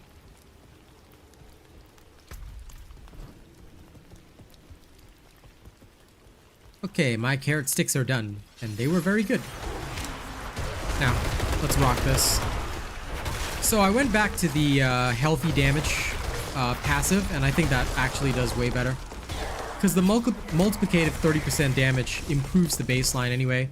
So although I'm not hitting guaranteed crits, I still think I do overall more damage. So yeah, I think that's a better key passive. I mean, granted, you have to stay healthy, but it's really not difficult to do that on a freaking druid.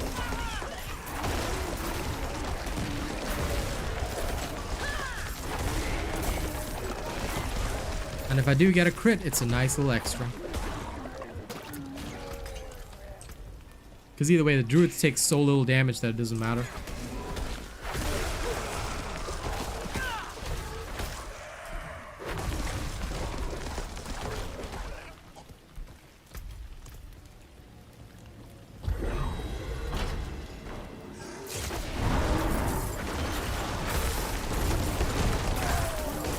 Yep, much better elite killing, even when they are 71 is 8 levels higher. Okay, good.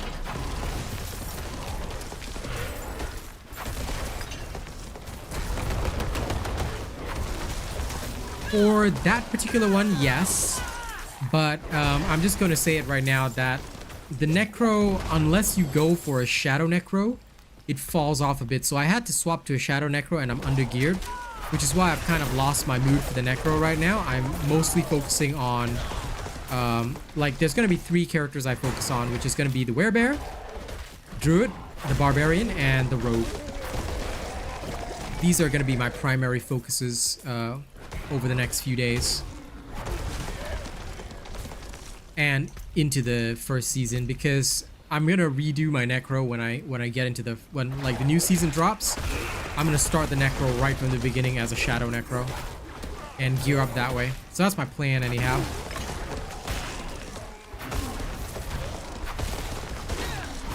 Hey, JM Killer. But yeah, I felt annoyed because I was under-geared. Oh, sorry. Wrong. I'm going to start it as a Blood Minion. And as soon as I get to World Tier 3, I'll swap over to a full Shadow Necro. So I'll be saving up my aspects for that, which is good enough. I haven't started my rogue yet. I will start it live on stream, probably tomorrow morning. That's my plan. That's my plan. That way people can also see like the leveling up process live. Because I think that rather than leveling guides, you know, because I never really thought about it during my learning process, but I think it's going to be extremely important going into season 1 that people actually like get a full thorough picture on leveling and stuff. So I was like, okay, I'll do it so that like I can level and figure out for a character that's skipping the campaign what to do starting right from level 0 to get the best possible bang for your buck. No problem, my dude. I'm gonna try things out and see how it goes. I've got a plan for a Genji style rogue, meaning I'm gonna be focusing on melee. I'll use the bow for stats, basically, and carry on from there. I'll have to figure out which bow is the best as well, because there's a difference between, I think, the crossbow and the actual bow in terms of affixes.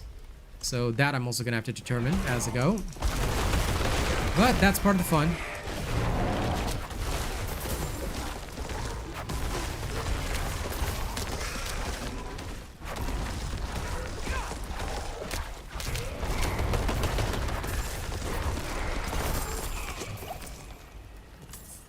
That was weird. That boss was tougher than normal, that's for sure.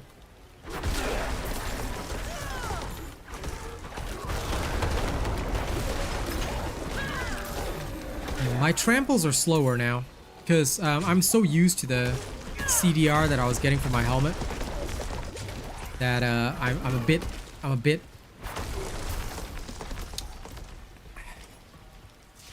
out of sync with my tramples, but should still be okay.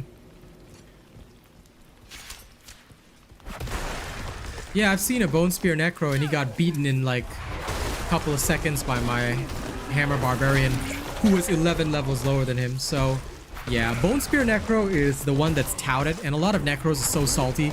Like one guy tried commenting on my Barb video, it's like, oh, level 55 Necro can do the World Tier 4 Capstone Dungeon. I'm like giving him a thumbs up, okay, sure. In which case then everybody should be playing a Bone Necro. But although everybody's playing it, I don't see the fantastic damage. If they're touting 2.3 million damage as a high crit on the Bone Necro, the Barbarian can do that before even hitting World Tier 4. So, you know, I do love the Necro. Necro is my main, but yeah, no. I feel that to take best advantage of Necro's strengths, Shadow Necro is better. Because Shadow Necro has more tankiness, which I find more useful in the late game. But I'm also willing to try a Bone Necro. I might give it a go, leveling up as a Bone Necro, just to see, you know, what is the build like, how it works, all that kind of stuff. Heck, if I've got time before the preseason, I might rush one just before the just before the season starts. So that's also a plan. This is a normal skull. Okay, I'm gonna chuck this flawless skull into it, so I'll move that there.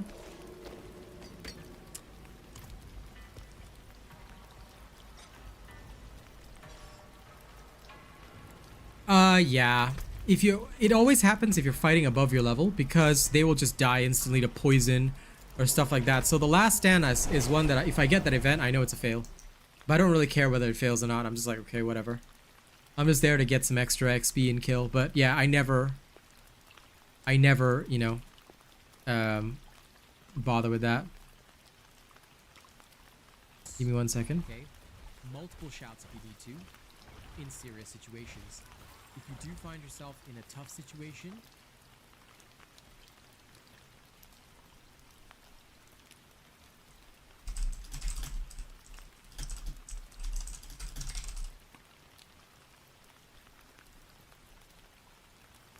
do not hesitate, okay? That is a big, big key to this whole strategy. Do not hesitate. If it does say you're wrong, well then, you're wrong. Because they don't know how to play the game. Okay? There you go. I'm just checking the audio on this video, making sure it's synced. Well, now that you understand the basic.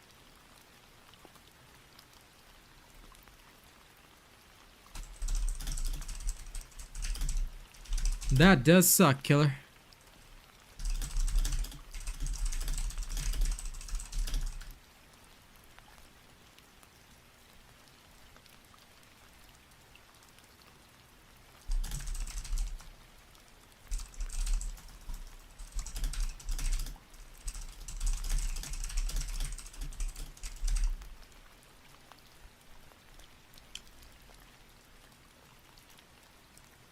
It's a very interesting game because you do need, oh, I love that. You do need to an extent, alright, to an extent, you do actually need to understand when you should be doing certain things, when to use your abilities and skills to their best effect.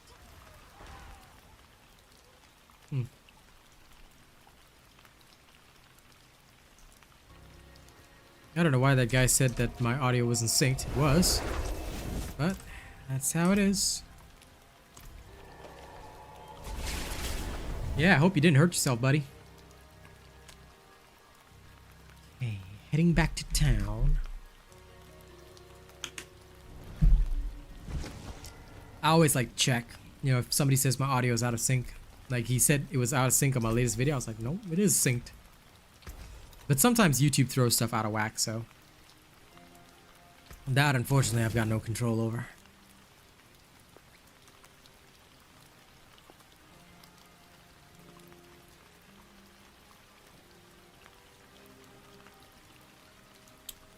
These boots are good, but not good enough. Because my current boots are way better. Oof. I have to wait for at least one of them to have an ideal stat. So I'm not going to go all in on that.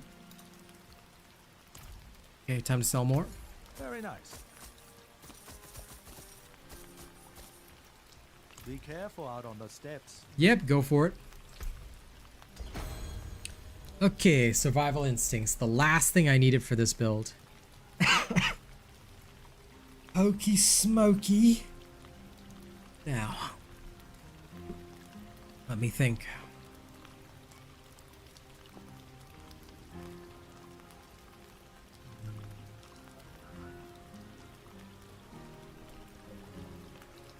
I'm gonna get this instead. I can still have this.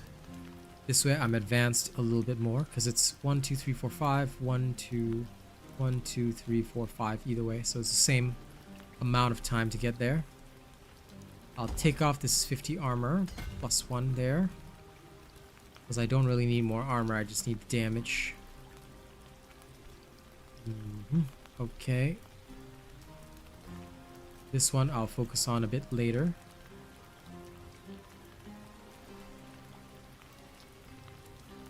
I may as well go Dex Path and grab this, which is fine.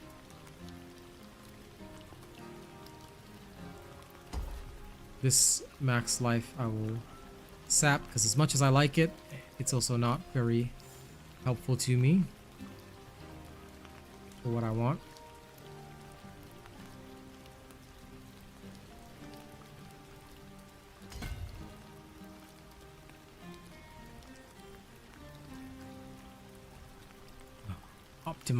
Optimizing.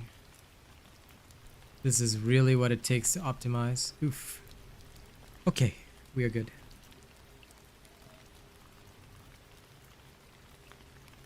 Set.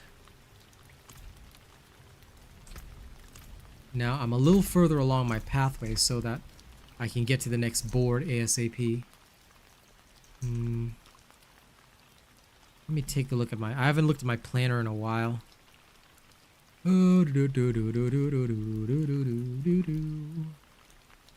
Better that I know.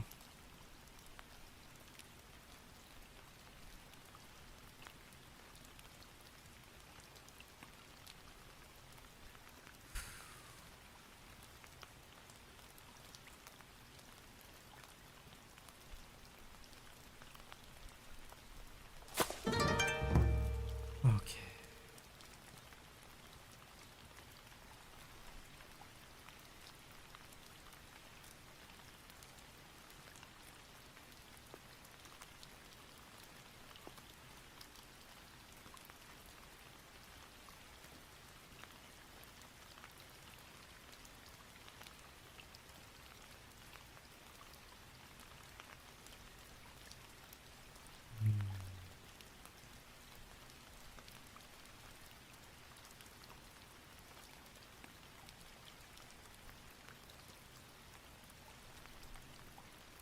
Okay.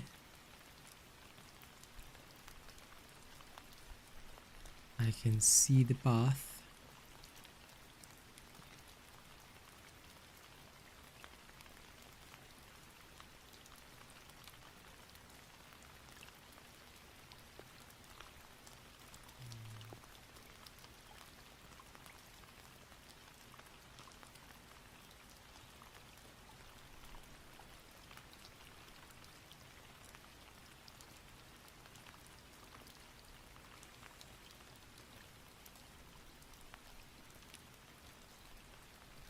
If the requirements are dexterity, then I don't want to be wasting time with that.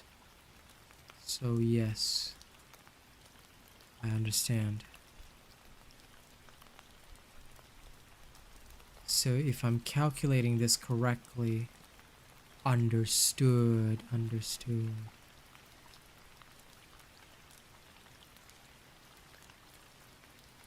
Earthen Devastation or Ancestral Guidance. Either is good. Okay, good. Because that one has a damage multiplier on it. I know what I want. And I will get it. I will get what I want, what I deserve. Are we buying or selling? Okay, we are going to unsuck it. This one first. And then the other ones here. Okay, first and foremost, Flawless Skull in there. Okay, all of Flawless, good. Double here. Rings and Amulet, this one can go. Decent value. Now, ladies and gents, now it is time for us to hit even harder. And thank you for subscribing, JR. We appreciate your presence. Ancient's Lament. Lego. And we're losing control. Pulling us, dragging us down that dead-end road. Now, for a fair test with this, I'm going to have to consume a potion that does not increase anything. So that's exactly what I'm going to do.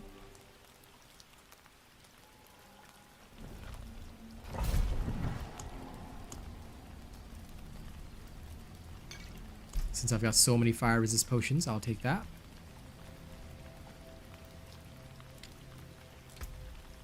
The royal jewels haven't dropped yet. And I don't have enough to craft them, so yeah.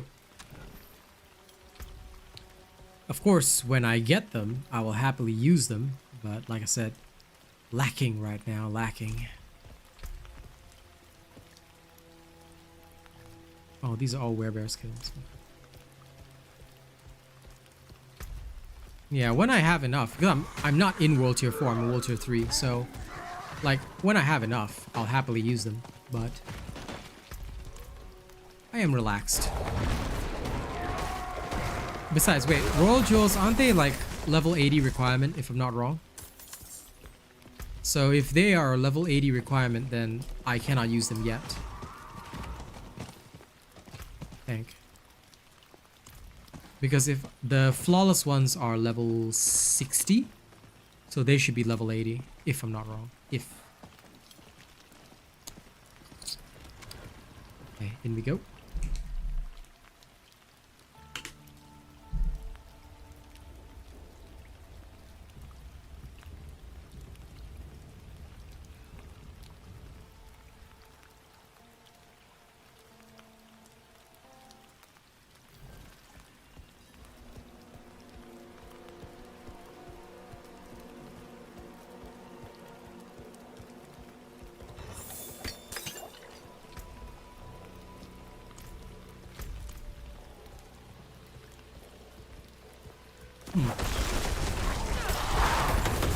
Interesting. I had assumed it was 20 level increments, but I never checked, to be fair. So I guess a high level character could twink out a lower one. Which is cool.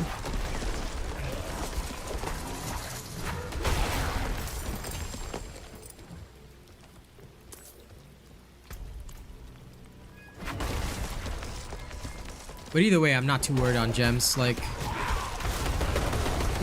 if my build relies on gems early, then I think I'd be pretty worried about whether or not I'm actually any good. Okay, whack.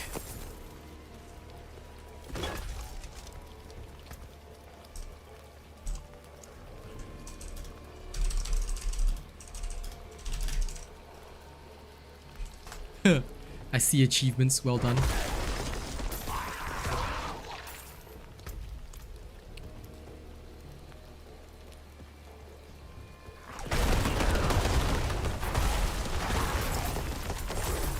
Yep, this is good. But yeah, this is really, really good. Okay, very happy.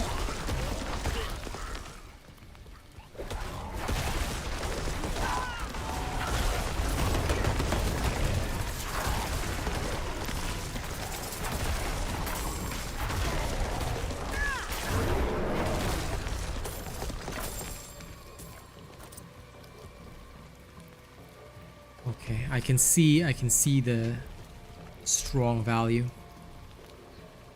Okay, good, good. I think the only thing I will do is actually increase the overpower later on. Not now, because now it is not worth my time.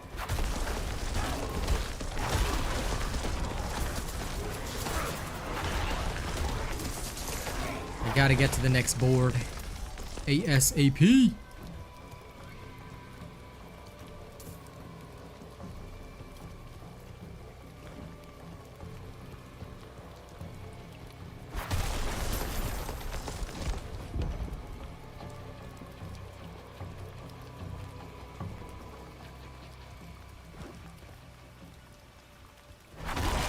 Once I get my exploit glyph completed and the werebear glyph completed, both of those will be absolutely stunning.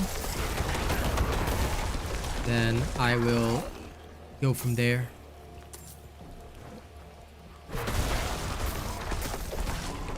Actually, do I actually have all the glyphs? Yes, I do. Spirit. Okay, this is the one that I need.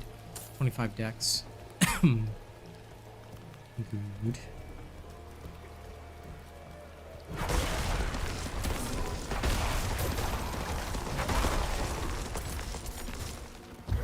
I feel like the survival instinct has drastically changed the amount that I can deal, so that's good.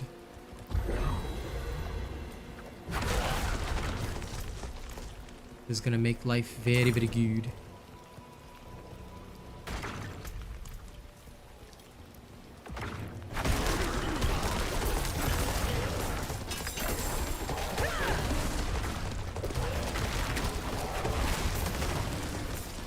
I don't know why the Earthen Spike has such a high base attack speed for some weird reason. It's actually pretty interesting.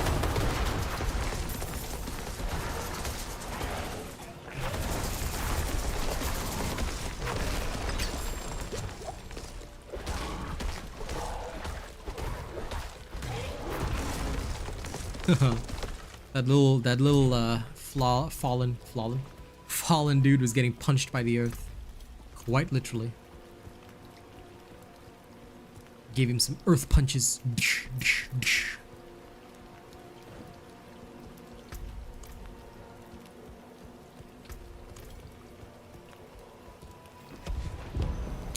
Okay, open sesame.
Curse shrine? Aww. So sad. I was hoping that was a curse well.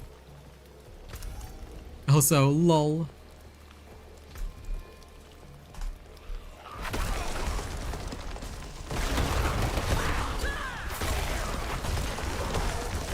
Why King? Prodding him in the clan chat. Is he still on World Tier 1? LOL, World Tier 1. LOL. Judged.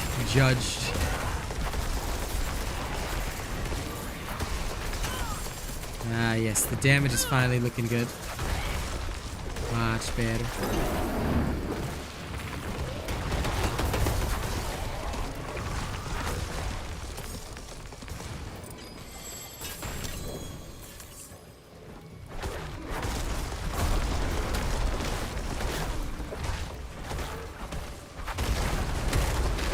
can't believe I have to stutter step in this game.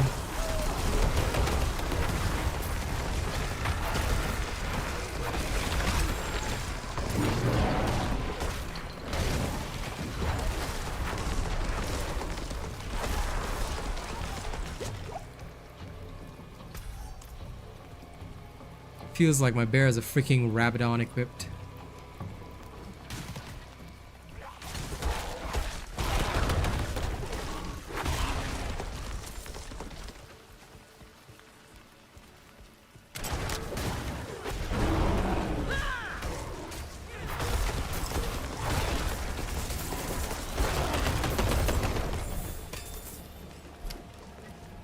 Taste the difference in our power. Whack. And again, whack. And again, whack.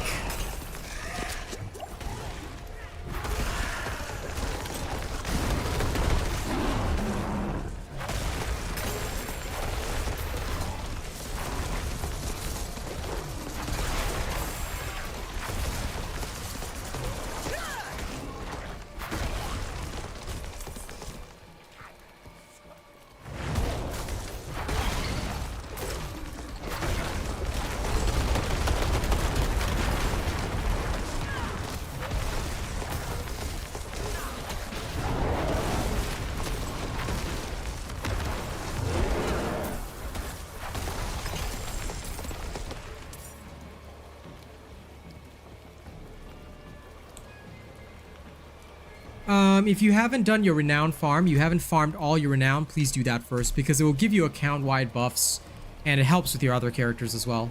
So my honest recommendation is go do that first. Either way, you're gonna need renown finished on one character at least. And if you're only playing one, you still need it finished on your main. So I would say go finish that renown, make sure it's completely done, and then you'll be in a good position for the rest of the game. Because it does become crucial to really, you know, making a lot of these builds work well. So that's my advice, my bro. No problemo. You'll also need to do Tree of Whispers, but do it in World Tier 3 so that you can drop a Nightmare Sigil from them. That Nightmare Sigil will be what helps you access these dungeons, these Nightmare dungeons that I'm doing. Okay, BRB, 1 second, I gotta turn on the heating.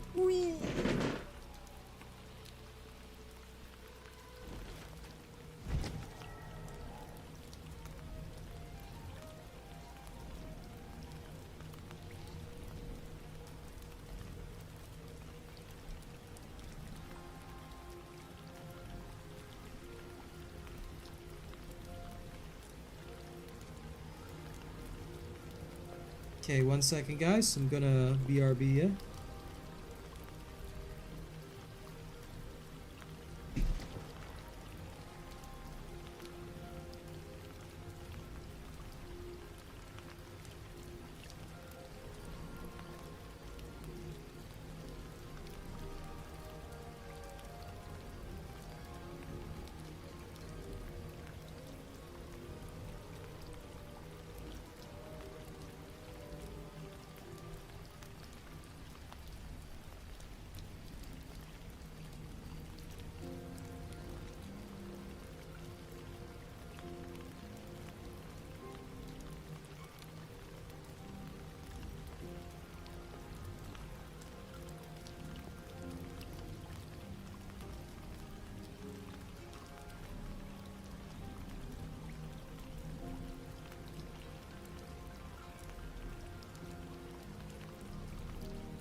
Okay, I am back.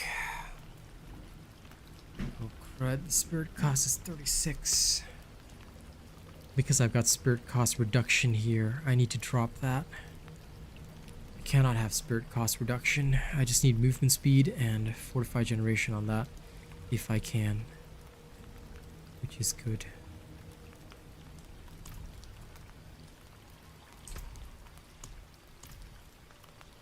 Okay, now let me chuck this thing away. Damage reduction one, I don't mind. This one is going in for the Barbarian. Let's have some compassion. I would rather have coin. Okay, now to sell all the shenanigans. Anything useful over 700? Nope. And as much as I love spirit cost reduction, it's actually really useless. Because if I were to take this off, that is 38, which is what we need. So no spirit cost reduction there, if we can avoid it.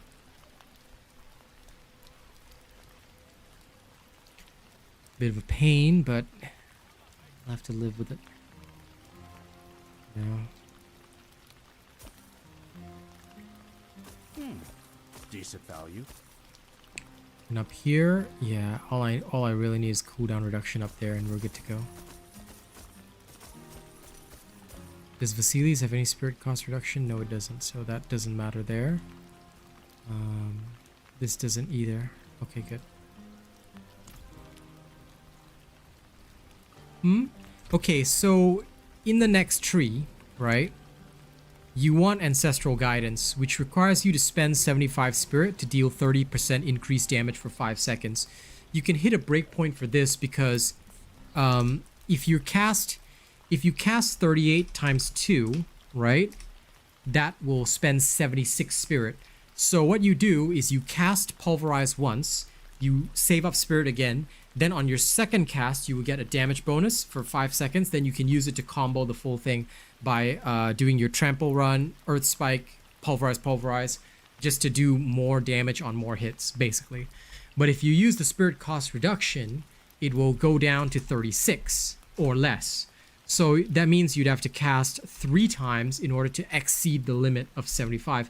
But if you don't, then you always have, like you know you will always trigger on a double cast.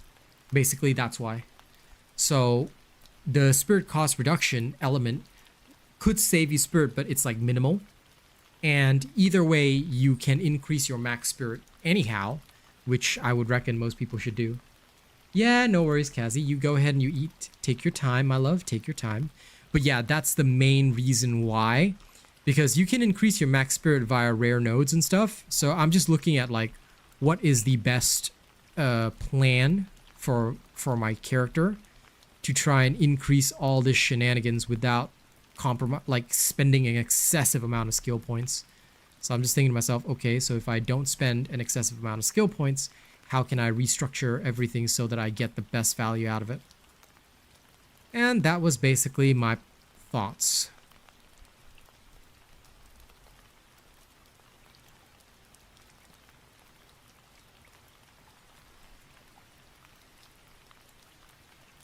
So I was trying to think about how I can like get the best value out of it.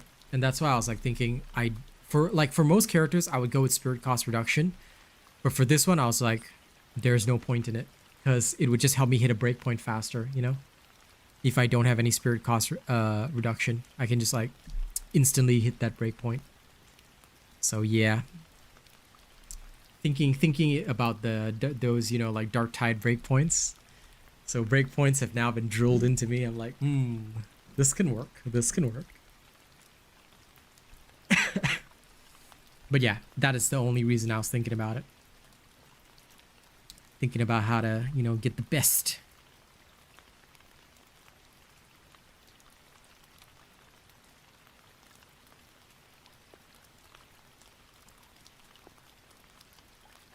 I always try to get best value if I can.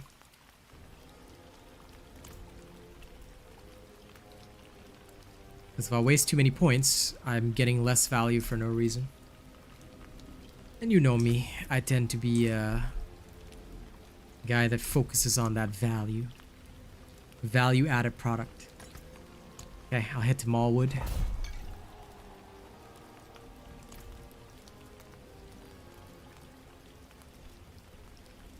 I mean, if you're going like down that far, like if you can lower it to 25, then that's good, but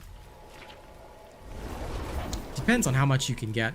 I suppose if you get it on your amulet and your boots and it was a max roll, then absolutely, but I don't think you can get the max roll that way. Because the base Pulverize would be like I said, it would depend on your rolls. If I can only cast, if I cannot get it down to that level, if it was 25, then I'd say fair enough, you know, that'd be a different breakpoint. But if I'm looking at the current situation, yeah. I guess we'll see how my amulets roll, because my amulet rolls like with fury cost reduction and cooldown max, then I'll happily go for fury cost, spirit cost reduction on the boots. But if I can't get a max roll of that on both, then yeah. Because I'm using the core cost increase. No, you still can, but I would need to sap it down by quite a lot, I think. So it depends, like I said, it depends on the rolls. Because if I sap it down far enough, like if I could get the fury cost reduction to be like 40%, you know, theoretically I could still get it. Like if it was a triple breakpoint, I would need to get it down below, like for best value, it would have to be close to 29 spirit for best value for that.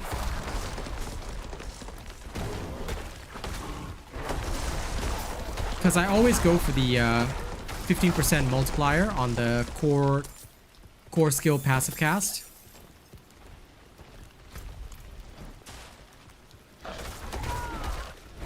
Who knows, I may restructure toward the end.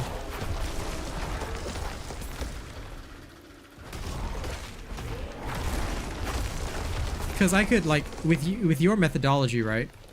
Like you said, I would get an extra cast of Pulverize, and if I could triple cast, then I don't really need that one. But it would depend on my rolls. So I would restructure the build toward the end to see what gives me best value. That's why like a lot of stuff, I don't want to just make one build and then call it a day, because I know that's not going to help people. Like I have to actually like think about, you know, when we reach the true end game, you know, with everything ideal rolls, do we get better value or not? So that remains to be seen.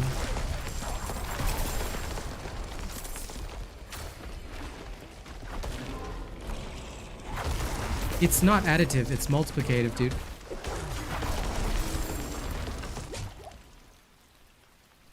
If you check it, I'm pretty sure it's not additive.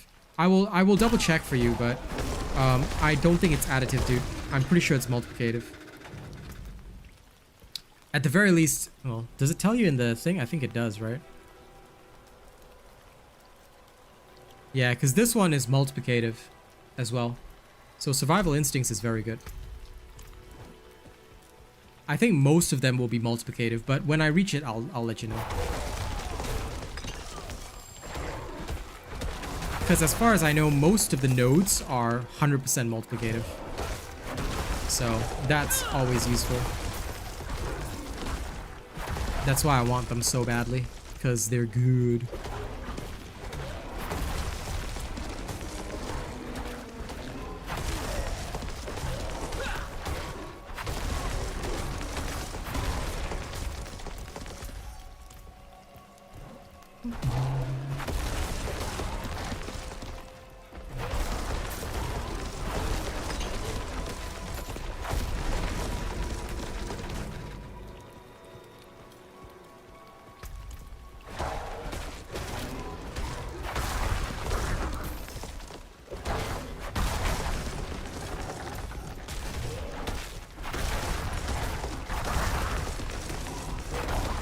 No, I know that.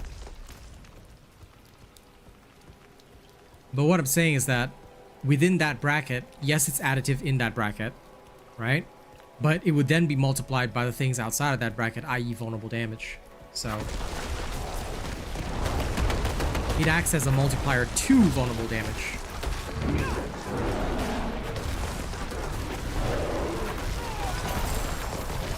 But anyway, we'll see how it goes, because until I can actually reach that stage, you know, no matter how much I talk, I can't prove anything. So I'll see how it goes when I actually reach that stage, and of course, if the results prove good, then people can easily switch over.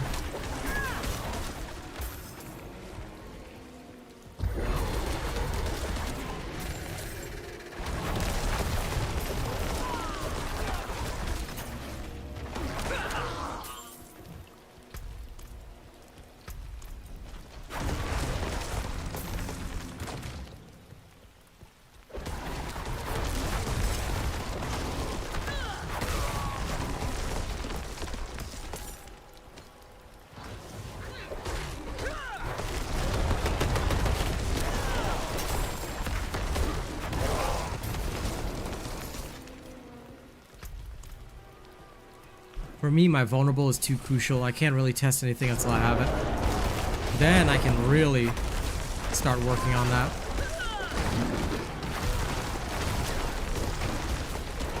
Why was there a damage suppressor there while I'm busy raging as a bear?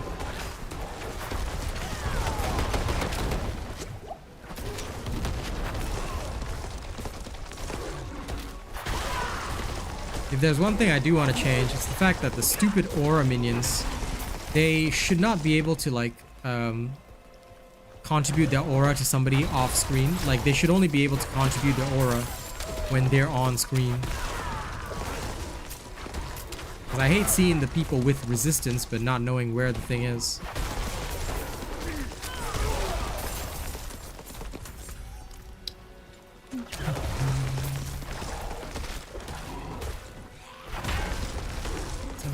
Okay, still 8 levels.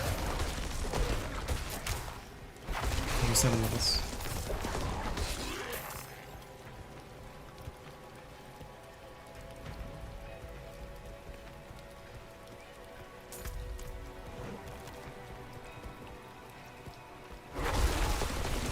I just like vulnerables on anything, so even if it doesn't work with my first hit, like, it doesn't really matter because I can use different ways of triggering that first hit. So for me, I love exploit. Hey, welcome back, honey. Hi.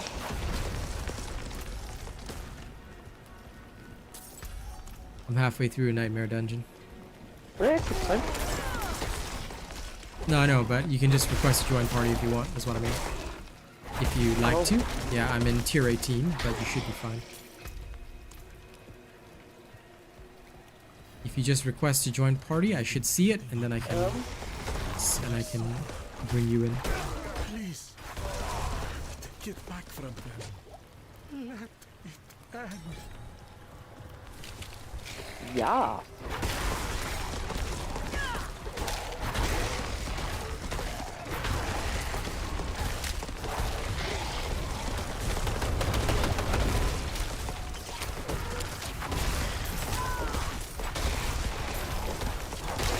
Happening to you now. Yep.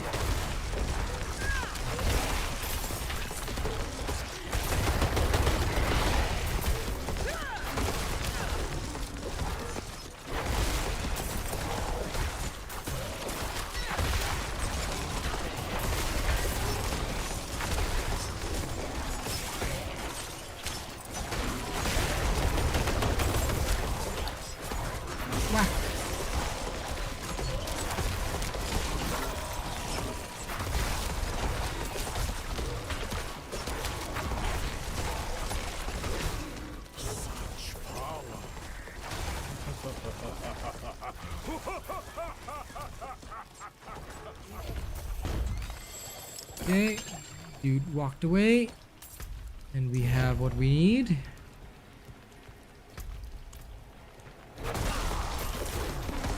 ever have something for dinner that you make kind of on a whim?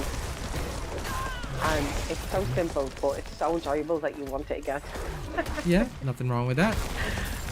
I'm like, that was so nice, I'd love to eat that again. What did you make for yourself? I made really crispy bacon on brown toast with cheese, tomato, and a little bit of red sauce. Nice. Yeah.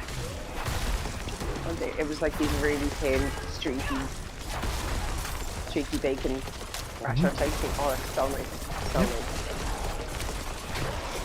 Everything on that sounds good except the tomato. None for me. Yeah, that's okay. You don't have to have tomato. I just want the tomato sauce.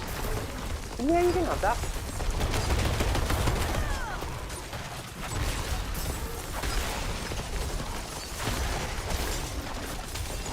Hey, Seven Slap, what's up?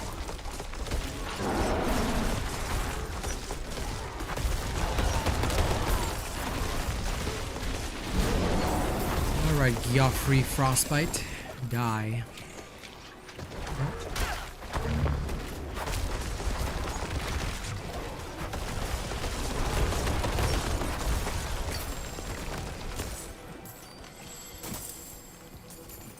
Paragon point.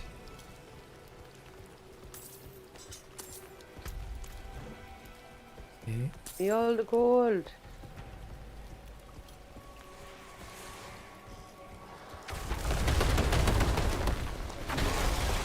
Thank you, Lady Neo.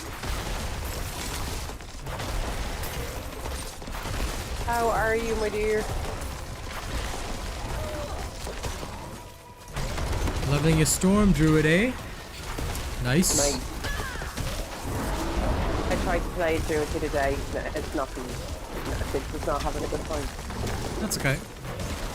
It's not for everybody. So Druid and Barbarian are not for me. Okay. Understandable.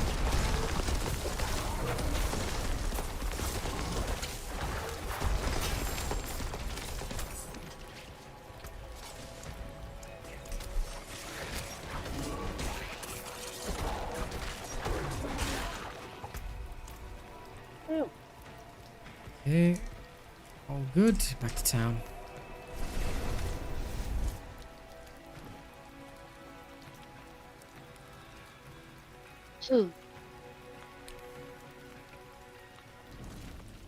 So are you going Storm Wolf or are you just staying Pure Storm? Because, yeah, Pure Storm may get tougher as you go, but Storm Wolf is pretty strong. I chose not to go that road, but, you know, doesn't mean you can't. That's good salvage. This is another Edge Masters. Probably don't need, so. Dumped. Pure Storm, wow. Deal. Father bless. Respect.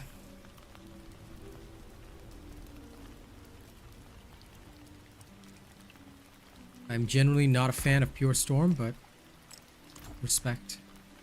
Because Pure Storm can be a bit difficult. Okay. Any events? Nay. Other than Gathering Legion, which we don't need. I'm about ready for tier 18s. Okay. 1 second, let me just bank these gems. And then I will pop one. Okay. I'll pop it now while we're waiting, actually. Yep. 18. Mm-hmm. There you go. Yep, Shanks. You're welcome. Excited. Alright, coming out now. Yeah, yeah, take your time.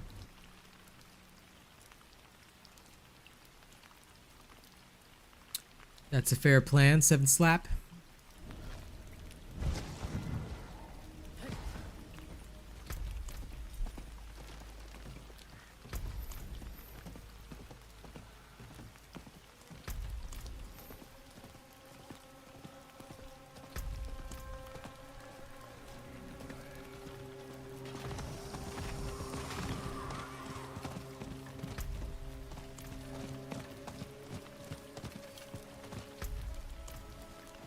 Okay, I'm almost to the dungeon. Oh, you going? Dungeon. No, it's this way. You went the opposite way. Oh. It showed up in the opposite direction for me. Okay. My map is as confused as I am, fam. Yeah, it's quicker for me to go the other way. No, no, no. It's here. You are on the other side of the cliff. Yeah, so it would have been quicker for me to go the other way. No, it's just a straight road from where we are, see?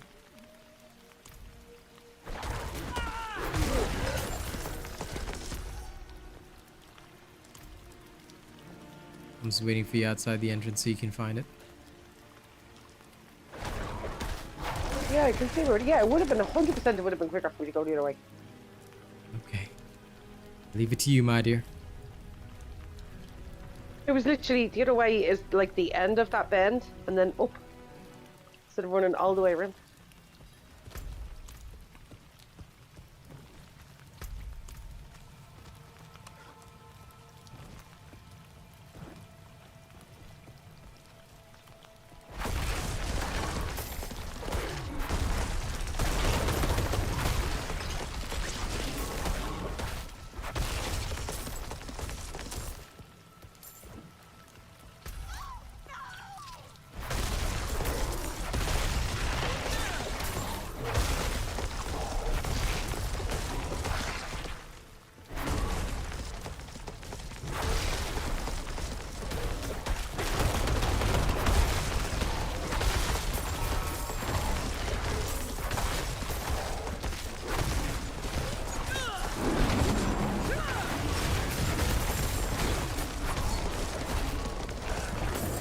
I'm dead because I didn't hit a potion. Yes.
That's one villager down.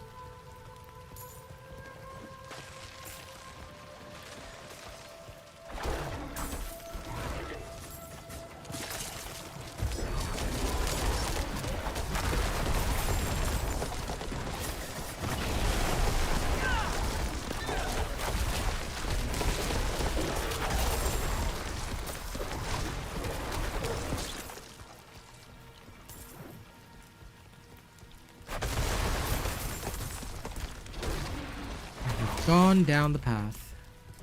Yeah, I mean that's a nice big blood blister there to blow up on. No. Yeah.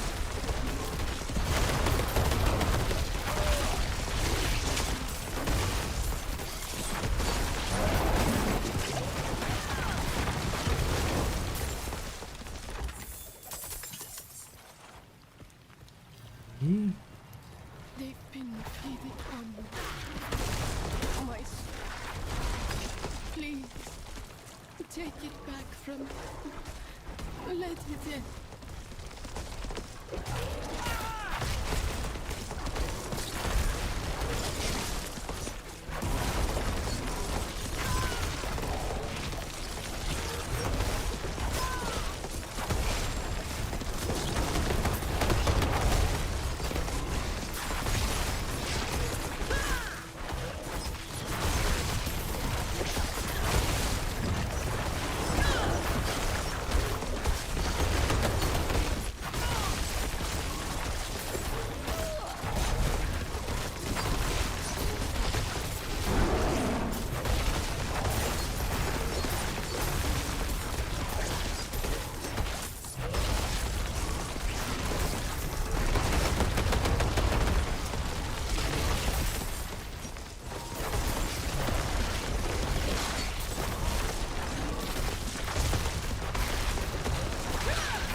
Hey, we did it. Phew. There's a little touch and go at the end. Sick. Grab the loot and off we go. Searching for the infested villager. Chest back here, but it won't open. Pardon me? There's a chest back here, but it won't open for me. Oh, it's open on my end already. No, it won't So open for maybe me. it's yeah, maybe it's a bug or whatever. Because there are sometimes visual bugs that do that. Like sometimes when we play together, right? A door will be like, I know it's a door, but like there's no interact with the door, and my character can literally phase through it. So.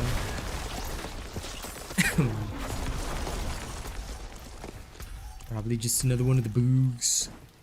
Mm-hmm. Okay. There's a chest here that I opened.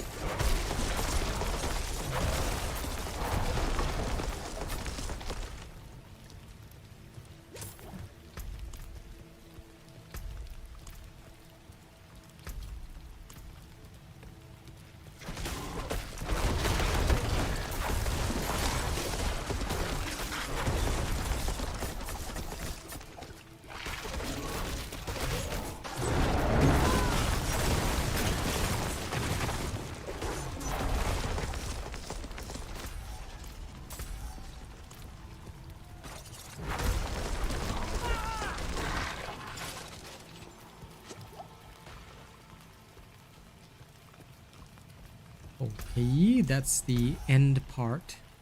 So Great. there's one infested villager here, and then probably one all the way back.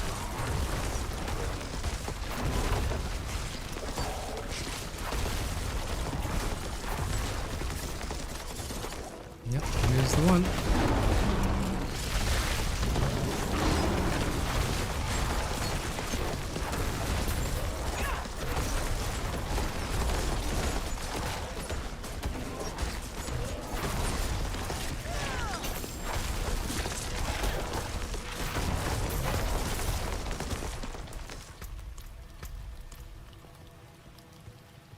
Okay.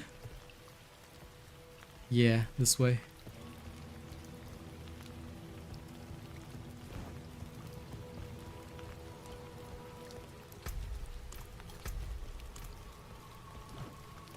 It's all the way back. Ooh, chest.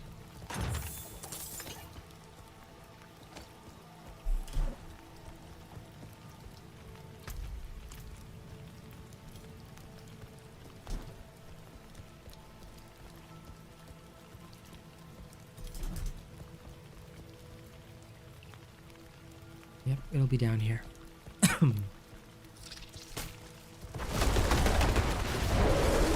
Let's enrage.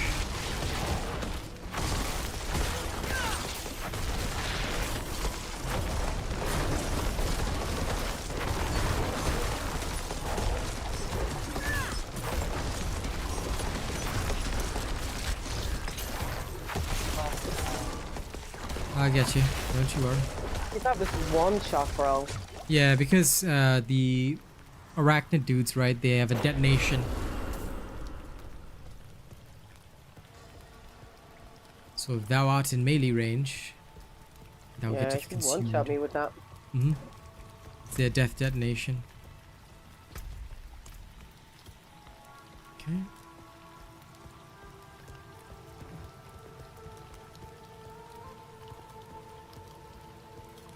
Bear jog.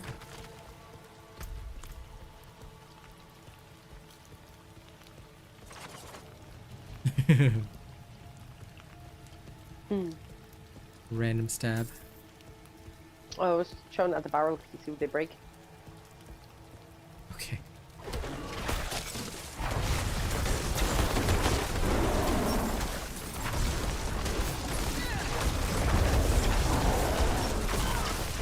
These guys to explode.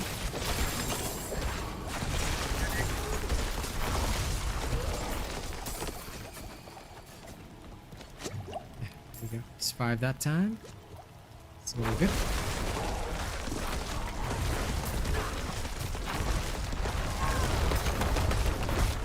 All right, enjoy, Frederick. Have a good time. Get you later, buddy.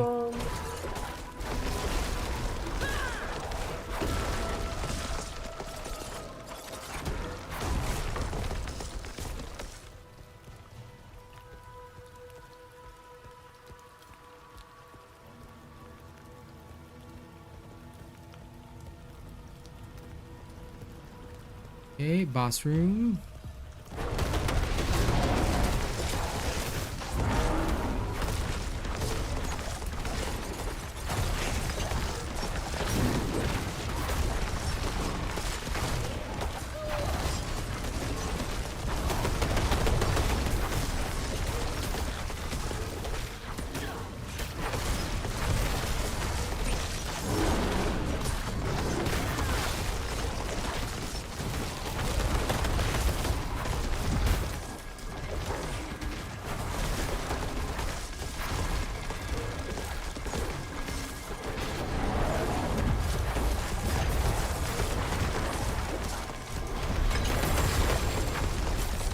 Okay.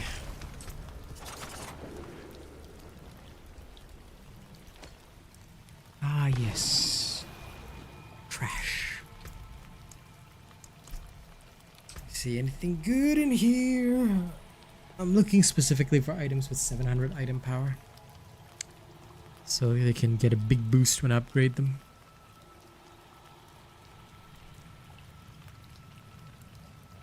Gloves, but with shit skills. Okay, that's a no-no from me.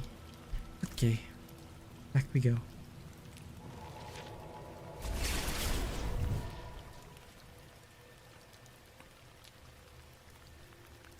We shall do one more and then call it after that.